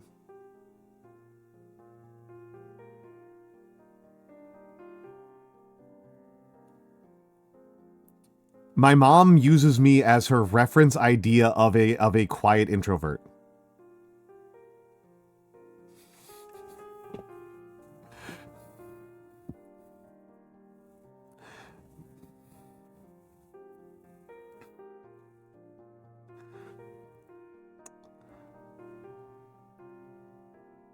Yeah, this is not reasonable. This is not a reasonable way of understanding me. My family is overwhelming. Blue. They are loving. I love my family. But it is... they are... 100 miles per hour. Calm is fine. Calm is fine.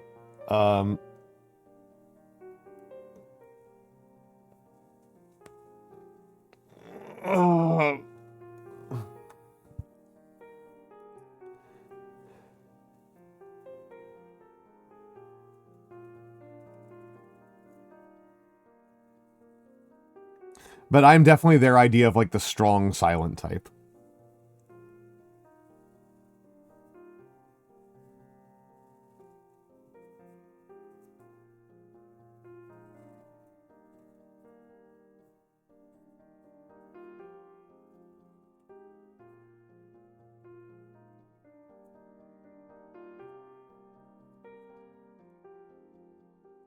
So you can see how, like a 9-day party, a 9-day-long party,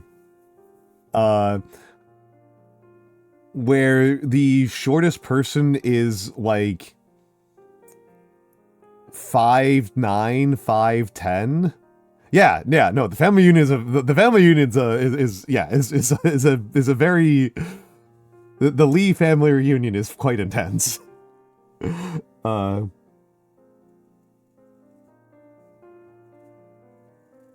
Actually, here's another way to summarize it. Think about my drunk streams. Imagine one of my drunk streams for 9 days straight. That actually might be an easy way to describe it.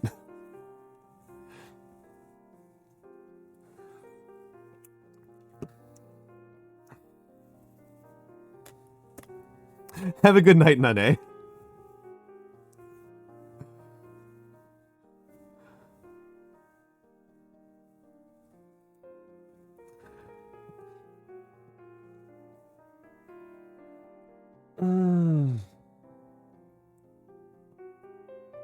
And the thing that, like, really dooms me is that one of my brothers married into a family that's actually louder than mine.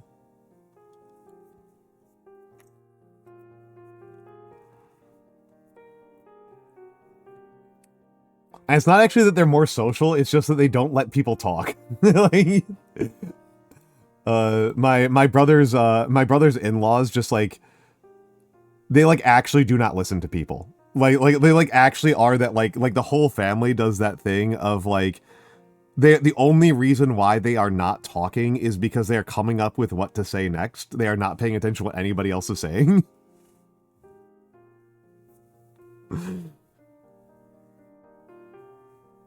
Just, like, full send. Like, it's just full 100%.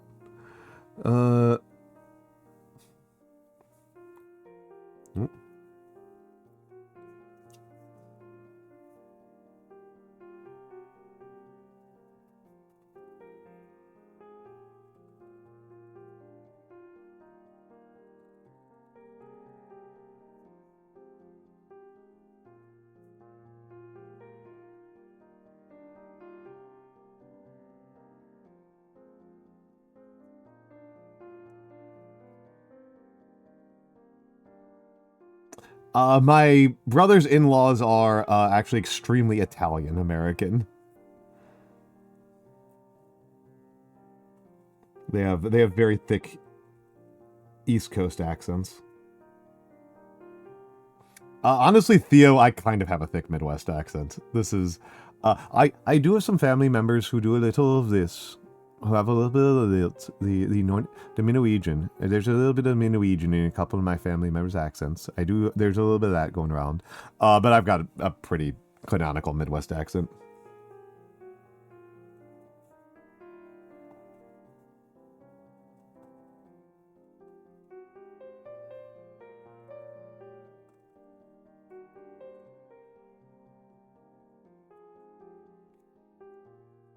Yeah. Yeah. I do say that a lot. I do say "op" a lot. I mean the big giveaway in my accent is rough. That's like the big one.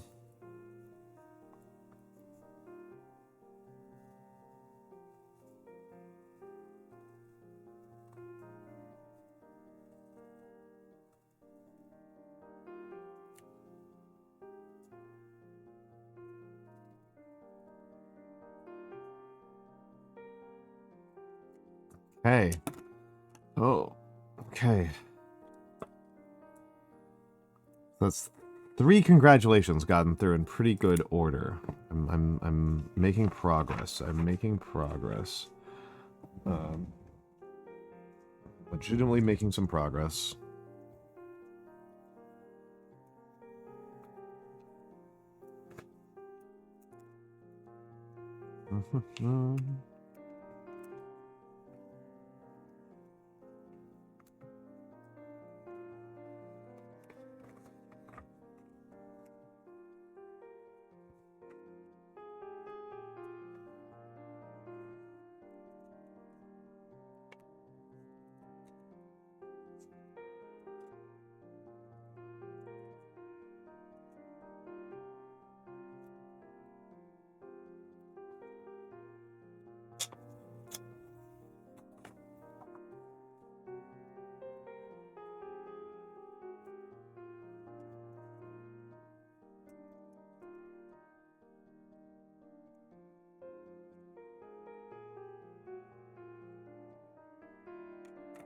Keep going, Theo, because currently you're being incredibly vague. Also, thank you all for the hype train. The hypathy train.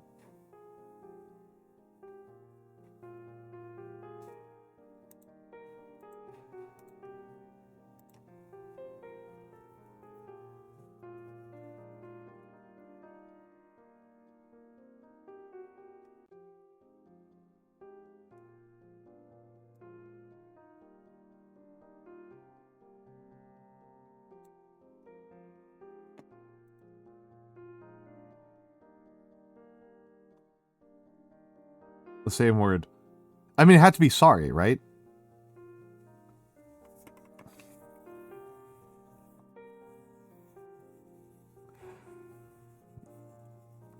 It had to be sorry.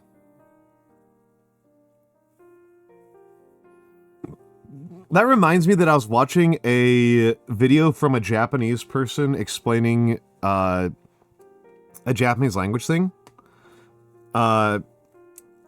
That was about, like, sumimasen, right? That was, and it was really interesting to me. Like, a lot of my YouTube these days is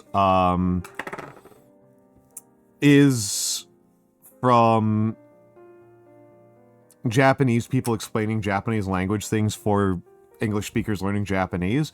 And this one just kind of hit me a little bit because this person was talking about the contrast between sumimasen and I'm sorry, and that in English, English speakers, when they say I'm sorry, they are implying both that there is actual guilt and that there is a, like, call to action associated with that guilt. And I was just like, I don't think that's true. I certainly don't say I'm sorry like that. I use I'm sorry as, like, just barely above conversational filler sometimes. It's a very minimal commitment for me to say I'm sorry, right? Like I sometimes do go, you know, like, I'm so sorry, that was a huge mistake on my part, I apologize. Like, then I'm like, I feel bad, and like, I'm trying to change something, but a lot of the times it's just like, I don't really feel that bad when, like, I bump into somebody. Like, or if, like, I sat in the wrong seat, or something like that, I don't actually feel that bad. And a lot of times, like, if somebody, like, tells me, like, a sad story, and I say, I'm sorry, I don't mean that, like, I'm going to do anything about it, I just mean that, like, you know, that's rough, buddy.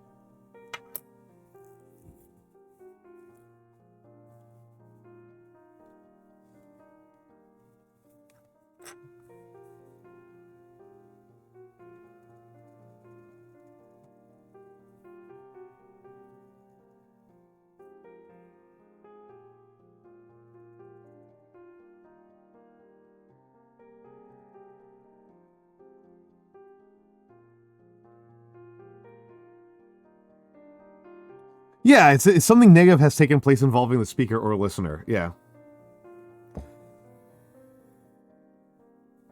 Maybe, if it can be used against me in the US, maybe I'd better start using OPE even more, right?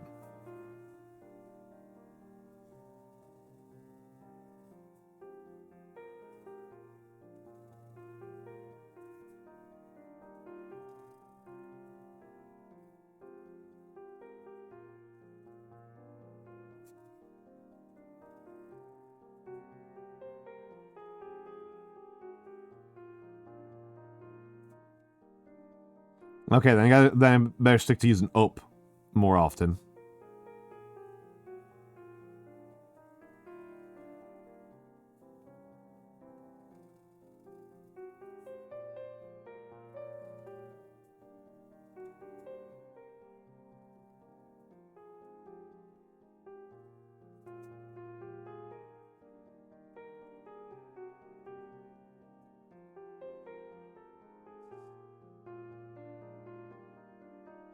Hello, Snowy Scar Booney.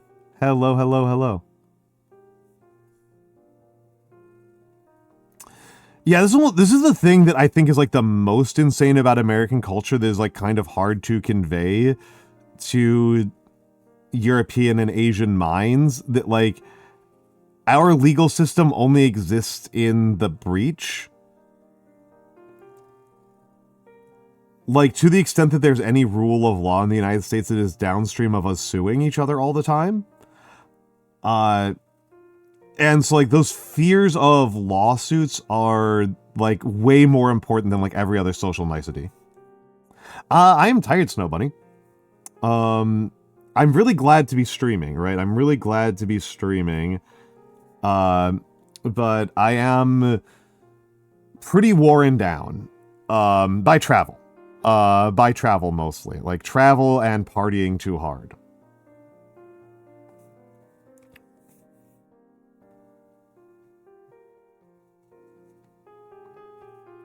Like, not like bad, but just like it is there, right? It is there. I do need more rest.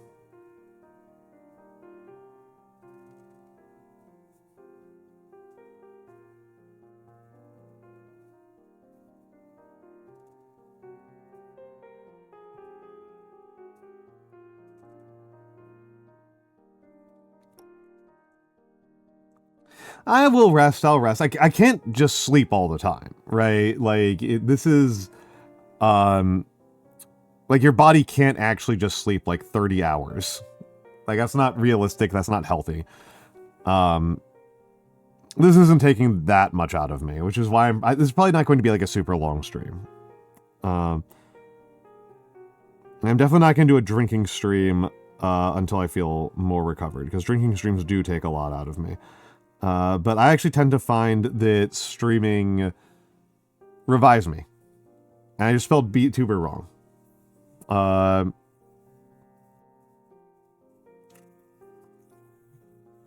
Yeah, of course I will. Of course I will. I'm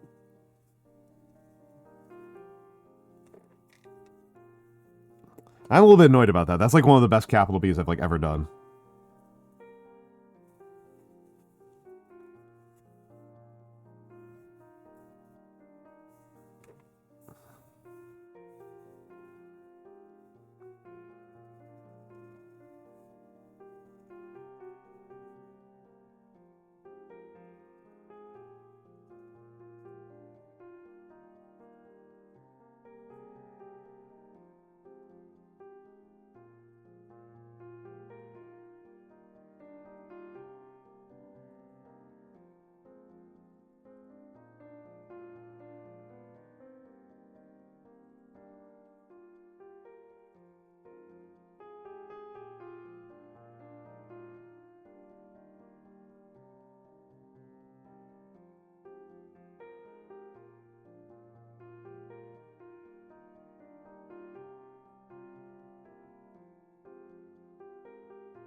Oh, but that's all right. It's all right. Thank you for stopping by, and thank you for the well wishes, Scar Bunny. Thank you for that. Thank you for that.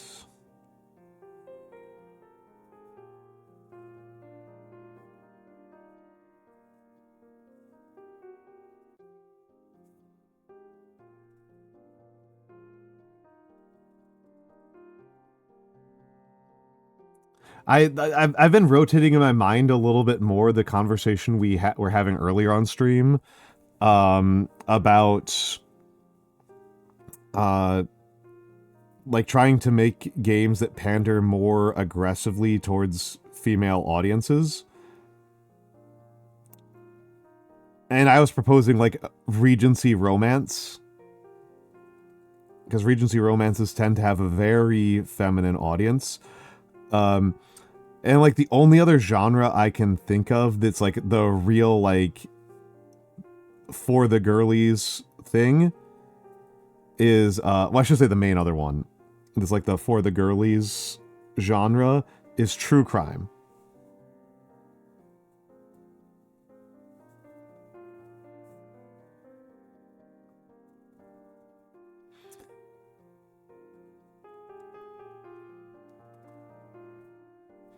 And the idea of making a true crime focused miniatures war game is really demented. That's like really demented to me.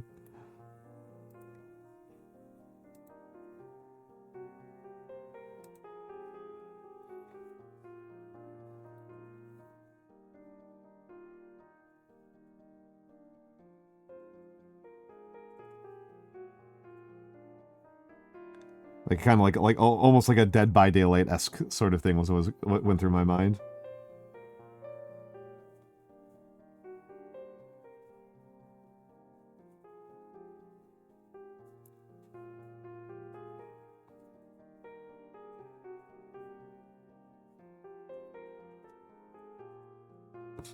Cyrene is also going, yes, you are correct about the girlies loving the true crime.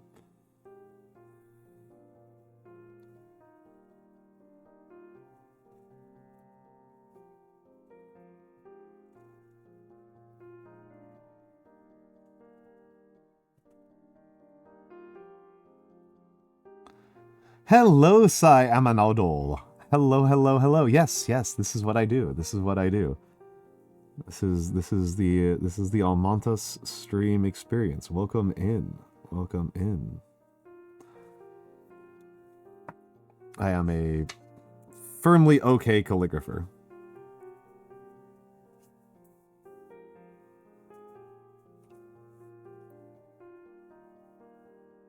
That's probably a lie. I think I'm pretty good. that was a little bit of false humility there.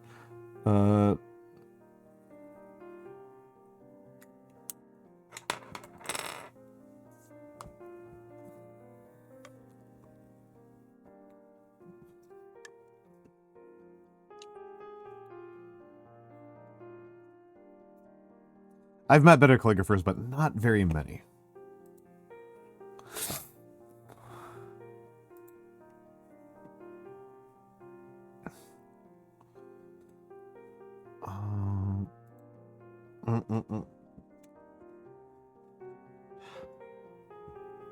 Yeah, this is traditional Gothic. I learned from English scripts, and this is Betard, which is a French variation of Gothic, and I'm using a mix of. I'm not being very pure about how I do Betard. I'm using a mix of French and Scottish manuscripts as my base for these, and frankly, over the years, my Betard has wandered pretty considerably from any individual exemplar. It might be worth me like taking the time to like revisit my exemplars and like do another study. I haven't done one of those in like a decade.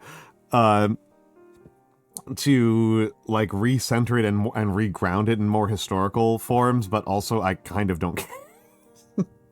I'm not actually that fussed about it. I think I like the way my Betard looks very well.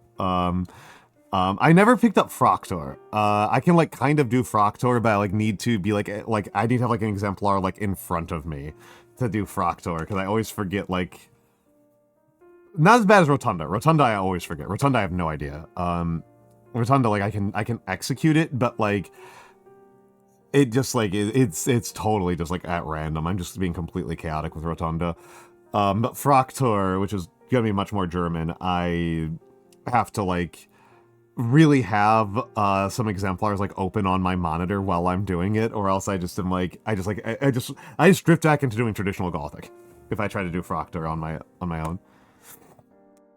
Yeah, B's 5th anniversary. Yep. I will not also give a separate happy anniversary.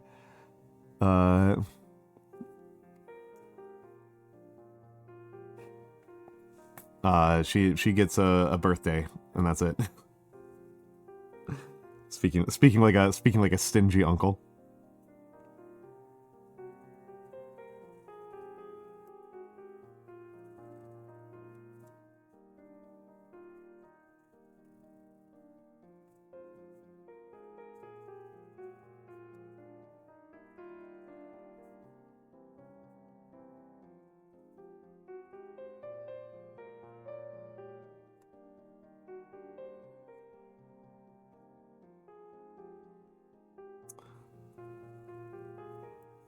We are not remotely going to get through everything I want to get through today, but we're doing pretty good. We're making a pretty good clip.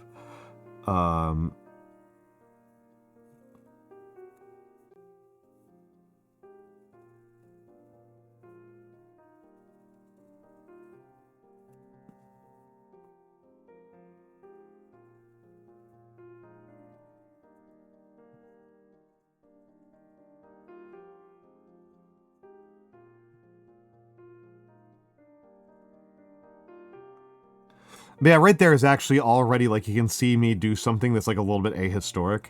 Like, already making a modification to, like, make things suit my own taste. Like,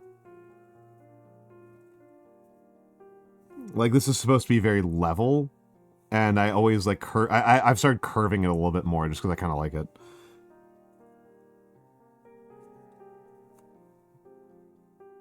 Oh, this is a fountain pen.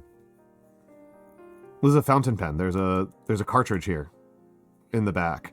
I do have some dip pens, but one, I am out of black ink for my dip pens. And two, I lost the nib holder for my dip pens that I like. I lost it at Offkai. I have a, I can do dip work with this nib holder, but it's actually considerably less comfortable than the Speedball nib holder. It's actually kind of interesting. How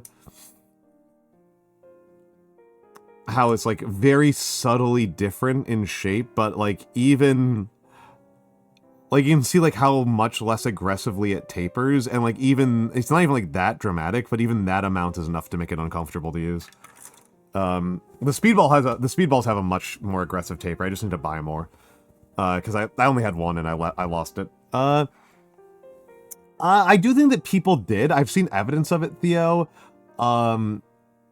And like you can tell the difference. If you are a more in-depth paleographer than I am, I'm not like a very good paleographer. I am all production and no I'm all production, no intake.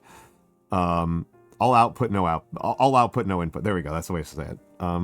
When it comes to calligraphy, and in most things in life, I'm the exact opposite. In most things in life, I am much more of like a theorist and an analyst, and then in calligraphy, it's like I just like writing. It's like my main place where I'm actually like a creator rather than an analyst. Like if you like less so with traditional Gothic, but with like Betard and Fractor, and even like to a lesser extent Rustica, you can actually like learn to identify individual scribes, particularly like Betard and Bastard scripts. You can like start to tell individual scribes. apart based on like how they write things.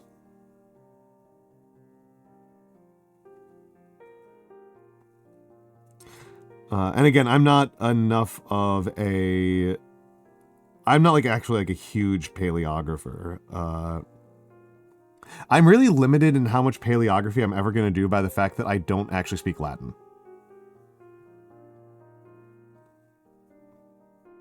Like, that's the real evidence that I'm a complete dilettante, is that I have, like, very minimal Latin knowledge.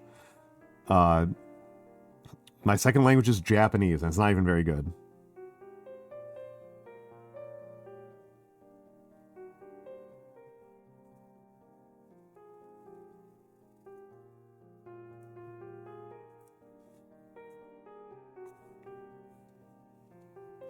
Start all the way over here.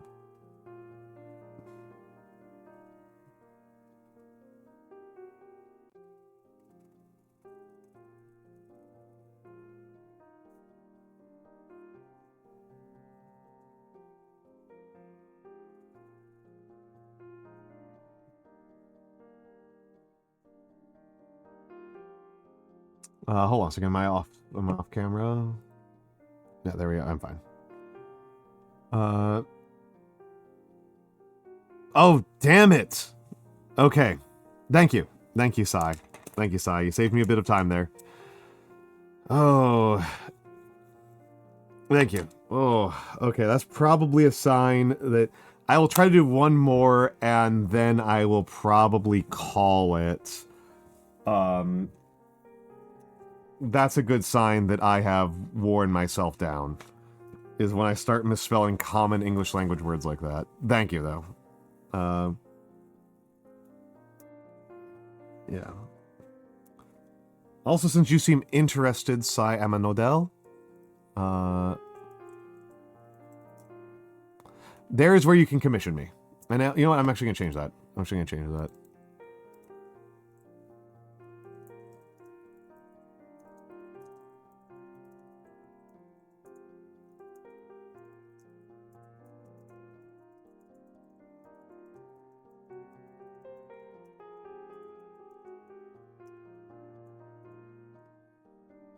Okay, there we go. There we go. Let me get another paper out. Oh.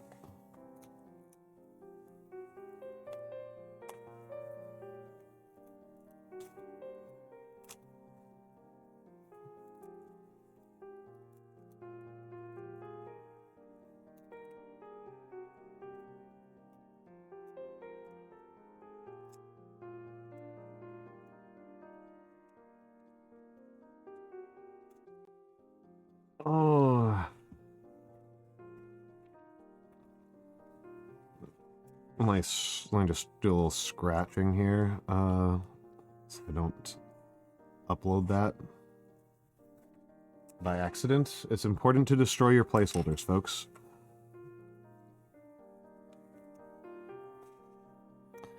But I'll get through Dukes, and then I will call it a night, I think.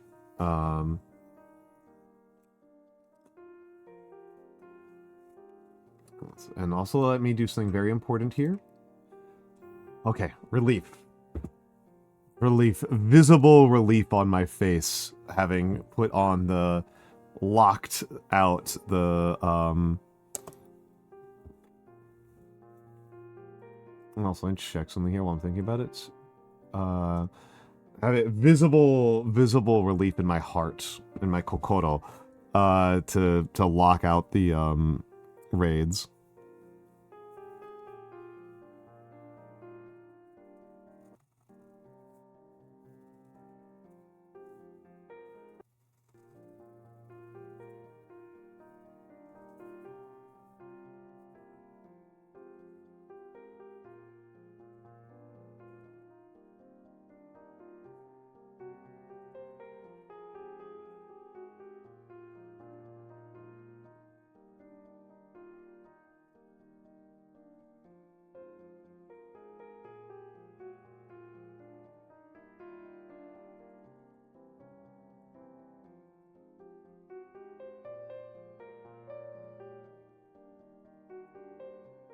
Oh, wow. That's alarming.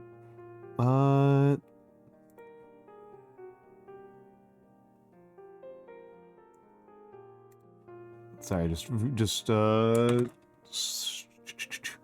uh, ugh, ugh.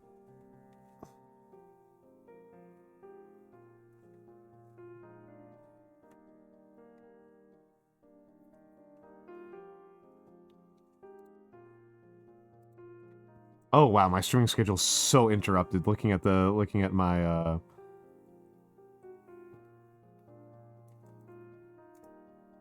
and then when it was 5 days ago. Uh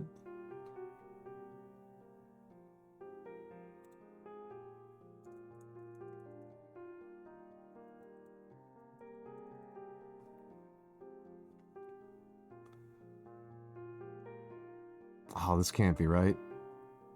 Oh wow, this is painful to look at. Sorry, just looking at my my raid list, it actually gives me pain. Seeing the actual chart of my streams is painful. Is painful. All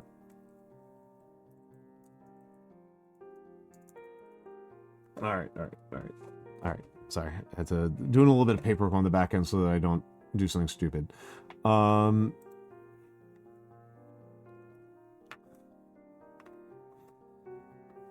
Your meds giveth counterproductive hyperfocus, and they taketh away appetite. As in they make you super hungry or they suppress your appetite.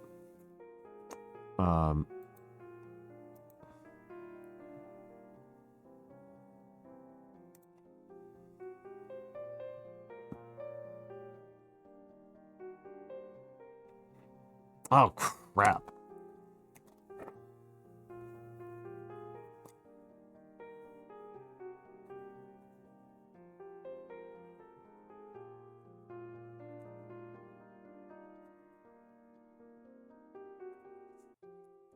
All right.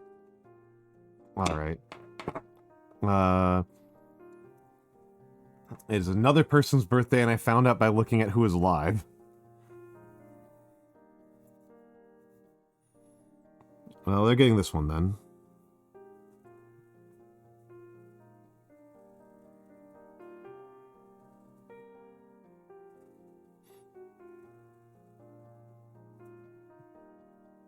Yeah, it's a more historical eye.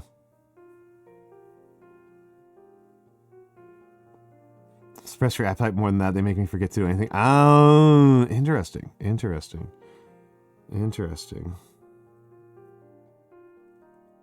Yeah, I've never been given ADHD meds,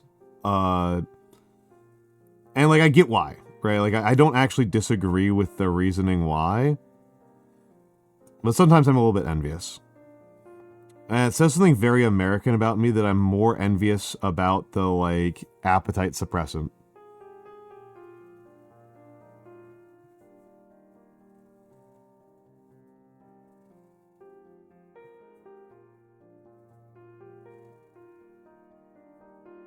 Than I am about like the ability to like focus and like be like a normal person.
Oh, thank you, Theo. Thank you, Theo.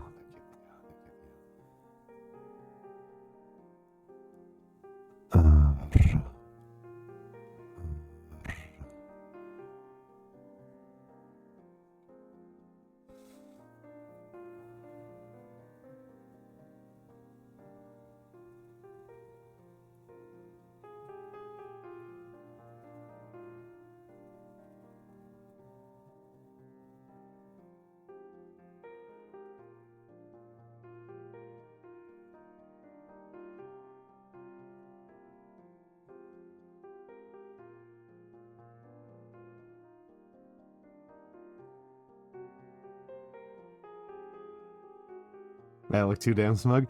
Honestly, I'm not feeling very smug right now. I'm just like, I'm actually kind of annoyed right now because because of this. But oh,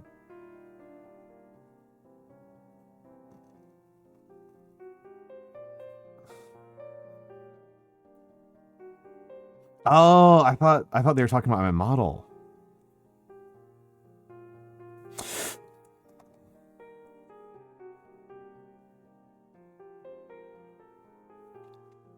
Yep. No, I saw that. That's why I grabbed my head. So I grabbed my head. Let me scratch that too to make sure I don't accidentally upload it.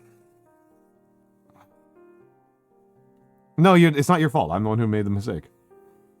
I'm the one who made the mistake.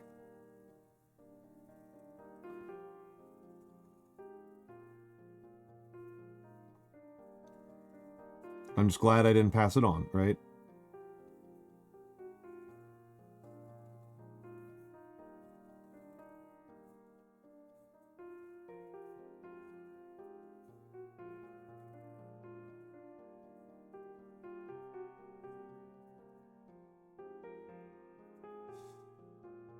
Yeah, no, I got you. Fair enough. Yeah. Fair enough.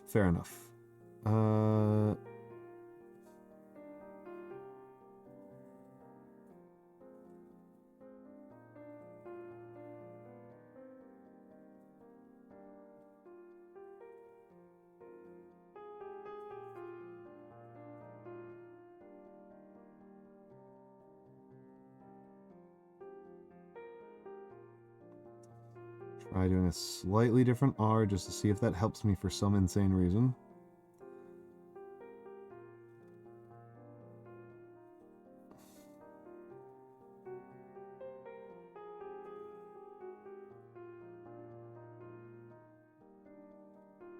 Very nearly spelled that wrong again. I nearly skipped the A.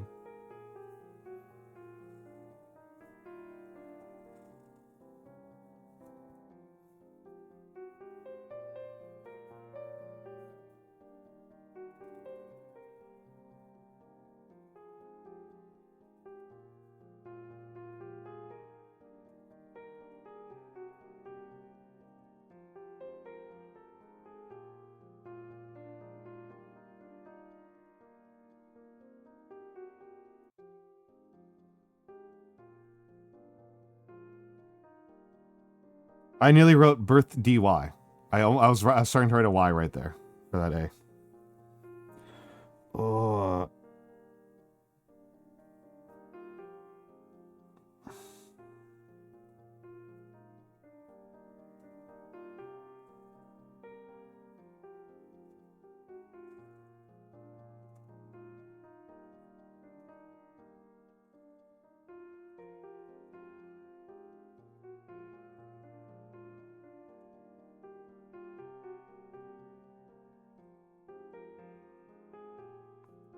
So that's how.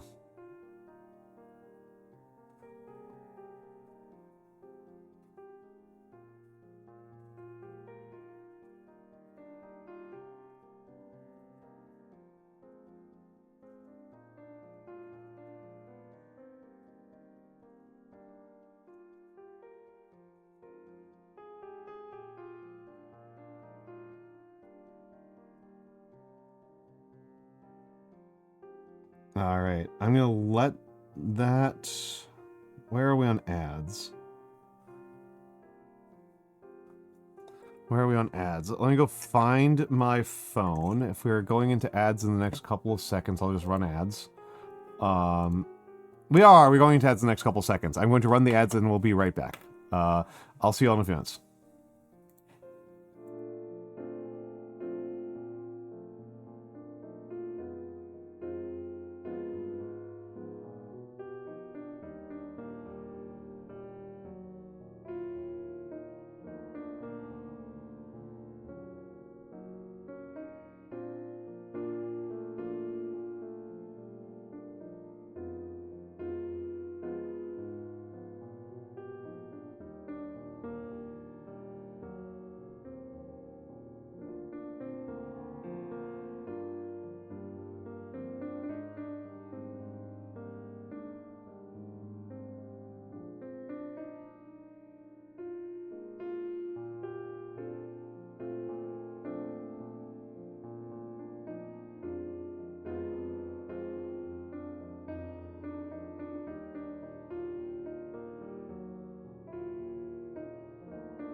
Oh, right. I'm back. I am back. Let me go over to Blue Sky and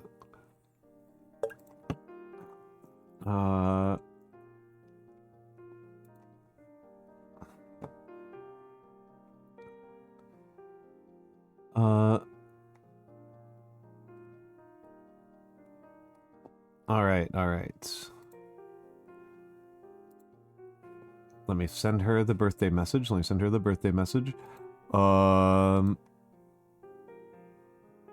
I didn't spell birthday wrong this time. Oh my goodness. Okay, so that tells me... Okay, now that that's sent...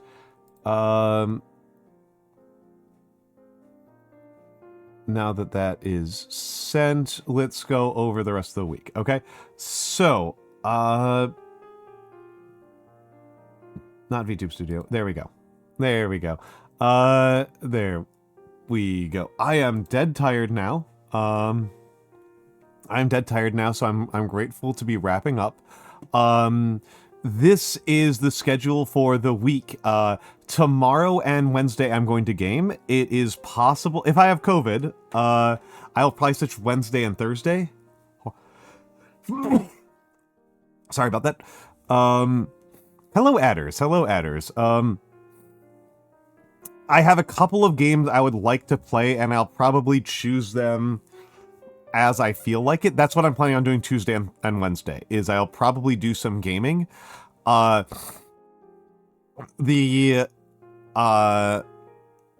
by the cough. Well, that was a sneeze, but yeah. Clip it.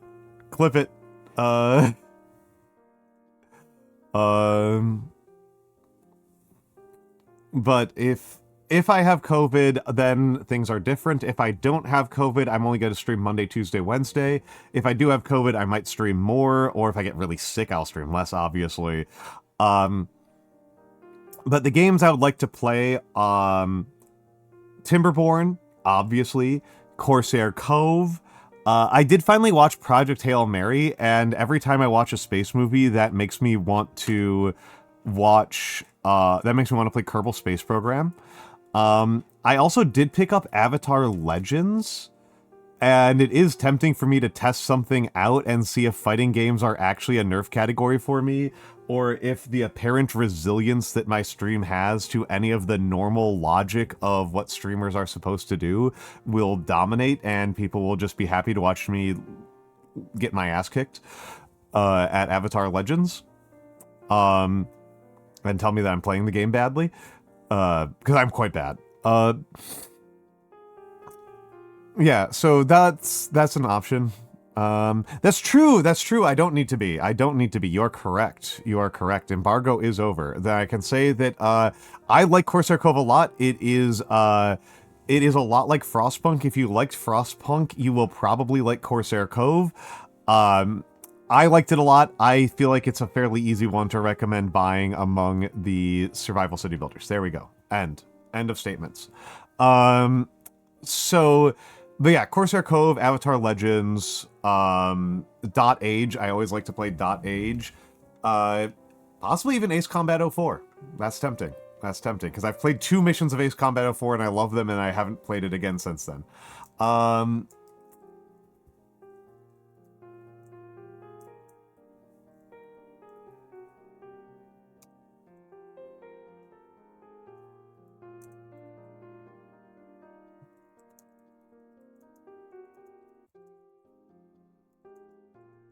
Yeah, it was my first entry as well.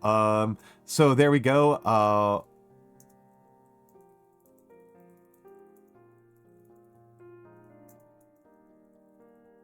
Okay. So those are our raid messages. Let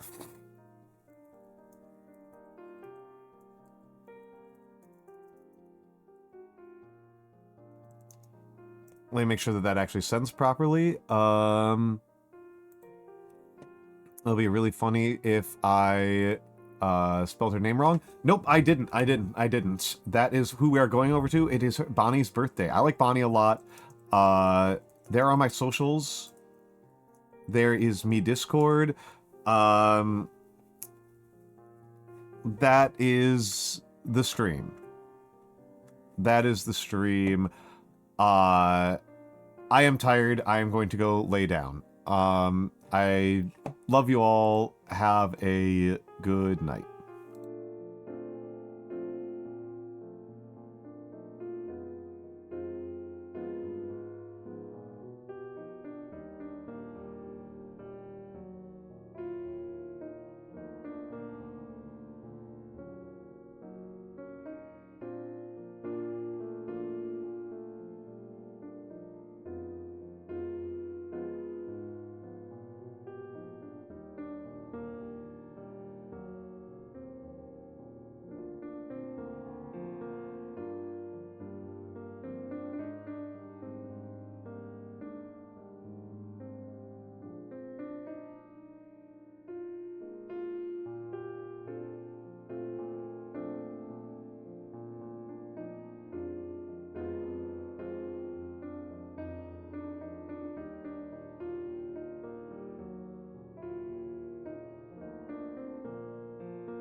Just subscribe voor 20 munts.